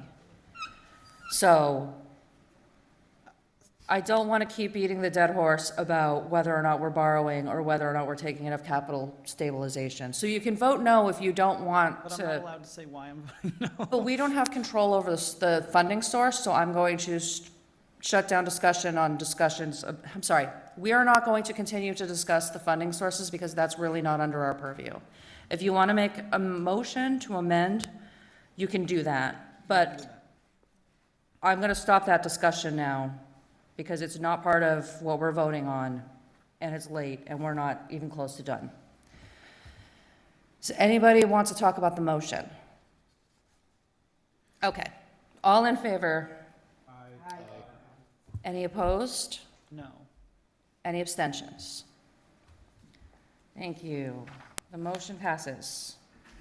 Okay, next, I'm losing my spot here. Order number FY 22-101, the City Council, upon recommendation of Mayor Wiedegartner, an order for the engineering Mill Street Bridge repairs.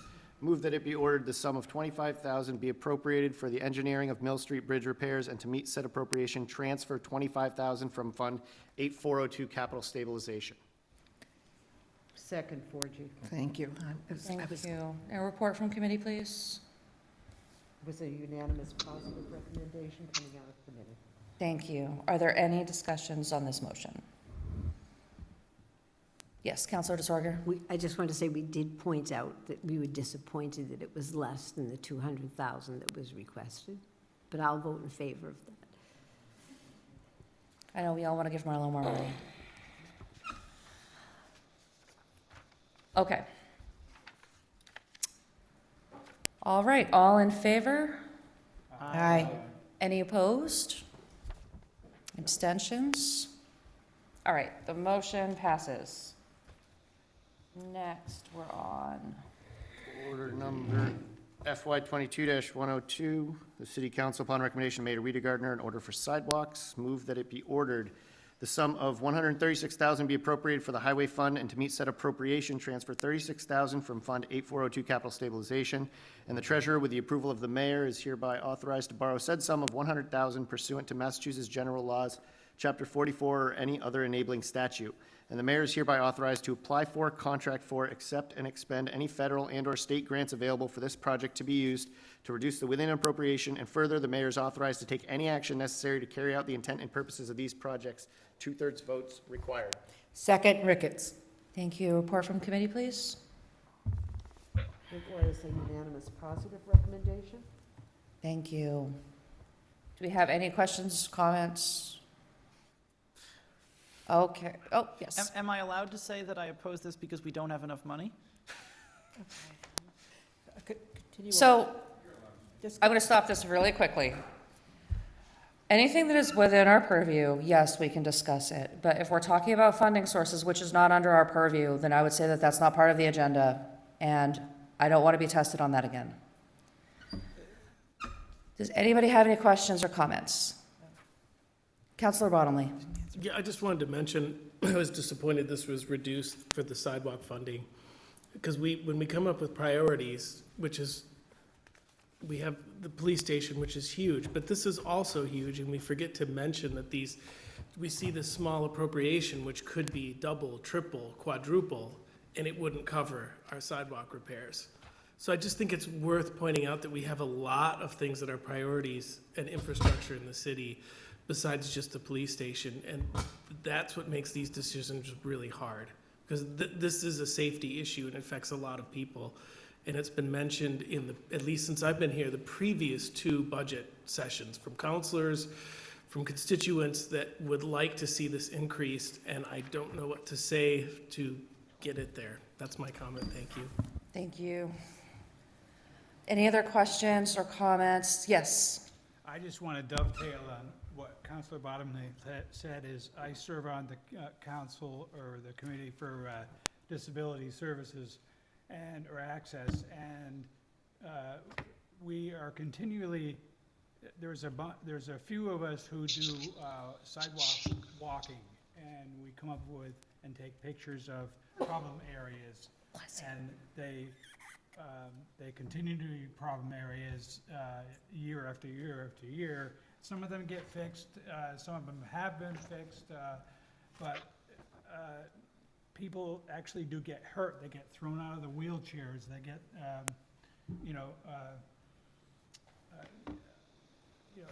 so there's a lot of things like that could be fixed and Director Warner has been great on some of the requests that I've submitted and others have submitted, and he works far and above with what he has to make things happen, but I'm really disappointed that the budget has been cut to $60,000 or from $200,000, which we normally work with, to $136,000. So, Thank just you. wanted to make that on record. Thank you. Is there anything else on this motion? Okay, all in favor? Aye. Any opposed? No. Any abstentions? All right, the motion passes. Okay, page 87. Okay, whoever's reading. Order number FY 22-103, The City Council, upon recommendation of Mayor Rita Gardner, an order for Legion Avenue parking lot, move that it be ordered the sum of $60,000 be appropriated for the mill and overlay paving Phase 1 of Legion Avenue parking lot, and to meet said appropriation, transfer $60,000 from Fund 8402 Capital Stabilization. Second, Forgy. Thank you. Report from committee, please. This received a unanimous positive recommendation from coming out of committee, but I would like the opportunity to discuss this with the full council. Of course. I will let you go first. Thank you very much. For those of you who are familiar with this particular project, this is where Patriot Care is. It's behind the Whole Foods Market or Greenfield's Market on the main street. And that parking lot is owned by us, and it's also, there's a section of it that is owned by a private business person. In the past, there's always been a lease on this site. The lease did not cost us any money. According to the terms of the lease, the way I understand it, is we got the use of the property in exchange for the maintenance of the property as well.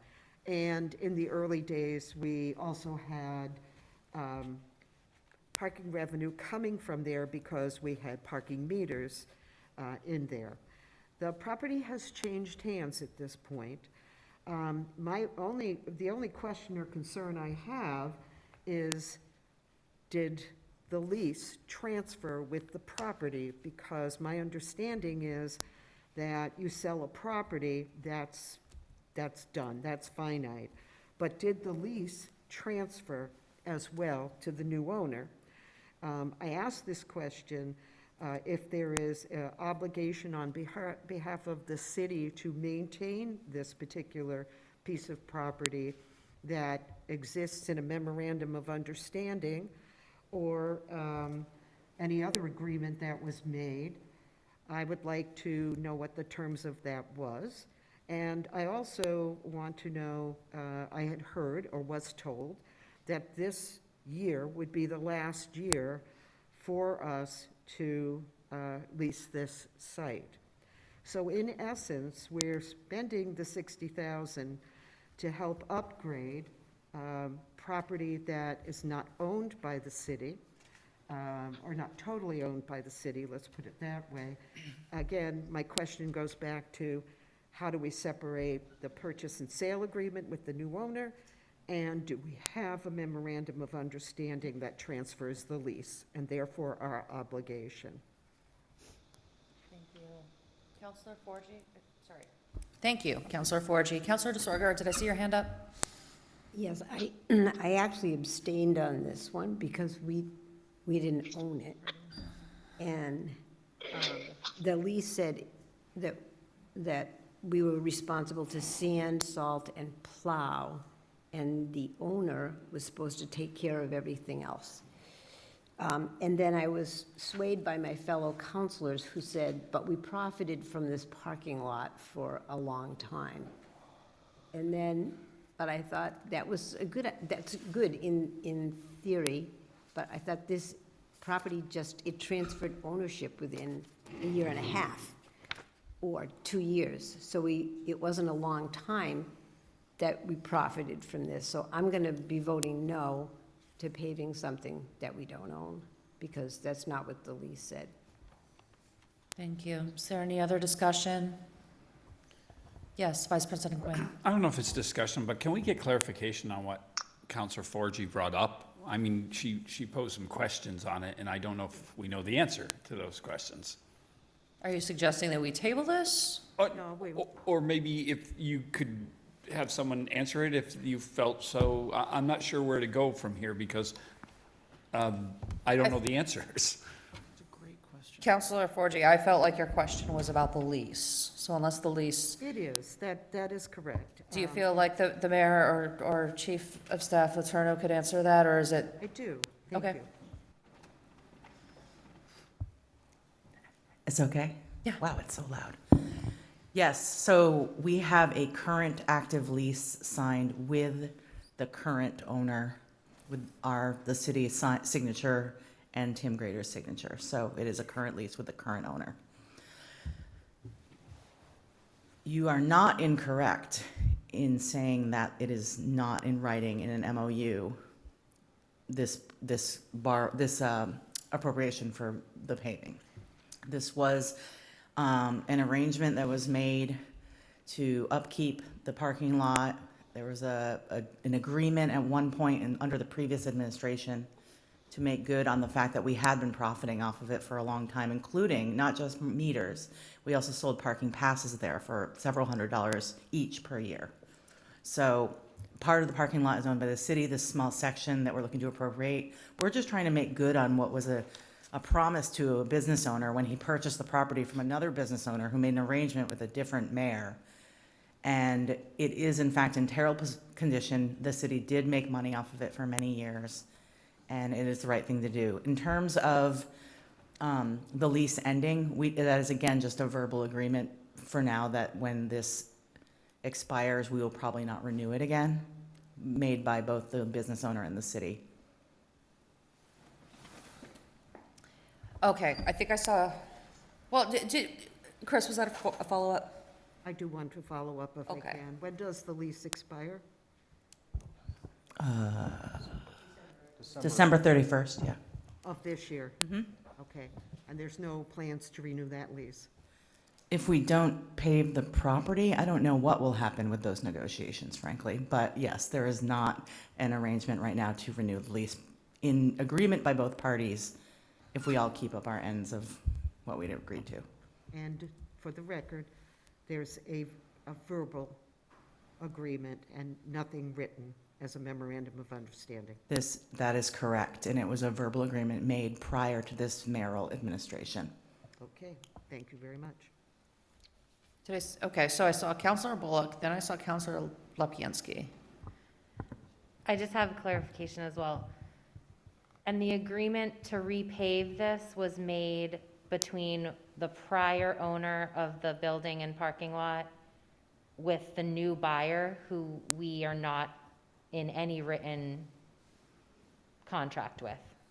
We are in a written contract and a written lease with the current owner of that property, yes. Okay, and when the previous owner sold the lot to the current owner, it was just a verbal, the town will repave this. Marlo knows because I didn't work here. So I think to try and put a little bit of the puzzle together from the previous owner to the current owner, there was an agreement in place at that point in time. I worked for former Mayor Martin, and if we remember correctly, there was a big concrete abutments in that area in the map, Yeah. 1 through 5. So the issue I had brought up with the former mayor was because the lease was expiring or whatever, we can't go in there and use municipal funds on private property unless we have site control. The site control is the lease of the property, that's site control. So as soon as that was signed, it was a winter project. We went in and we removed those abutments as the start of the project. Thus, and then in that time frame, as everything was changing hands, new owner, Mayor Wiedengardner came aboard. Fast forward to what we're talking about tonight with the other pieces that have been presented. Okay. I think that's the end of my questions. Thank you. It's not quite as shady as I think I accidentally made it sound. Okay, next I had Counselor Lapinski and then Counselor Toronto. Call the question. All right. Do we need a second for that? Second. You do need a second, you got one. All right. All in favor of calling the question? All opposed? Okay, that motion fails. Okay, next I had, I'm sorry, Counselor Toronto, I think you were next. I'm pretty sure I remember during the meeting, during Ways and Means, pulling up the lease, and I believe it said, in addition to the sanding, I believe it said maintain the lot, which I guess could be various interpretations of that. kind of a loose, Yep. old agreement. Thanks, Liz. But I had mentioned at the subcommittee meeting, though I understand the apprehension to spend money on something that we're not going to utilize going forward, I look at this as I got to live rent-free in a house and even sell goods out of this house, and then I'm gonna trash the place and leave the new buyer with junk that he or she's gonna have to initially come in and develop just to make it back to the way it was when I first moved in. And I don't really think that that's a good image also for the city. If we want to have any kind of site control partnerships, anything like that with private owners going forward, I think that would, me personally, I wouldn't want to do business with the city if they were going to trash my property after, how many years we have this? 40 years? 40. Yeah. 45 years, something like that, it goes back. All right, thank you. that's my Counselor take. Bullock? Okay, sorry. During that Ways and Means Committee, my understanding was that we were responsible for like plowing and general maintenance, but that the owner was responsible for improvements.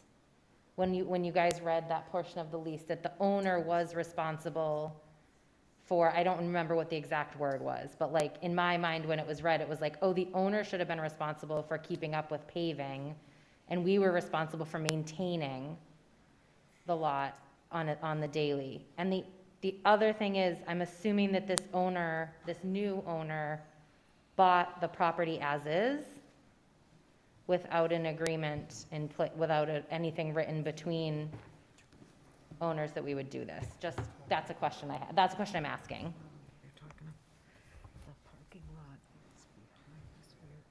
I can respond. So I guess I'll throw my professional experience in on this a little bit, if I may. When we removed the barriers, we discovered that the pavement was in very poor condition.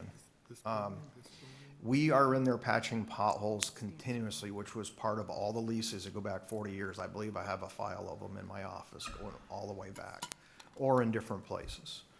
So literally, the rainstorm we got the other night developed more potholes in it. The pavement is what we called alligatored. It's called rotted pavement. It's well beyond its useful life. But we found a layer underneath that wasn't as bad, so we thought that a mill and overlay would repair this responsibly for long-term use. Originally, when we were looking at it before we removed the abutments, was a full-depth reclamation, and we're talking $180,000. But we didn't have to go there with that. But it is a continuous maintenance item in my career here. And that's 21 plus years.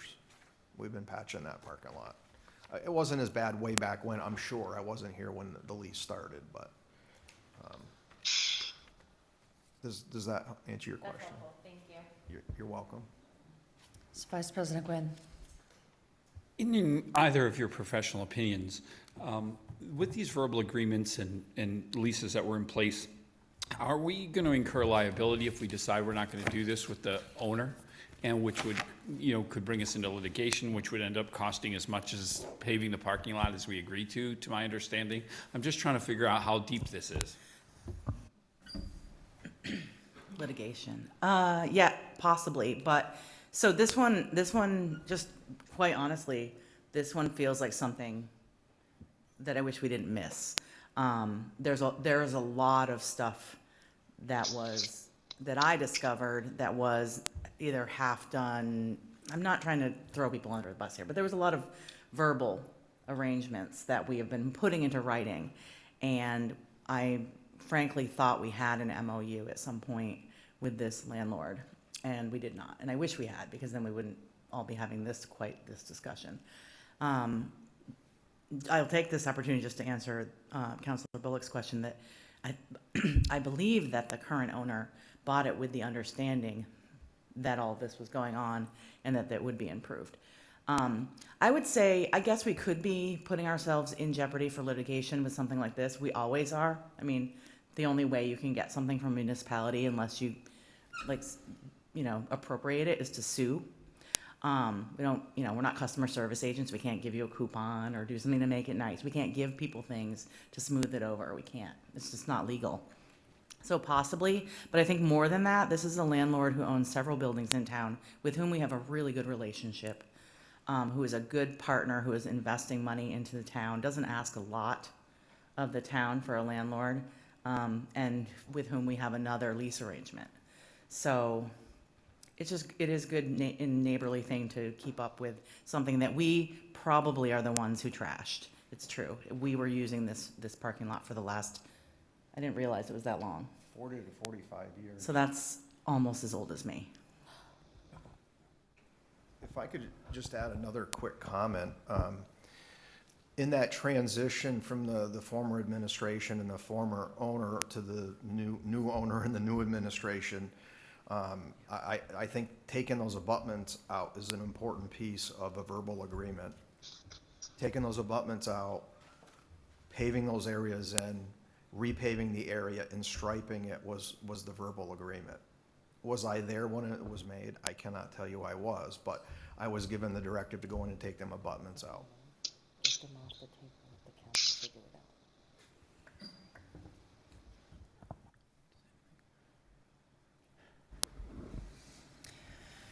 Okay, is there anything else on?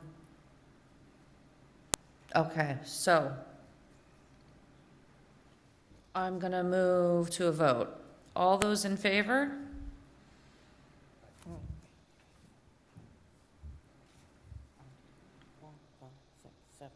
Any opposed? Any abstentions? It needed 9, it only got 7. Okay, the motion fails. Okay. Page 91, for those following along at home. This is for curbside trash collection. Order number FY 22-104, the City Council, upon recommendation of Mayor Rita Gardner, in order for trash collection truck, move that it be ordered, the sum of $285,000 be appropriated to purchase a curbside trash collection truck, and to meet said appropriation, transfer $5,000 from Fund 8402 Capital Stabilization, and the treasurer, with the approval of the mayor, is hereby authorized to borrow said sum of $200,000 pursuant to Massachusetts General Laws, Chapter 44, or any other enabling statute, and the mayor is hereby authorized to apply for, contract for, accept, and expend any federal and/or state grants available for this project to be used to reduce the within appropriation, and further, the mayor is authorized to take any action necessary to carry out the intent and purpose of these projects. Second. Thank you. Can I get a report from committee, please? It did come out of committee with a positive unanimous recommendation. Okay. Could you put your mic on? It did come out of committee with a positive unanimous recommendation. Thank you. Thank you. All right. Are there any questions or comments on this motion? Okay, seeing none. All in favor? Aye. Any opposed? No. Abstentions? All right, the motion passes. Okay, and then Shelburne Road Culvert. Order number FY 22-105, the City Council, upon recommendation of Mayor Rita Gardner, in order to design Shelburne Road culvert replacement, move that it be ordered, the sum of $95,000 be appropriated to design a replacement for Shelburne Road culvert, and to meet said appropriation, transfer $95,000 from Fund 8402 Capital Stabilization. 2/3 vote required. Second, Ricketts? Can I get a report from committee with the microphone on? It was positive unanimous recommendation from Ways and Means. Thank you. Are there any questions or comments? Okay, seeing none. All in favor? Aye. Aye. Any opposed? Any abstentions? Great, the motion passes. Then, okay, so this is where it gets complicated, because we're gonna vote on the same thing 3 times from 3 different funds. Move it as a Right. group? We can't because of the funding sources. We had multiple funding sources in the last couple items. We could be done. I don't know, Counselor Forgy, do you think we can move this together as one? Okay, Clerk Scott is telling me no. They're separate financial orders. We're gonna do it the way it's written in the agenda. Order number FY 22-106, the City Council upon recommendation of Mayor Rita Gardner, in order to purchase a roadside mower. Move that it be ordered the sum of $50,000 be appropriated to purchase a roadside mower, a third of it. And to meet said appropriation, transfer $50,000 from Fund 8402 Capital Stabilization. 2/3 vote required. Second, Ricketts. Report from committee? Yes, it's positive unanimous recommendation.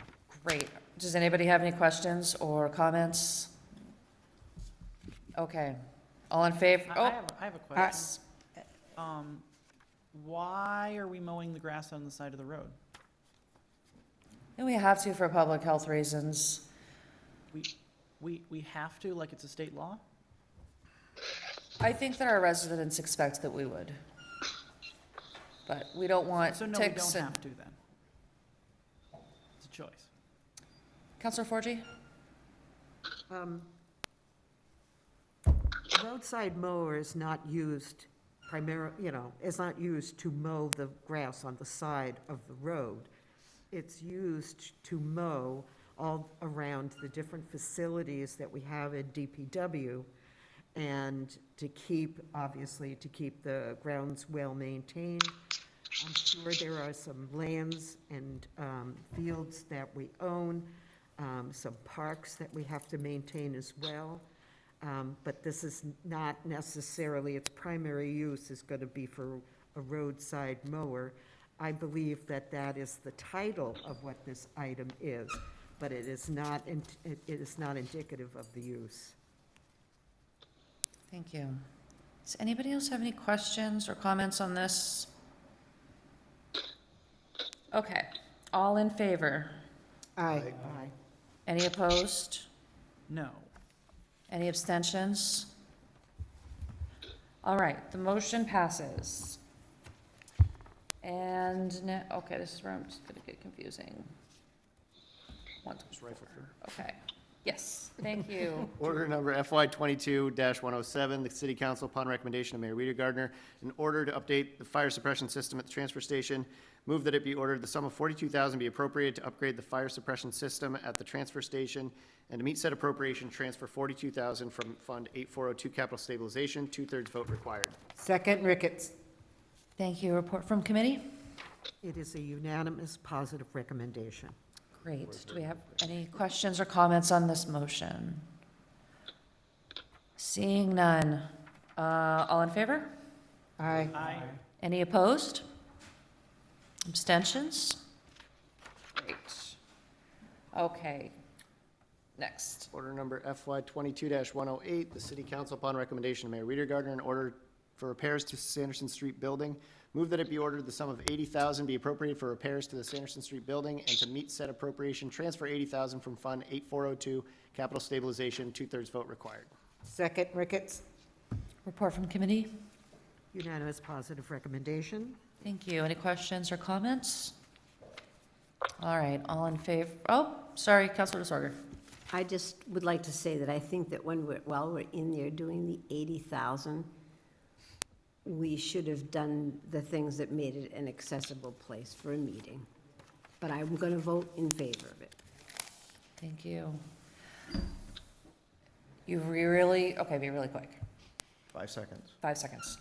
Yes, I know this came up in Ways and Means. I did review the issues that we have over there that was in the previous reports. We should be able to fit that in, no problem at all. In fact, beforehand, on the issues that I looked at.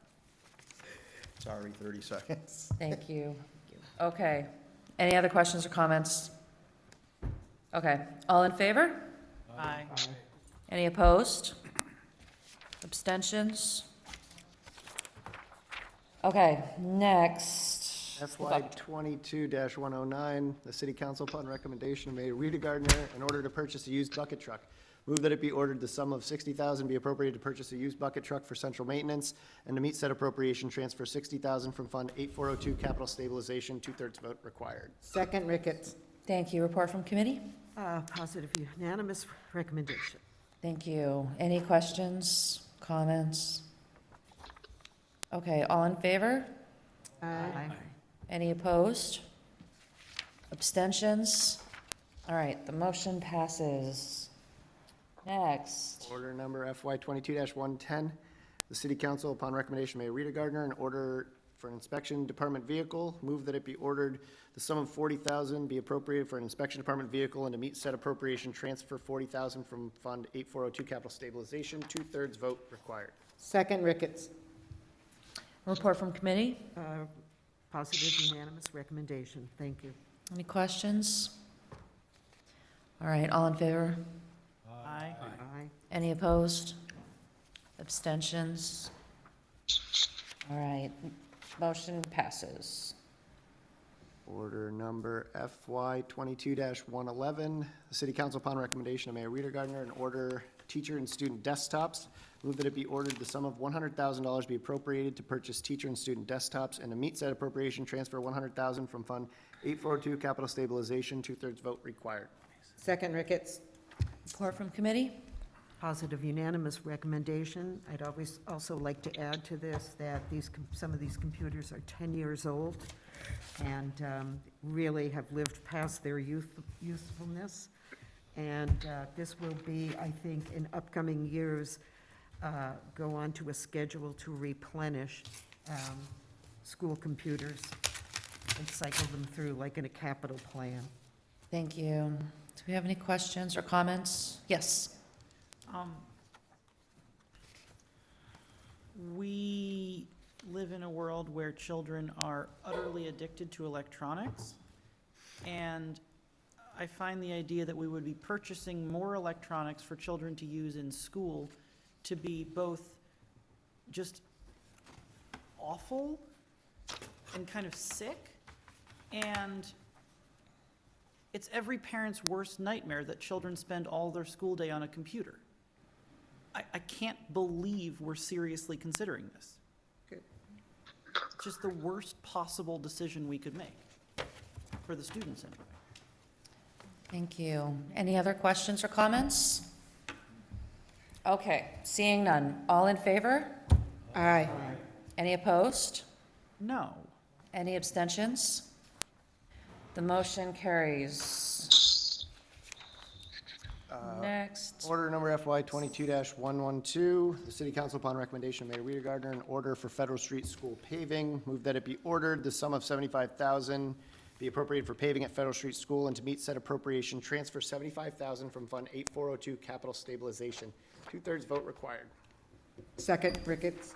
Thank you. Report from committee? Positive recommendation. Great. Yes, Counselor Gwynn. I'm just Vice trying- President Gwynn. Thank you. I'm just trying to remember, wasn't Federal Street paving part of the last time we did this? It became a contentious piece of the capital. Did it not happen, or why is this back here? I remember that too. I think it was We were talking partial, about the partially holes, funded, and they right? weren't that bad, you know? Yeah, I think the Federal Street appropriation, I'm speaking for the school department, but I remember I was there. The money for the Federal Street was turned back, but Newton Street money was provided through appropriation, is how I remember it. Thank you. It was actually. Yes, Counselor Swerger. When we first heard about this, we didn't have the square footage on this. I'm in favor of them repaving the parking lot. I also would like to say, I think it would be good to have one person like Director Warner be giving the estimates on the paving projects. I'm going to make a motion to reduce the amount on this because the Legion Ave parking lot is 31,000 square feet, and we're doing it for 60,000, and this is 13,000 square feet, and we're doing it for 75,000. They're both a mill and overlay, and I really don't know that much about the overlay part of it, but I figured overlay was overlay, so I'm going to make a motion to reduce that to $60,000. All right, do we have a second? Second. Oh, go ahead. That was Mayo. Okay, do we have any discussion on this amendment? Okay, so just a quick recap. We're going to vote to amend this motion. This time, we don't need 9, we only need a majority. Vote yes means that we will accept the amendment, which you said you're amending it down to 60,000? Oh, no, we're just doing the amendment. Don't confuse me, I'm just getting this straight. So, I'm sorry, Counselor DeStorger, you're reducing it to 60,000, correct? Okay, so A yes vote means we do 60,000, a no vote means we return to the 75,000 that's on the main motion. Sheila? Say yes. President Gilmore? If I may, I don't know where necessarily the numbers would. I'm sorry, can you put your microphone on? Oh, is it not working? Testing. Oh, I've been this far away all night. Maybe my voice is gone. No, I hear you better now. I don't know, I mean, while I understand Councilor DeSorger's concerns with it, I just don't think a lot of these things can be as simple as square footage. If I'm remembering both of these places right, there's islands at Federal Street School. It's not just a straight square. There's also aprons down to the street.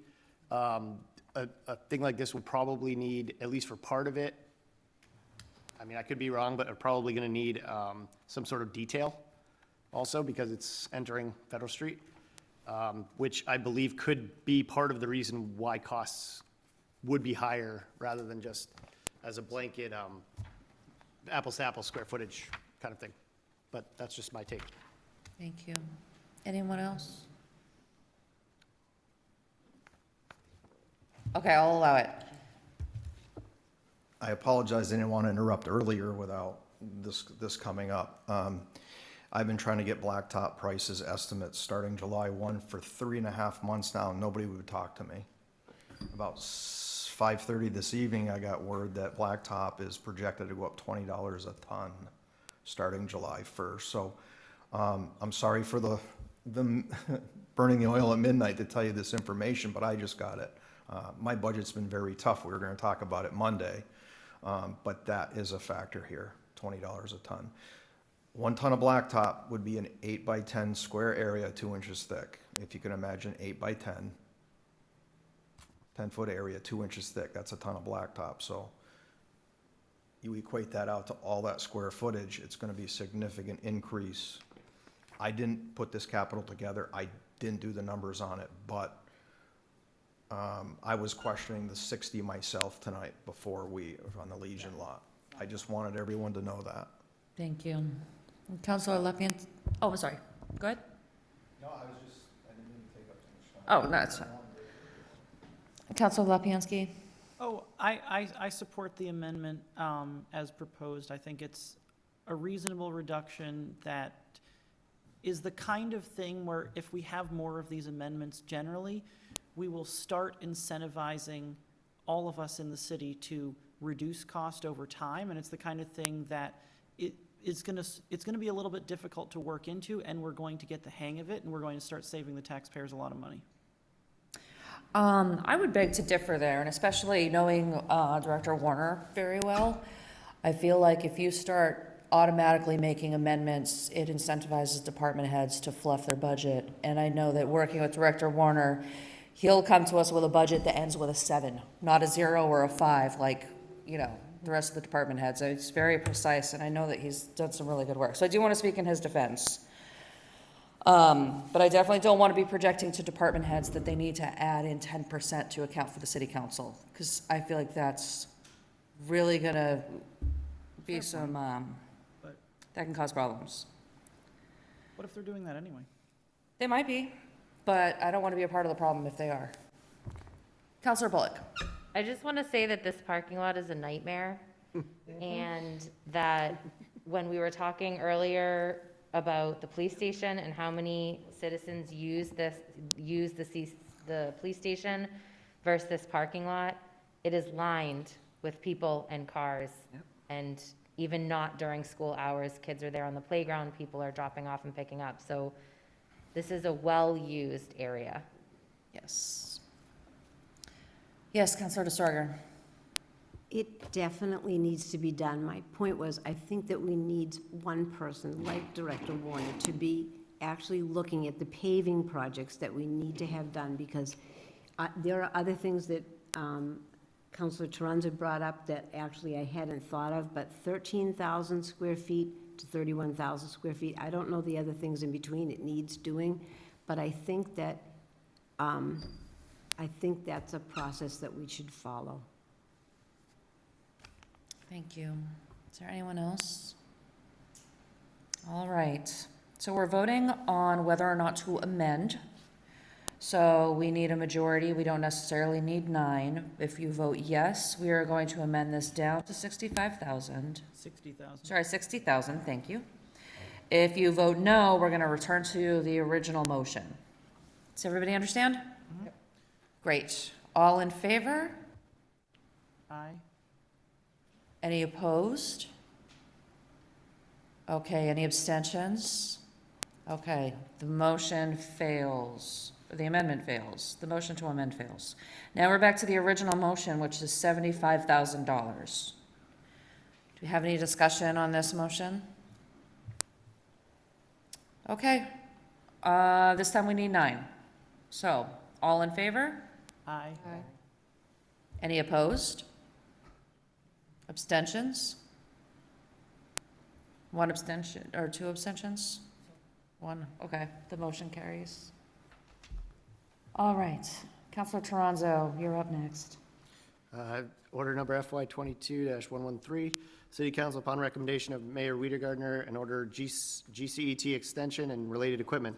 Move that it be ordered the sum of $100,000 be appropriated for equipment and related costs of GCET extending and enlarging its municipal light plant telecommunication system, and to meet said appropriation, the treasurer, with the approval of the mayor, is hereby authorized to borrow said sum of $100,000 pursuant to Massachusetts General Law, Chapter 44, Section 8, Subsection 8, for establishing, purchasing, extending, or enlarging a municipally owned gas or electric lighting plant, community antenna television system, or telecommunications system, 20 years, or other enabling statute. And the mayor is hereby authorized to apply for, contract for, accept, and expend any federal and/or state grants available for this project to be used to reduce the within appropriation. And further, the mayor is authorized to take any action necessary to carry out the intent and purpose of these projects.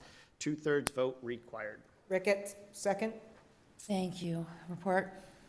This is actually, whoops, this is actually a first. I've never seen this before. So, we decided in Ways and Means that we would defeat this order. So it was a negative recommendation, but it was a unanimous negative recommendation. The reason is that the mayor is using ARPA money to go ahead and take care of the GSET project, and the money that would be appropriated for this would not be needed. So we need to defeat this motion, and we should not accept this motion at all because it's being handled through a different source of money. Thank you. Are there any questions? Okay. Yes, Counselor Almer. Did I hear Mr. Lunt say that he was withdrawing the request? Yes, but since it's already on the agenda, we need to vote it down. All right. All in favor? Oh, wait, no. I'm in favor Any of voting it opposed? down. Any opposed? Abstentions? Okay, the motion fails, and Director Lunt is going to be so sad. Okay, next. Order number FY 22-114, the City Council upon recommendation of Mayor Weidergardner, an order for the roadside mower. Move that it be ordered the sum of $55,000 be appropriated for a roadside mower, another third share, and to meet said appropriation, $55,000 be transferred from fiscal year 21 sewer retained earnings. Majority vote required. Second, Ricketts. Report from committee? Positive unanimous. Thank you. I want to say that this is, to draw everybody's attention to it, this is from fiscal year 21 sewer retained earnings, so it's coming from the enterprise fund. Great. Yes, Counselor Mayo? May I ask the director, how old is the mower that you're replacing? I believe in the packet, it's a 1988 Tiger mower, standard transmission, broke down almost every day. Enough said. Thank you. Thank you. Okay. All right, any other questions? All in favor? Aye. Any opposed? No. Abstentions? Thank you. The motion passes. Order number FY 22-115, the City Council, upon recommendation of Mayor Weidergartner, an order for sewer upgrades, repairs, and replacement, West Street Rehab Phase 2.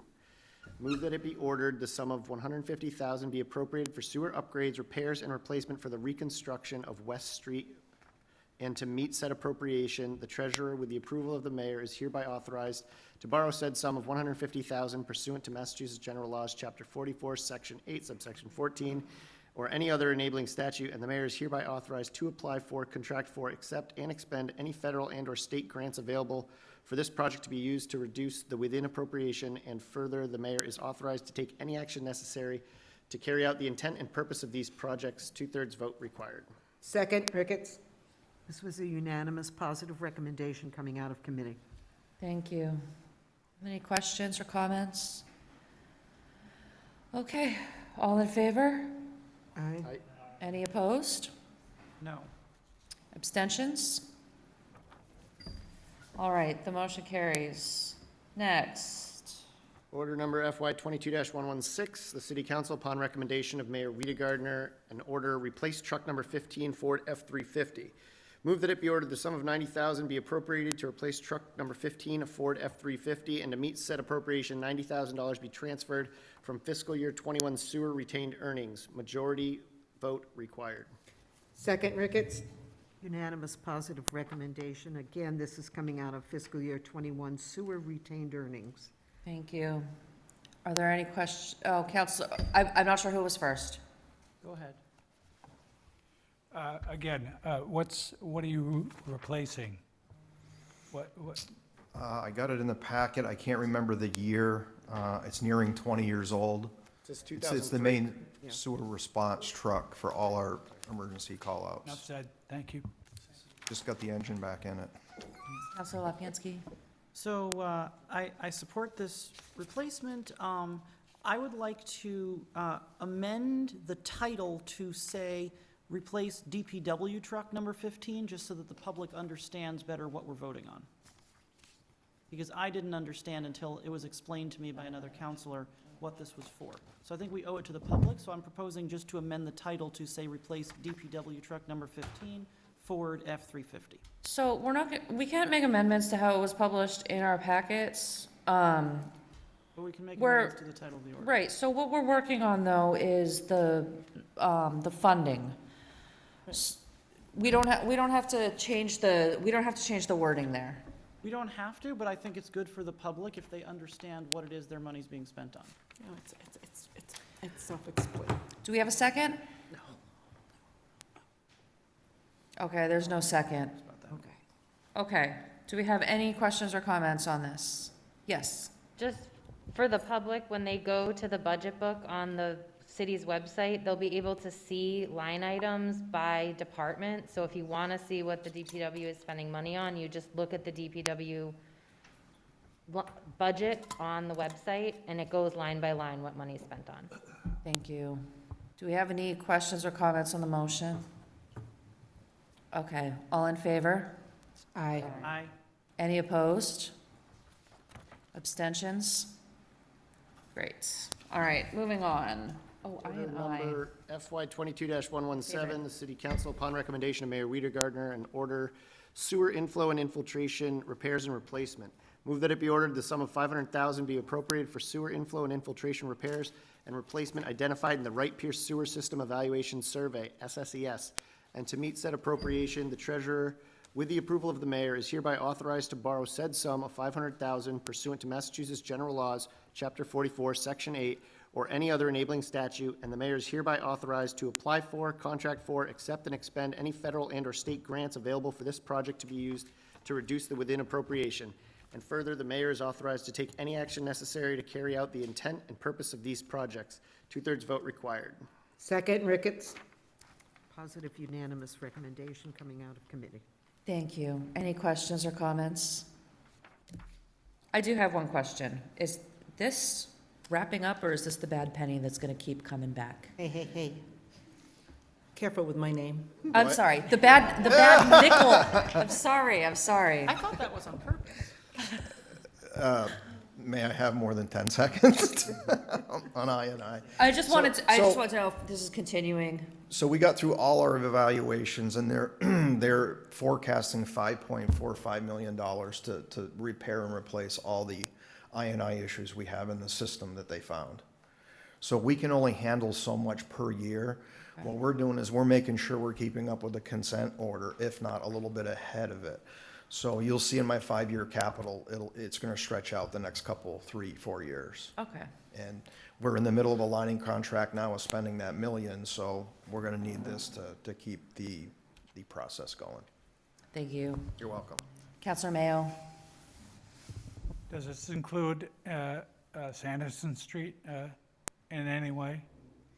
Actually, there were the Sanderson Street, which was already appropriated. That project's starting in about 2 weeks, 3 weeks.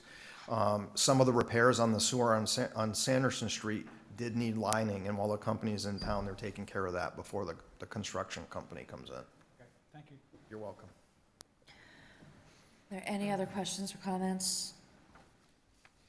Okay, seeing none, all in favor? Aye. Any opposed? No. Any abstentions? Great, the motion carries. All right, next. Order number FY 22-118, the City Council, upon recommendation of Mayor Weidergartner, and order water main replacement. Move that it be ordered the sum of $100,000 be appropriated for water main replacement, and to meet said appropriation, $100,000 be transferred from FY 21 water retained earnings. Majority vote required. Second, Ricketts? Unanimous positive recommendation. Thank you. Are there any questions or comments? All right, all in favor? Aye. Any opposed? Abstentions?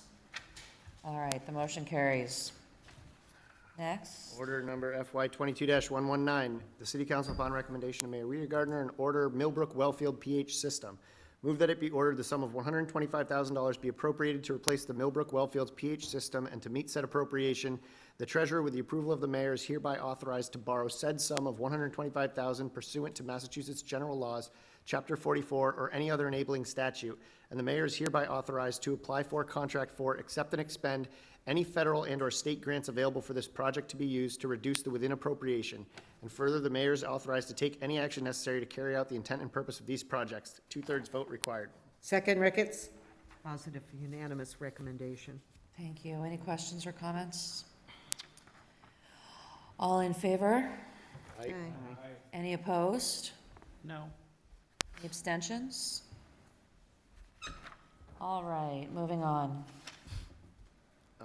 Order number FY 22-120, the City Council, upon recommendation of Mayor Weidergartner, an order to replace Oak Hill actuator and controls. Move that it be ordered the sum of $175,000 be appropriated to replace the Oak Hill actuator and controls, and to meet said appropriation, the treasurer, with the approval of the mayor, is hereby authorized to borrow said sum of $175,000 pursuant to Massachusetts General Laws, Chapter 44, or any other enabling statute, and the mayor is hereby authorized to apply for, contract for, accept, and expend any federal and/or state grants available for this project to be used to reduce the within appropriation.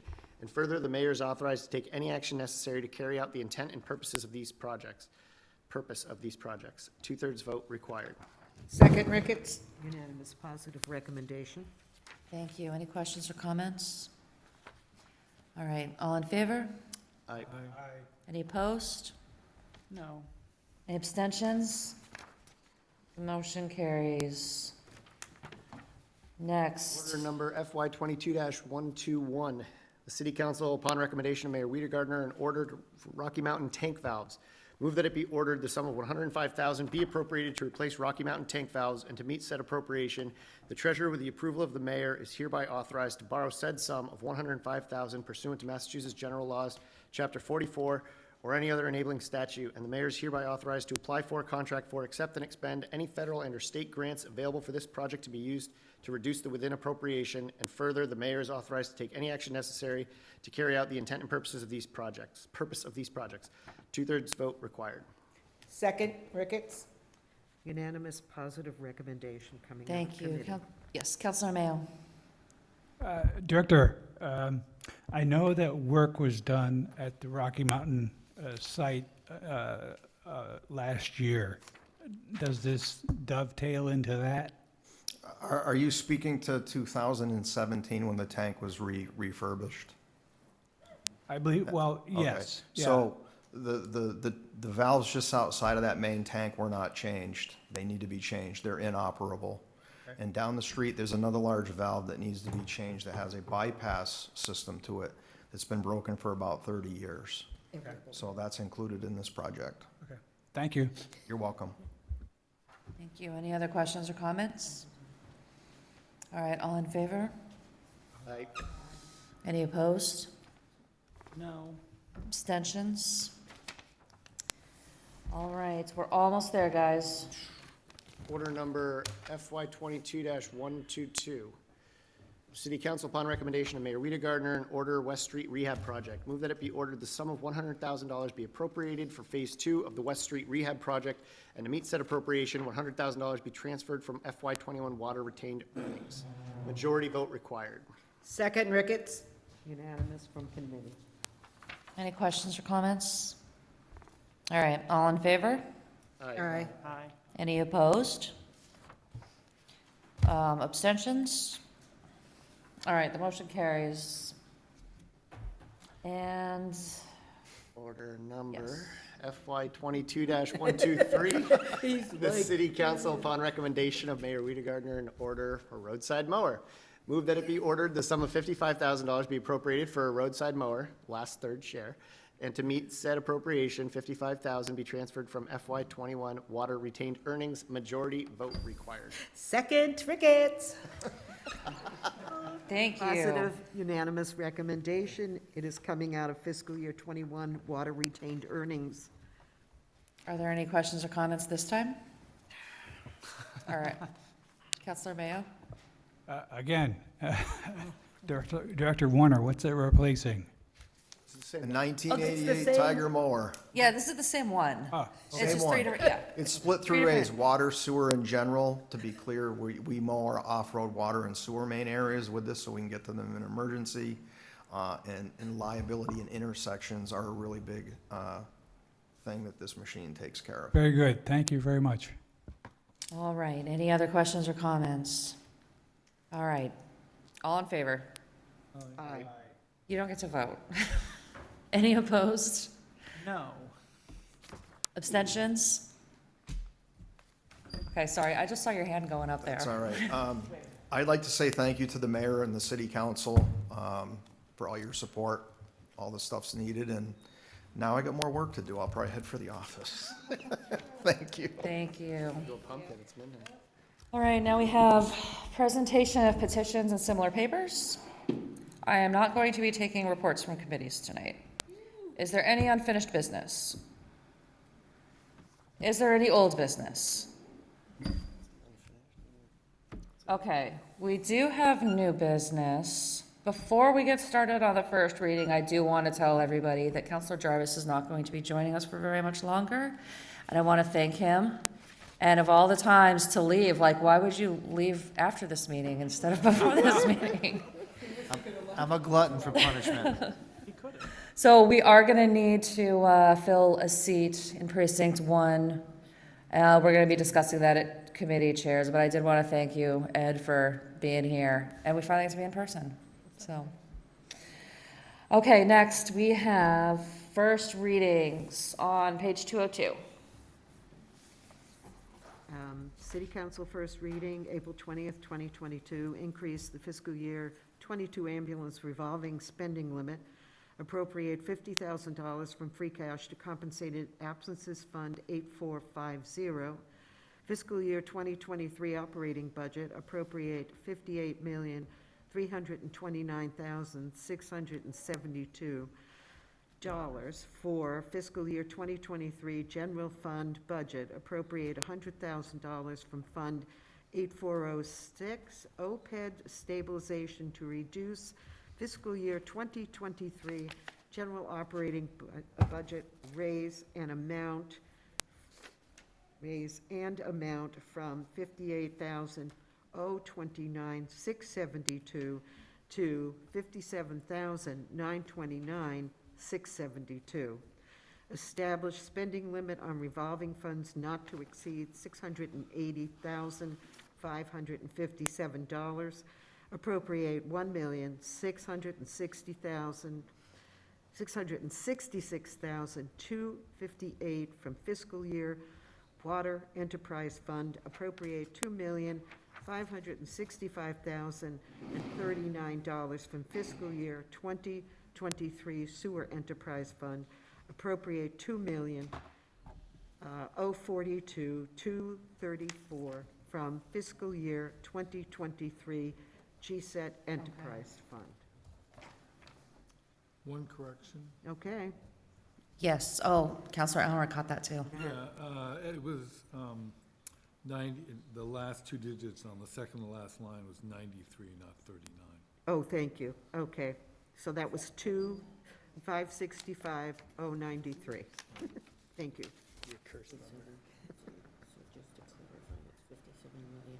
Okay, so it's not 57,000, it's 57 million, Yep. Did I- right? Oh, it is, it should be Yeah. 57 million. Okay. Yes, thank you. Thank you. All right, so those are our first readings. Okay, so notice of zoning amendment proposals. There is a proposed zoning amendment for marijuana cultivation. That is going to be a joint meeting with EDC, and that's Economic Development Committee, and the zoning board? Planning board, Planning board, I'm sorry. all right. Scheduled for May 10th. Yes, May 10th, and that one's on WebEx, correct? Yes. Okay. So notice of zoning amendment proposals, April 20th, 2022. The following zoning amendment proposals have been submitted to the Greenfield City Council for consideration. Petition to request that a zoning change be initiated, which would provide margins of protection for established neighborhoods in regards to the setback, placement, and tier size allowed for marijuana, cannabis cultivation facilities, and proposal of limitations to be put on zoning laws for established medium to high-density neighborhoods. We received lots of signatures, and we received more even after they met their threshold, so they are gonna get their day in front of the council. Okay, under motions for reconsideration, I voted no on, Do we know when that will come before the council? May 10th. so May 10th is for subcommittee, and it should come to the full council in June. Got it. Okay, so, under motions for reconsideration, I voted no on the police station, and I'm gonna file a motion to reconsider. So I'm gonna ask everybody to return to that page, page 57 in the agenda. And I'll refresh your memories. We defeated a motion for $1,165,000 for capital projects for the police station upgrades. And I need a second. Jarvis. Thank you. So, now that that's back on the table again, does anybody have any questions or comments? Yes, Vice President Gwynn. I just believe we cannot do this to our police station, our police department 2 years in a row. It's unfair to the employees. We have people that sit on this council that are the champion for employees, and then they're willing to put our police department in situations that are unhealthy, set us up for liability. It's not correct for the situations that we put female and male officers in that building in. We have to do something. It's just a situation that can't be left like this. I appreciate you bringing it back. I entertain what people want to hear tonight, but I would make a motion if people are still interested in getting this done tonight. Thank you. So, yes.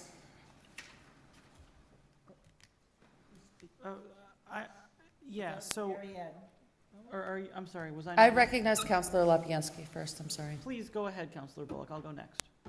Well, I would like to make I'm not sure if it's a motion or an amendment, what I need to make at this hour, but that we reconsider the the $906,000 to appropriate to the police department. So you want to amend the 1.165 down to 906? Yes. Is there a second? I'll second that. Okay, second by Elmer. Okay. Counselor Lapinski, I will recognize you if you want to talk to this, or did you want to talk to the other motion? I'll wait till the amendment passes or fails. Okay, thank you. All right. Any discussion on that amendment? Counselor Bottomley? This one's been a hard one for me, and I think that I could reconsider that my primary concerns were the cost estimates, and we've been trying to get facts that we can believe, which we didn't last year. And so I feel like we're still grasping at straws to come up with a number that we can believe. And my other concern is whether it needs to be done right now with all the building projects we've had and the borrowing. So I believe those are serious concerns, but I also have toured the police station, and these are real concerns. And because I would hope that this money would be spent on the building that affects the working conditions of the men and women in that building, that I could support a reduced amount, because it's not going for a huge carport, it's not going for the paving, it's affecting the men and women directly in that building. I think I could support this. Thank I'm you. open to that. Counselor Lapinski? So, just a reminder, hoping that the chief will spend it correctly bears no weight. The chief is not bound by the council's pleasures other than whether or not he gets the money. And he was here lying to us tonight. So I'm not saying that some of these things don't have some merit. I just don't think the chief's word has merit. And so if we're relying on the chief's word in order to support this, we're doing it wrong. Point of order. Yes. I want us to work in a civil manner here. I don't want to be calling any department heads. I don't want anybody in the public calling us liars or saying that. So people just vote the way you want to vote, but I want to keep it civil. So I'm not allowed to say someone didn't tell the truth. Pretty much, that's what I'm saying. Thank you for asking. Abide by that. All right, so I'm gonna, okay. I think it's fair for a counselor to say that they believe someone is lying. How many times in one night, though? Counselor Ricketts, a counselor can say they believe someone is lying. I think that, I mean, we do that frequently when we ask, do you really need this? Do you really need that? How much does this? That's what we're doing this whole night. It would help if people said things a little more delicately. But unless someone is making threats and cursing, I'm not gonna say that that's uncivil. I'm sorry, I saw a hand. Was it Counselor Forgy? Yeah, thank you. I want to echo what Counselor Gwynn said before, but I also want to add, regardless of your feelings about the police, whether you like them or you don't like them, this discussion is about a building, and the building is in possession of the city, and the building needs to be maintained to certain health and safety standards. So what is happening here is that for the second year in a row, requests have come forward to upgrade the space and make it available not only to the public in a way that matters, but also to the personnel that work there. I don't know if there would be another building in the city of Greenfield at this particular time that would warrant this type of conversation and ongoing discussion in regard to money. I'm going to speak from being a former mayor.